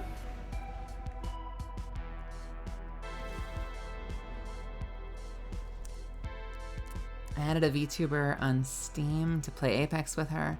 Now I know when she's about to go live because you see playing VTube Studio. Fuck yeah. I'm going live 2D. Yeah, that is my goal eventually. But live 2D is a little bit out of my price range at the moment.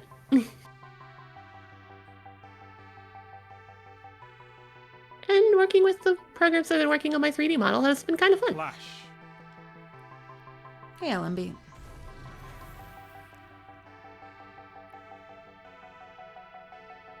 Uh-oh. Bad news, everyone. I need to pee, so let's finish this match really quickly.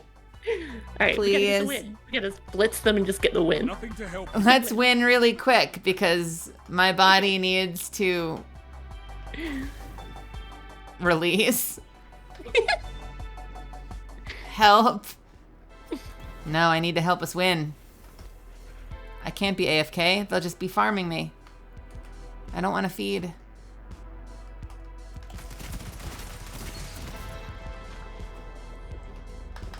It's okay, we've got Rail here now. He's gonna carry us to victory. Famous last words. Wait,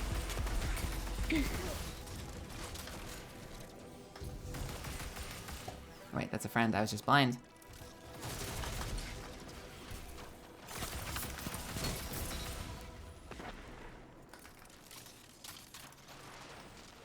Left. A fire team that fights together stays together.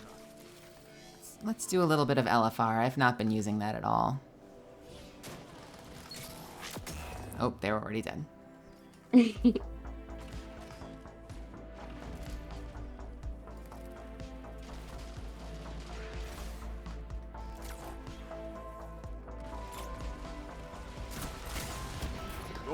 moments of clarity are weapons, Warlock. Yeah. Fuck, I missed.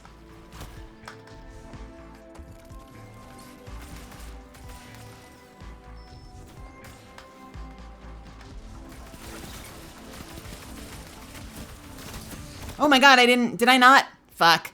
I left them at 1!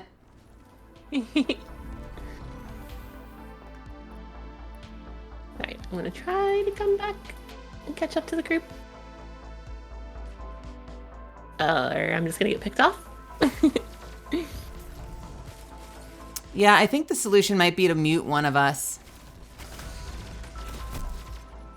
If you have both of our streams open. Yeah. It's okay, I won't take it personally. Pick whoever has the better mix. Well, then, I already know who's getting muted. I still need to get mine fixed up a little bit. I need to reach out to, I don't want to offend them. I was watching a stream the other day, and we've had like a little bit of interaction, but not a whole lot. But I was watching their stream the other day. Jesus. And, my god, their mix is bad. And I mean, I'm brand new, so like, who am I to talk? But like, they are a much bigger streamer than I. They get a lot more people than I do. Their mix is not great. And I really want to reach out and try and help them. Because I think I could help them make their shit sound really good with very little effort. Person's weak in the tunnel over there. I don't think I'm perfect either, but I have put a lot of effort into getting my levels to sound decent. Because I want it to be a good experience. I think mine's in a sort of decent-ish place. The last couple streams I've done, people have said it sounds okay, but I don't know if I'm like still exactly where I need it to be or where I want it to be. God, You're in my chat now. You're gonna have to let me know how it sounds. This map is a fucking nightmare for my playstyle. You shut the enemy down. There's not enough room to get in the air. I'm feeding because I keep like taking to the sky and getting caught on ceiling, getting caught on like the lip of a door, and then I get gunned down. And yeah, I think if you're gonna float, the outside lane is the only real area with a high enough.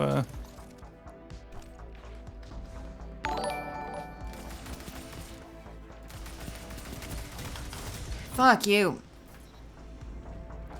All right, I'm going outside.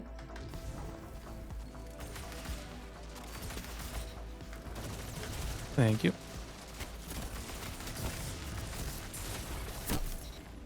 Oh, got 2 anyway.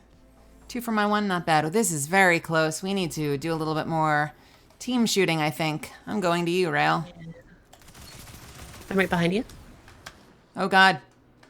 Rail, you don't look very good at all. Just my ghost.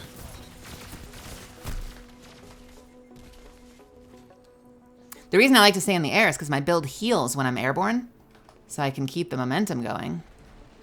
Oh god, we had a much bigger lead before. Yeah, I started getting run down on that lane. Finally, the spawn moved.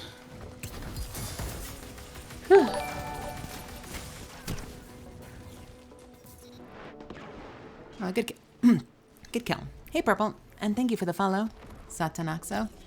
Ah!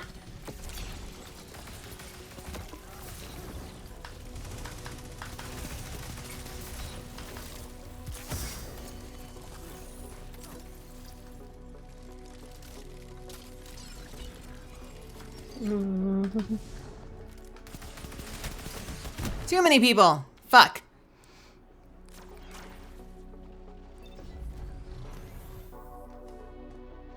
More than 0 redemption options, Tim. Right now you have a very healthy 0. I hope someday for it to be more. How did they beat me? What the fuck was that schmovement?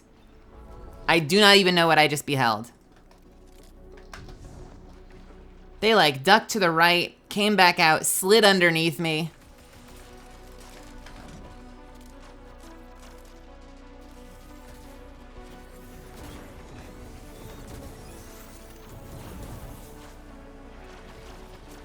At the very least, I pressed this lane for a second. Nah. Have to get us back in the lead a little bit, but not enough.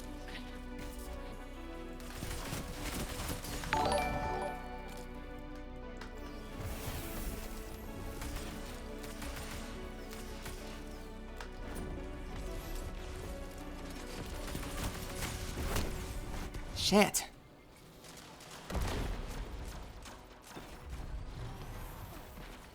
I wonder if I would be better using, Stay strong. Nope, that person is laning really well. Heading over to you. I'm right behind you, Rail.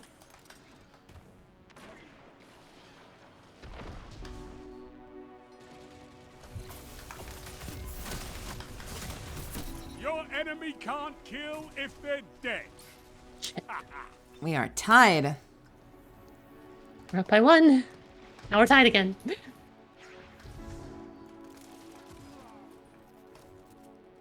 All right, just gotta work together. Mm-hmm.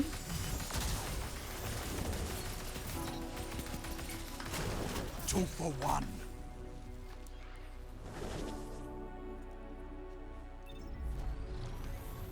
Actually, I bet your pulse rifle is really good in here.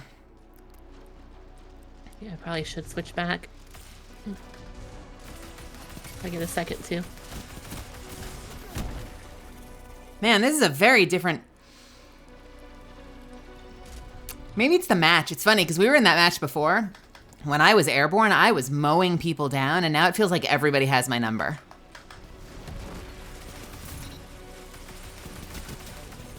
Two for 1.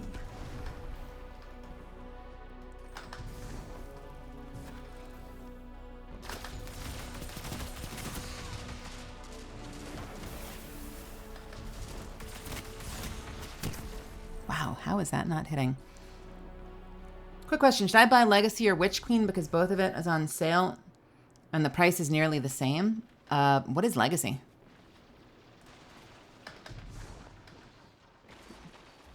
Does anyone know what Legacy is?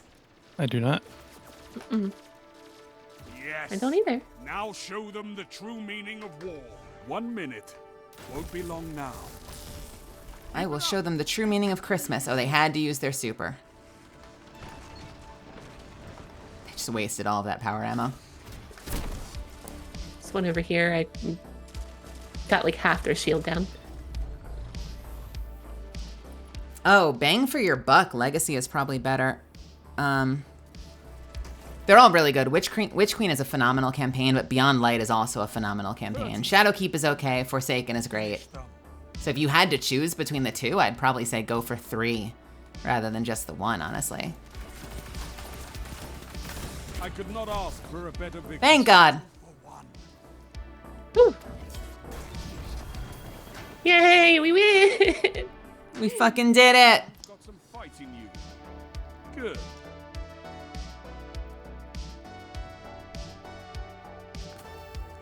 And I am in dead last. I would think Lightfall would be the... Oh, yeah, Noki's saying that in chat right now. Lightfall is the upcoming expansion, so if you want to be on the current new things. Yeah. All right. Can I interest either of you? I know I should be going. I'm bad. I'm bad. Can I interest either of you in a GM in these trying times before I call it? Sure. Yeah. I'm going to hit the restroom real quick. I'm going to hit the button real quick, and I will see you all in just a few minutes. Okay. You know what? I'm actually going to do the same. So I will be RP as well.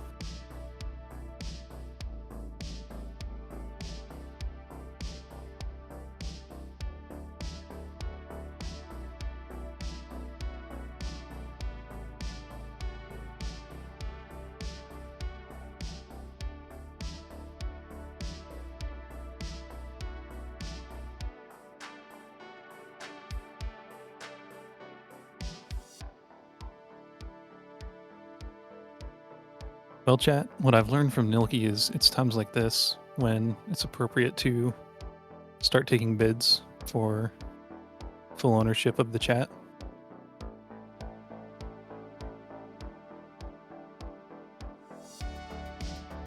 not exactly sure the legality of that process, but Milky does it pretty consistently, and I've been impressed with that. So, now's the time.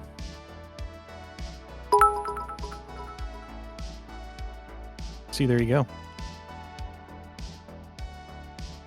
Now, Zuffins, if you're wondering, is actually just trying to maintain existing mod ship. Zuffins is sort of already chat overlord. So now could be a good time to try to hedge him out.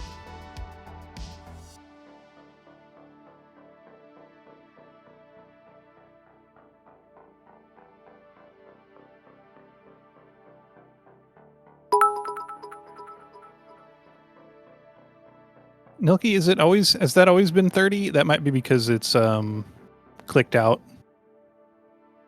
Because Windows will set the Destiny window to 30 when you're not on top of it.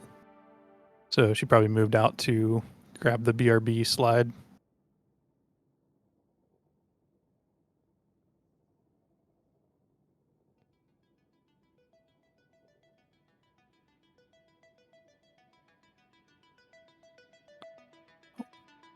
Wow, 50 times the initial starting bid. That's impressive.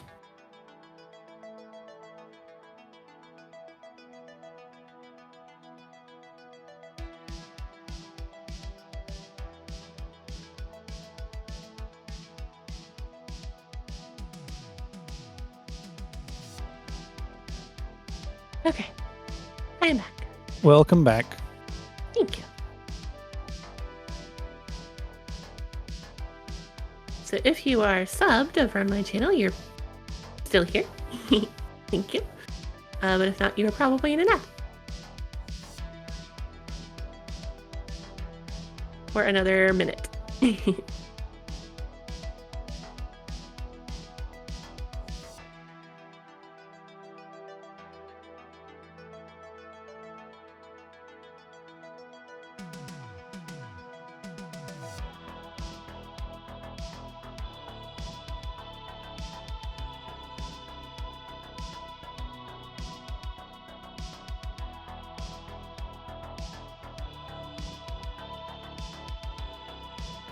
I am not fire team leader, so I can't see what the GM is, or like what loadout I need to be running.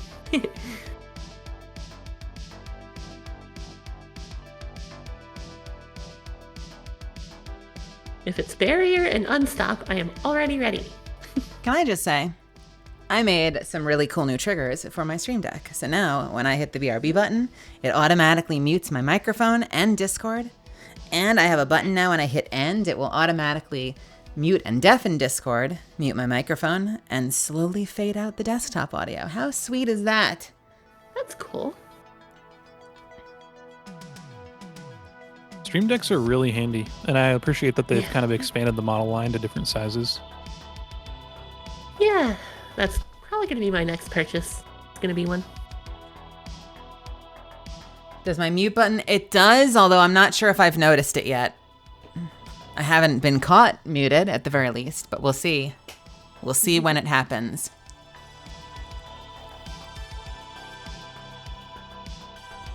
You're muted on Discord right now, Damn it. Just kidding. It was a clever ruse of lying to you. Prison of Elders. All right. Oh, it's all three barrier, overload, and Oh yeah, I should change my loadout for that if we're doing that. Probably not going to use Ace of Spades. Oh, I need to go to the tower real quick. My bank is overflowing with bullshit. Okay. Or my postmaster. Do you think I should stay on my hunter, or do you think I should bring my Titan? Because I could bring Bubble. Well, for boss, you're on Warlock, Millie? I am on Warlock. So if we get a well for boss melt, that's probably the only I can stay specialty thing. Okay, I can stay on my hunter then, and I do need to switch my energy weapon, but I have barrier and unstop covered.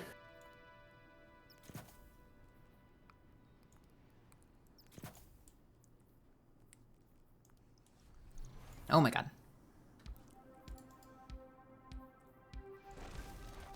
I love my Stream Deck. I probably wildly underutilize it. But I do a couple of cool things with it. I know, I don't use VTube Studio yet, but I know a lot of VTubers will have different expressions and things macroed to it, which I think is really cool, and I hope to take advantage of someday. Well, if Dim will load, I will switch my energy weapon over. I have the 15, I think it's the standard one. It's the 15 button one. They have a new one that has built-in encoders and dials for different volumes and stuff, but yeah, it uses a lot of touch technology, and you only actually have access to like 8 buttons or something at a time, and I have questions about that because that seems like a trade-off. It's pretty much, if you need encoders, that's the one you get. If you don't, probably not that one. Thank you. Thank you. All I really want in life is to be able to do Mato's what thing that she does. Should we begin then? Well, slight issue. Dim is not loading. Hey, Naka, what's up? Nakatrico. Nakatrico?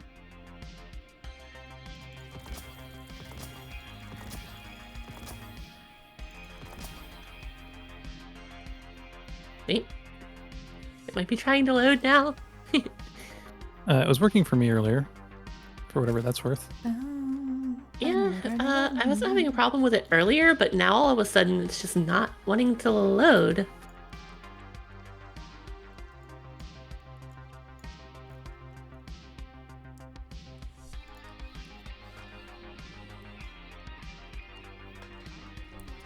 What am I gonna run? I'm gonna run. Another golden age blueprint for interplanetary orbital sail. Uh-oh. Can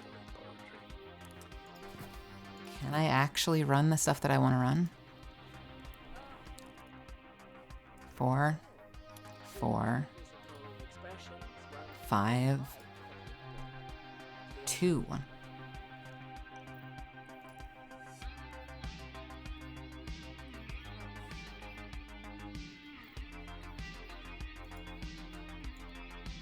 Alright, come on, Dim. Please load. Because I don't think the weapon I need is in the vault. I think it's on my Titan. So I can't just go pull it from the vault. I need Dim to work. Or I'm just gonna have to change characters and manually do it. But why? Why should I have to do that? When Dim is right there, but not working.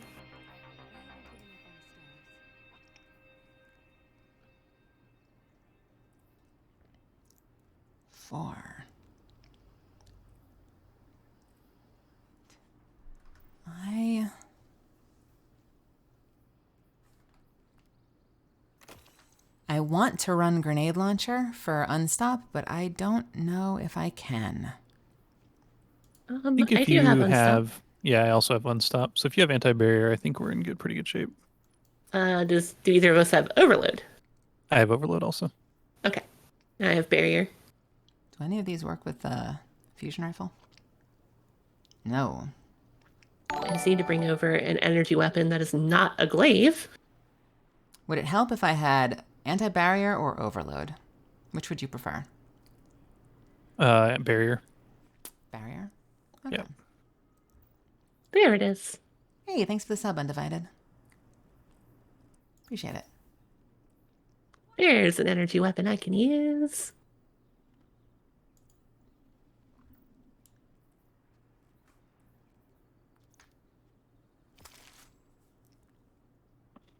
Fenchurch does the exploring. I make the Meli, do I know my time says Caturday? Is it not? Every day is Caturday. I'm pretty sure it's Caturday on my calendar. Are you in the future?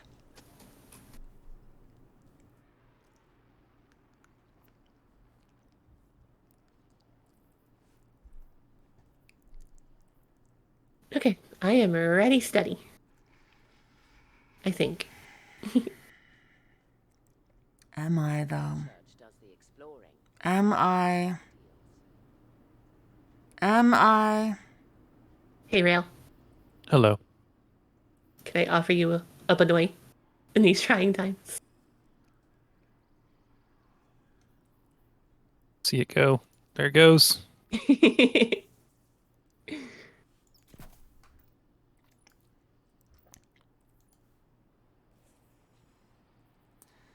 You know what? I will use linear. I know that's going to be counterintuitive for this last boss, but fuck it, I'm doing it anyway.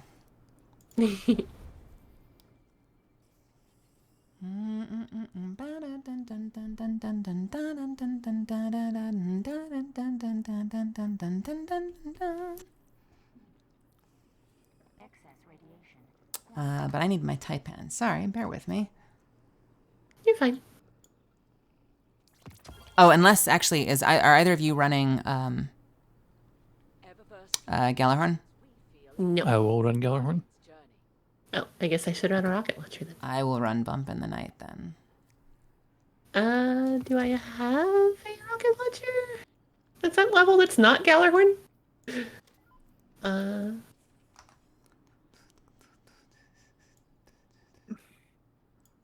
Go back to Dim.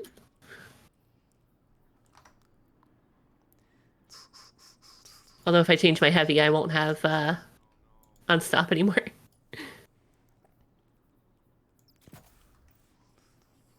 Because I'm using Leviathan for the intrinsic Unstop. This is the challenge that always happens when we set up for a GM. Bear with us, chat. Okay, rocket launcher, ammo finder, rocket launcher, scavenger. I'm gonna use my Mythoclast, which means I can break one thing. I'm happy for it to be anything. Right now, it is barrier. Barrier is good. Cool. I guess weak and clear is not gonna matter if I don't have a grenade launcher.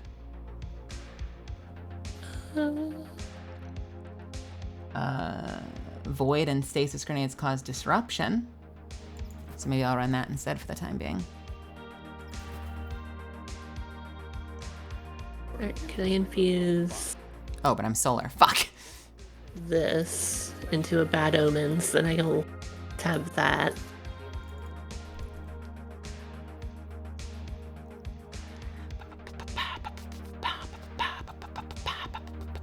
But then what am I going to run as an exotic?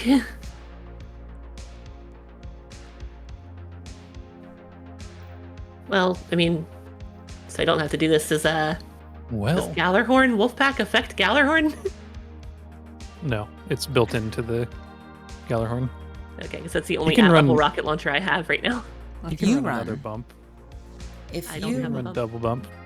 well, if Rose runs Galahorn, you have the thing, right? The catalyst, yeah. Yeah. So if Rose runs Galahorn, then you could run something else, Rail, or if you wanted bump, I could run something else.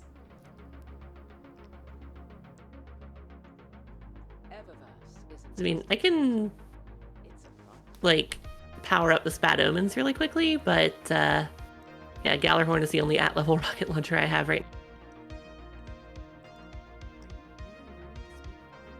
Okay, if you want to run Galahorn, that's fine. And I will rotate over to a different one. Okay.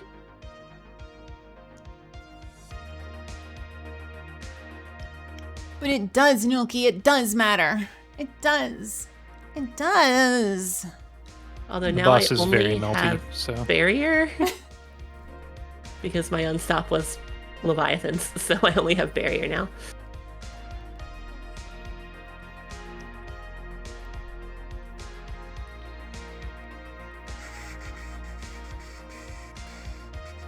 Tell you what. I'm gonna break my build. I'm gonna break my build.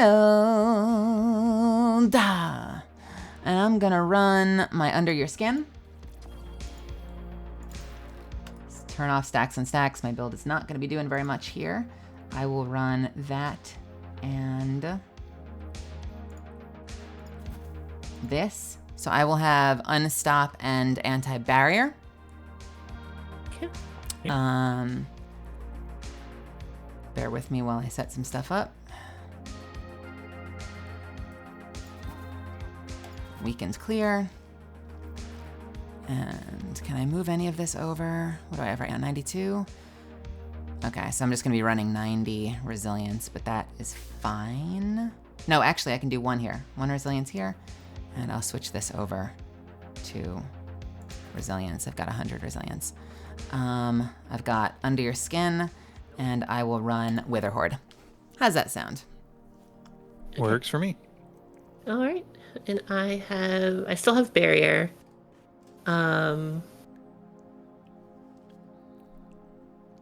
Yeah, I still have barrier, but that's it. But I am running galley.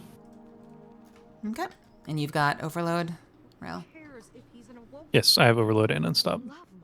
We did it, chat! We fucking did it! Let's go! I also have this bird.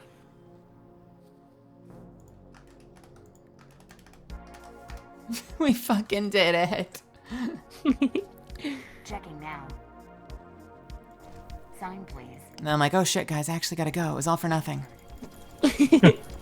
We'll be ready the next time. Received.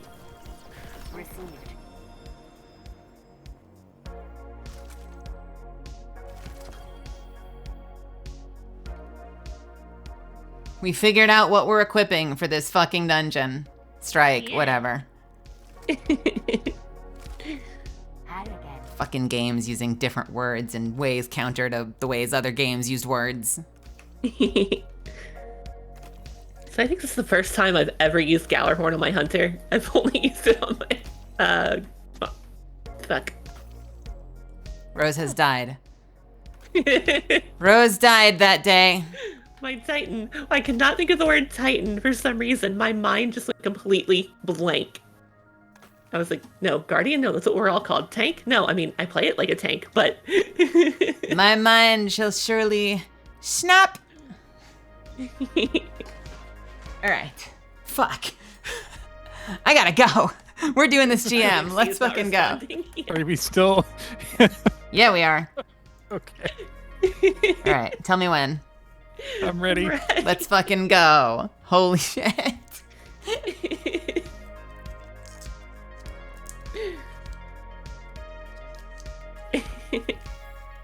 I'm so excited. Thank you for joining me on this adventure. Ow. Wait, my loadout's wrong. No! It's too late.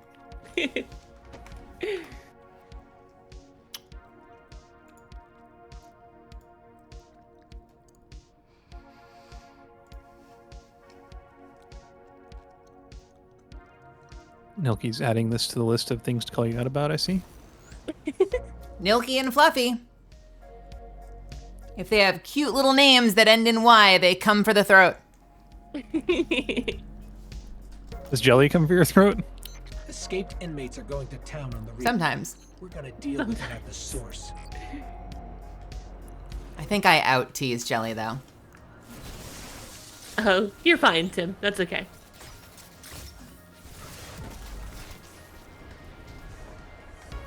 I hope I'm of level for this.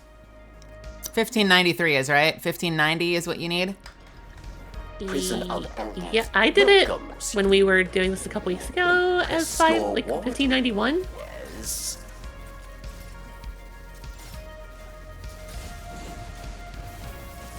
I'm gonna die. Oh god.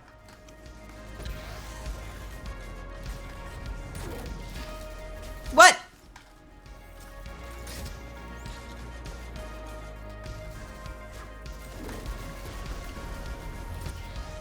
$95, really?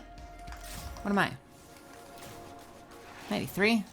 That means I'm playing on hard mode? Leviathans.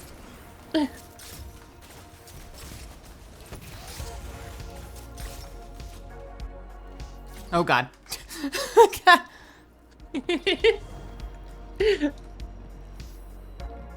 I'm sure it'll be fine. Andrew, I'm sorry to hear that.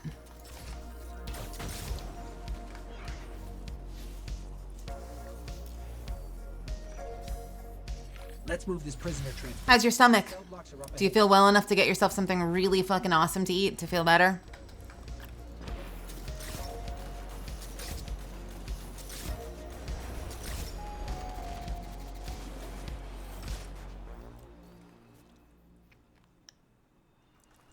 Watch the rails, but there's only one rail here.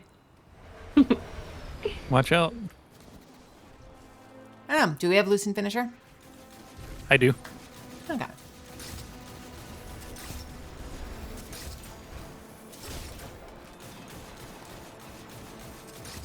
Was this guy always here? He teleported around a little bit. Okay.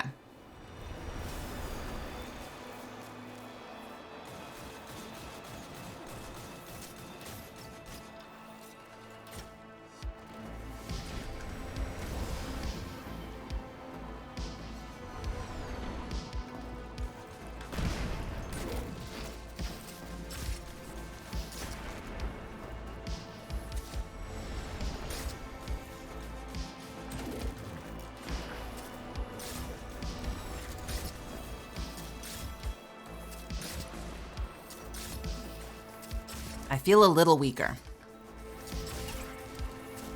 What did I use last time I was here? Was I using Wish Ender?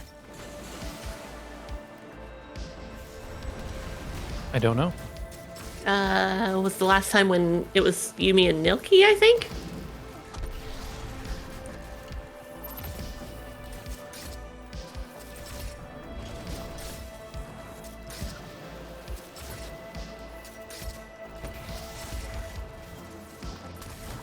Nice finisher.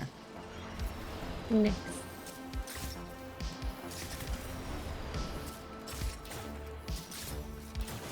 This is my favorite, one of my favorite bows, by the way. The Under Your Skin. A great one.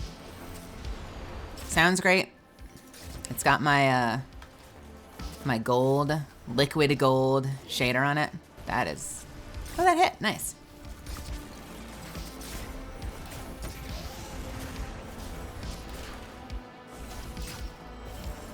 Guess it should be finishable.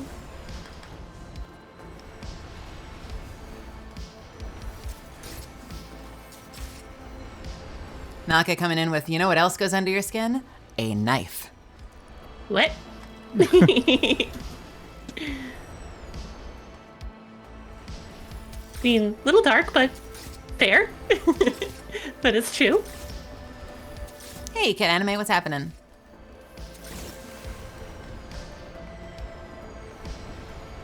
Today is Chris Wakeham's birthday. Oh shit.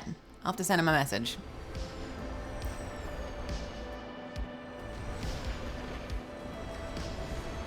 I feel like that's a common sentiment with a lot of people who come into Destiny for the first time.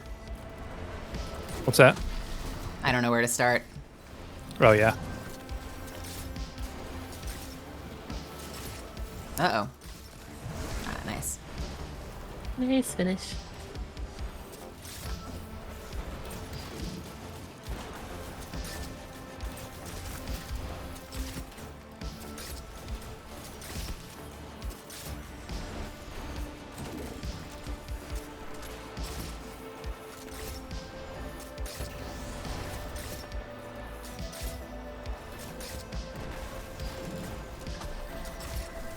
Ah, nice finisher.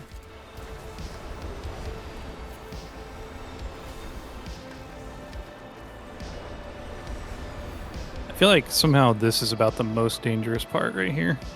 This I've been room. holding my super. The bomb room's pretty rough. Oh, yeah, that's true. We're gonna need a really good leader for the bomb room. Are you up to the task, Rel?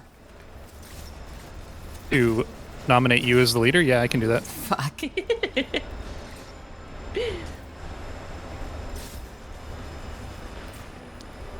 I have missed Witherhoard. Witherhoard is such a hard weapon to get used to because of how heavy the fucking grenades are. But it's such a good weapon. Oh, we doing left first? Yeah, I think so. There he goes. Fuck. That's right when I chose to Witherhoard. Oh, the train took my rocket.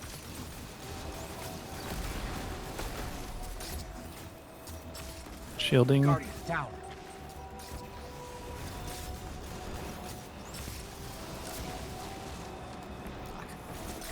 I was out of cover for 1 second too long. All right, last shield. Nope, he's healing. Nope. All right, he's full health.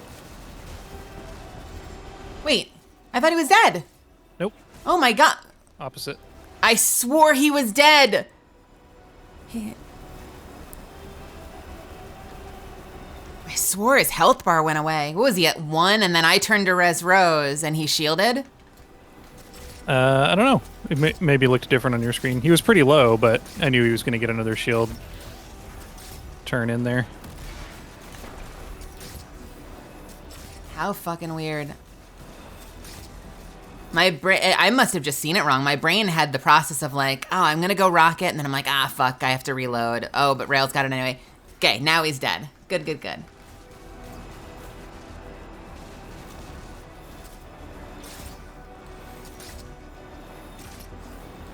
Doing right?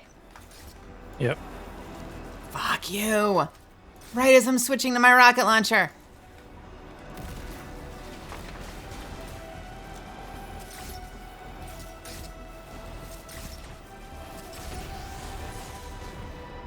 A lot of mortars coming in, making life a little hard.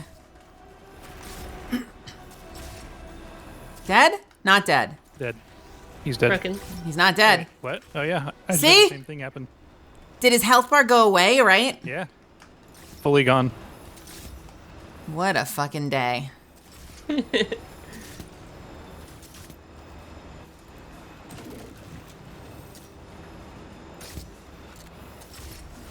feel vindicated.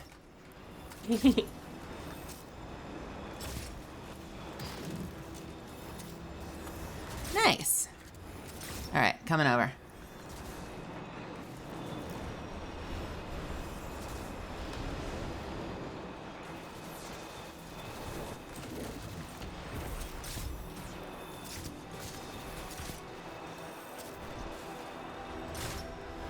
Should I super here or who cares? Probably who might as cares. well. Yeah? I'll get it. One super is probably enough to... Should start teleporting again if he doesn't die. There he goes. Boy, boy, welcome. Piss off the Dark One? What does that mean? Did I? I hope not. I've tried to be so good. What have I done this time?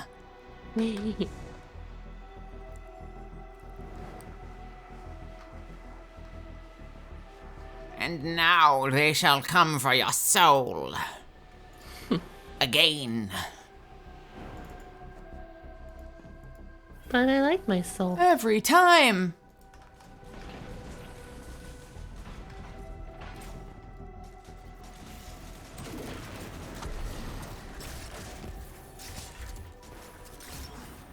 Guardian down. The funniest thing about the under your skin bow is that it looks like it's shooting boffer arrows. Like it looks like a LARP bow from first person perspective, doesn't it?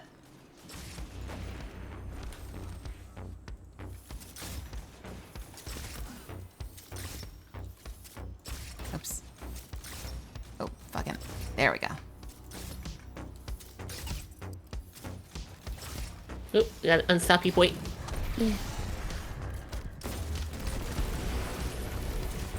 Oh, there they go.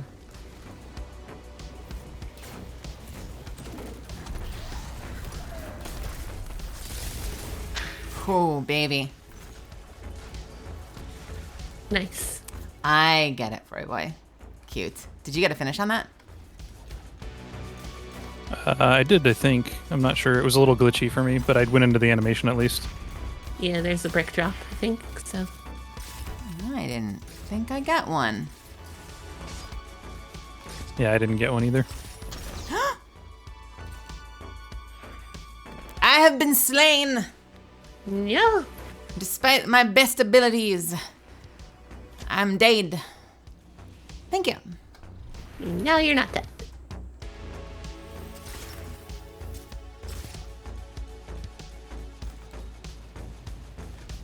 The Dark One finally came for me. I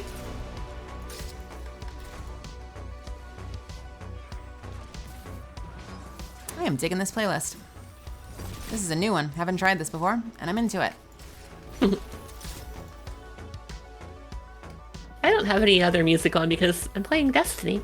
No, that's usually my rule. I don't know what happened.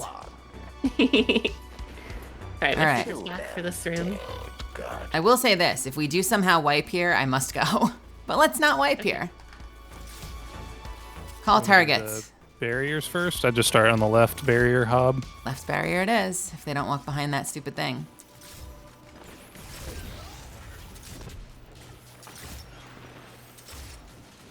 Am I the only anti-barrier? No. Okay, this overload needs to get the fuck out of the way.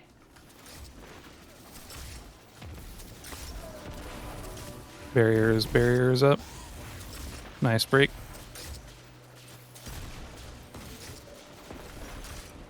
Okay, great.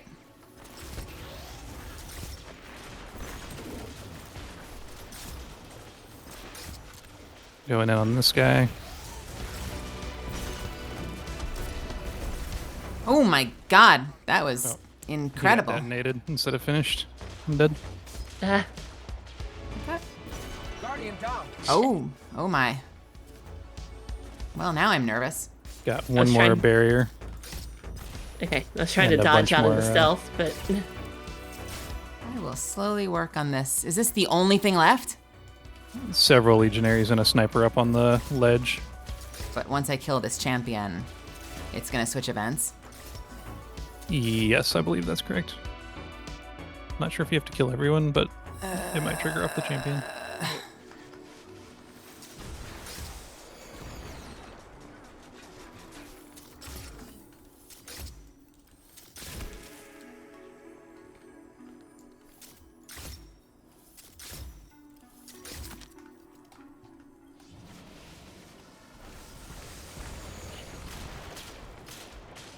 We're just gonna hang out for a second.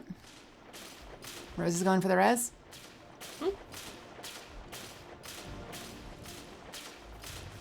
Hey, Rail. Hello. We gonna do the thing that Nilky did and start up there on the side rather than the middle? What do you think? Yeah, I think that's a good idea. On this spawn door. Yeah. Yeah. All right. They are dead. You are. All right, so over here. I'm gonna get that purple brick real quick.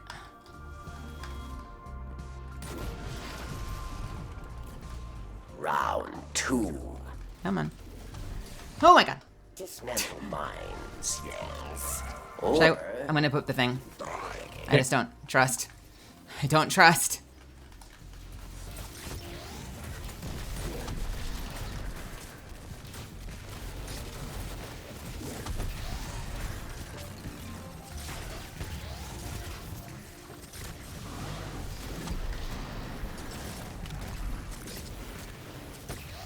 This is terrifying. yeah, I don't want to rock it here. Okay.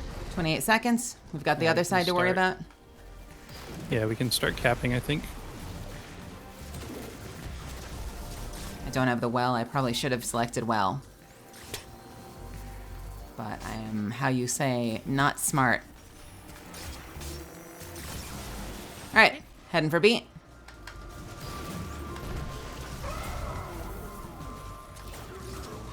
All right, get ready to turn around. We've got people at the door, right? Yeah. Doorway is probably the danger spot. Okay. And then we're gonna cross back to our right where we came from and not out towards the enemies. Yep, following route.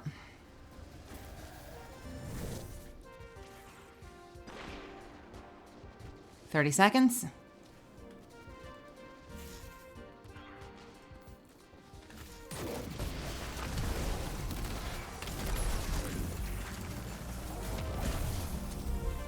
All right, Minotaur.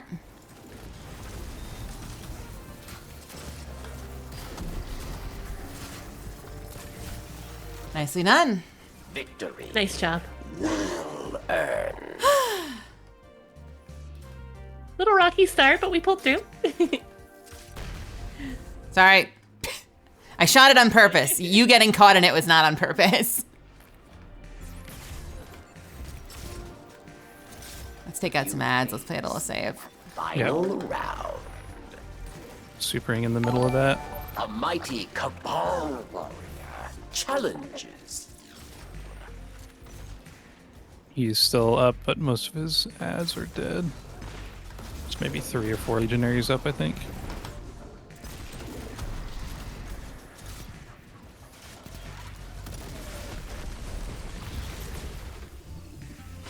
He's super low. Yeah, I don't think he's Yeah. finishable. Then everything else should despawn if you just play safe. All right. Purple ammo, please. Yes. All right. Full complements of ammo. Feels good. Let's be very careful with these stairs. Yep. I have been murdered so many times on these stairs. I'm gonna grab a purple brick from over here before I follow you in. Prison. Okay. We need to go... I'm not exactly sure how slow, but we need to go a little slow as well to make sure it doesn't bug out when we open the treasure box at the bottom. Just wait for the voiceover. Is that the rule? I don't know. I was just making things up. Okay.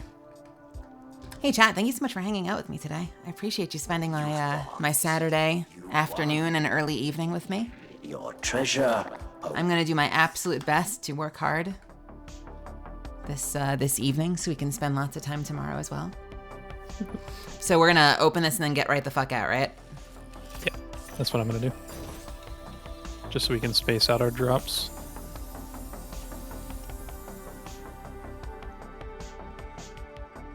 Yeah, I had a whole bunch of fun. I had a whole bunch of fun today.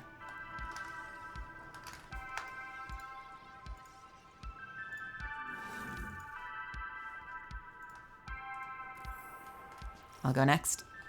Okay. Oh, did you, Tim? Ah, thank you. Hey, Junior. I'm glad. I will stream as often as I can. All right, we taking the overload? Yeah, I'd say put the overload down, because they tend to heal and teleport a lot. Okay. Well, That's another good target. What can you see? There's a barrier right there where I'm shooting at. oh, we're getting joining. Okay, we're going in. Be careful in here. Do we have an unstop in here? I'm gonna tag the unstop. Yep. Okay. Watch out. I'll rocket it. Finished. Make sure you're Nice.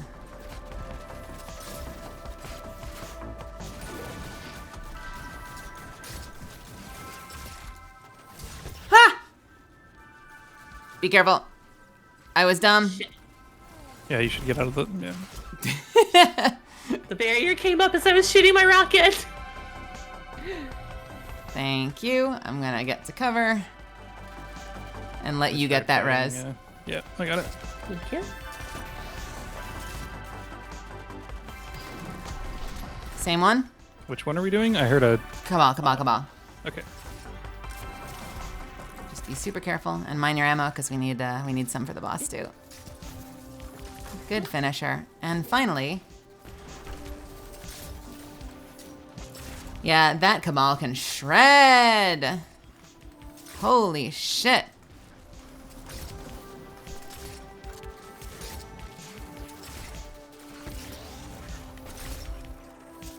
Thank you, Fluffy. That's very kind of you. All right. An old friend is here. I have super. I can immediately Judgment at hand. do that and then shoot Galley.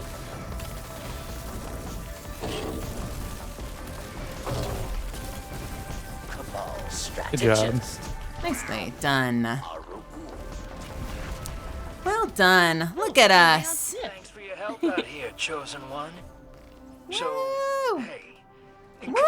confession, Spider asked me to get a And a crew Wendigo. together to take the prison back With from the chain barracks, reaction and frenzy. and you did great. So, What is the role everybody's I'll like clean up freaking out over? behind you. Conspire to sell this place back to the Awoken. We want to Oh, that's a good question. Did I even get one? Clown cartridge, and I don't know. Got it cut. Milky knows. It's right there. I have clown cartridge full court. And spike I gains? got... Doubt it. Nope. Oof. Yeah, I got... Explosive light. Auto explosive light. Thank you. Auto explosive light would be amazing. I would love to farm that. I probably won't be able to farm that till next season.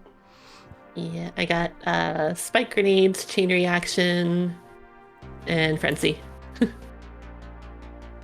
Spike, auto loading, explosive light. Well, that's on my target. I sure as hell probably won't get it unless we spend all of, unless I do a few more bounties and then we spend all of tomorrow night farming it. Which, if I had people with me, I wouldn't be opposed to it. But I don't see myself getting a god roll in there. My dears, Rail and Rose, can I bid you good day? Thank you so much for hanging out with me. Sure. Yeah, I appreciate it. It was a lot of fun. I am probably going to keep going for a little bit, Rail. You're welcome to stick around. Sure. There you go. All right, you two have fun. Take care. Bye, Rose's chat. See ya. All right, my dears. Let's leave party so they can go on and do something without me. We're gonna go big Meli time. Thank you so much for hanging out with me. I appreciate you spending Saturday with me. We had a good stream. We got a lot done. We knocked out some bounties. We had some uncomfortable conversations. But through and through, it was a good time. Definitely give Rose some love. I love her in this channel. And Rose, thank you again for joining me. Yeah. As far as where we go from here, I will probably do something tomorrow. At the very least, we'll have something tomorrow night. If you're here for the first time and you didn't hate it, feel free to throw me a follow on Twitter. Join the Discord. Hang out here, and I'll see you again soon. Let's go say hi to somebody.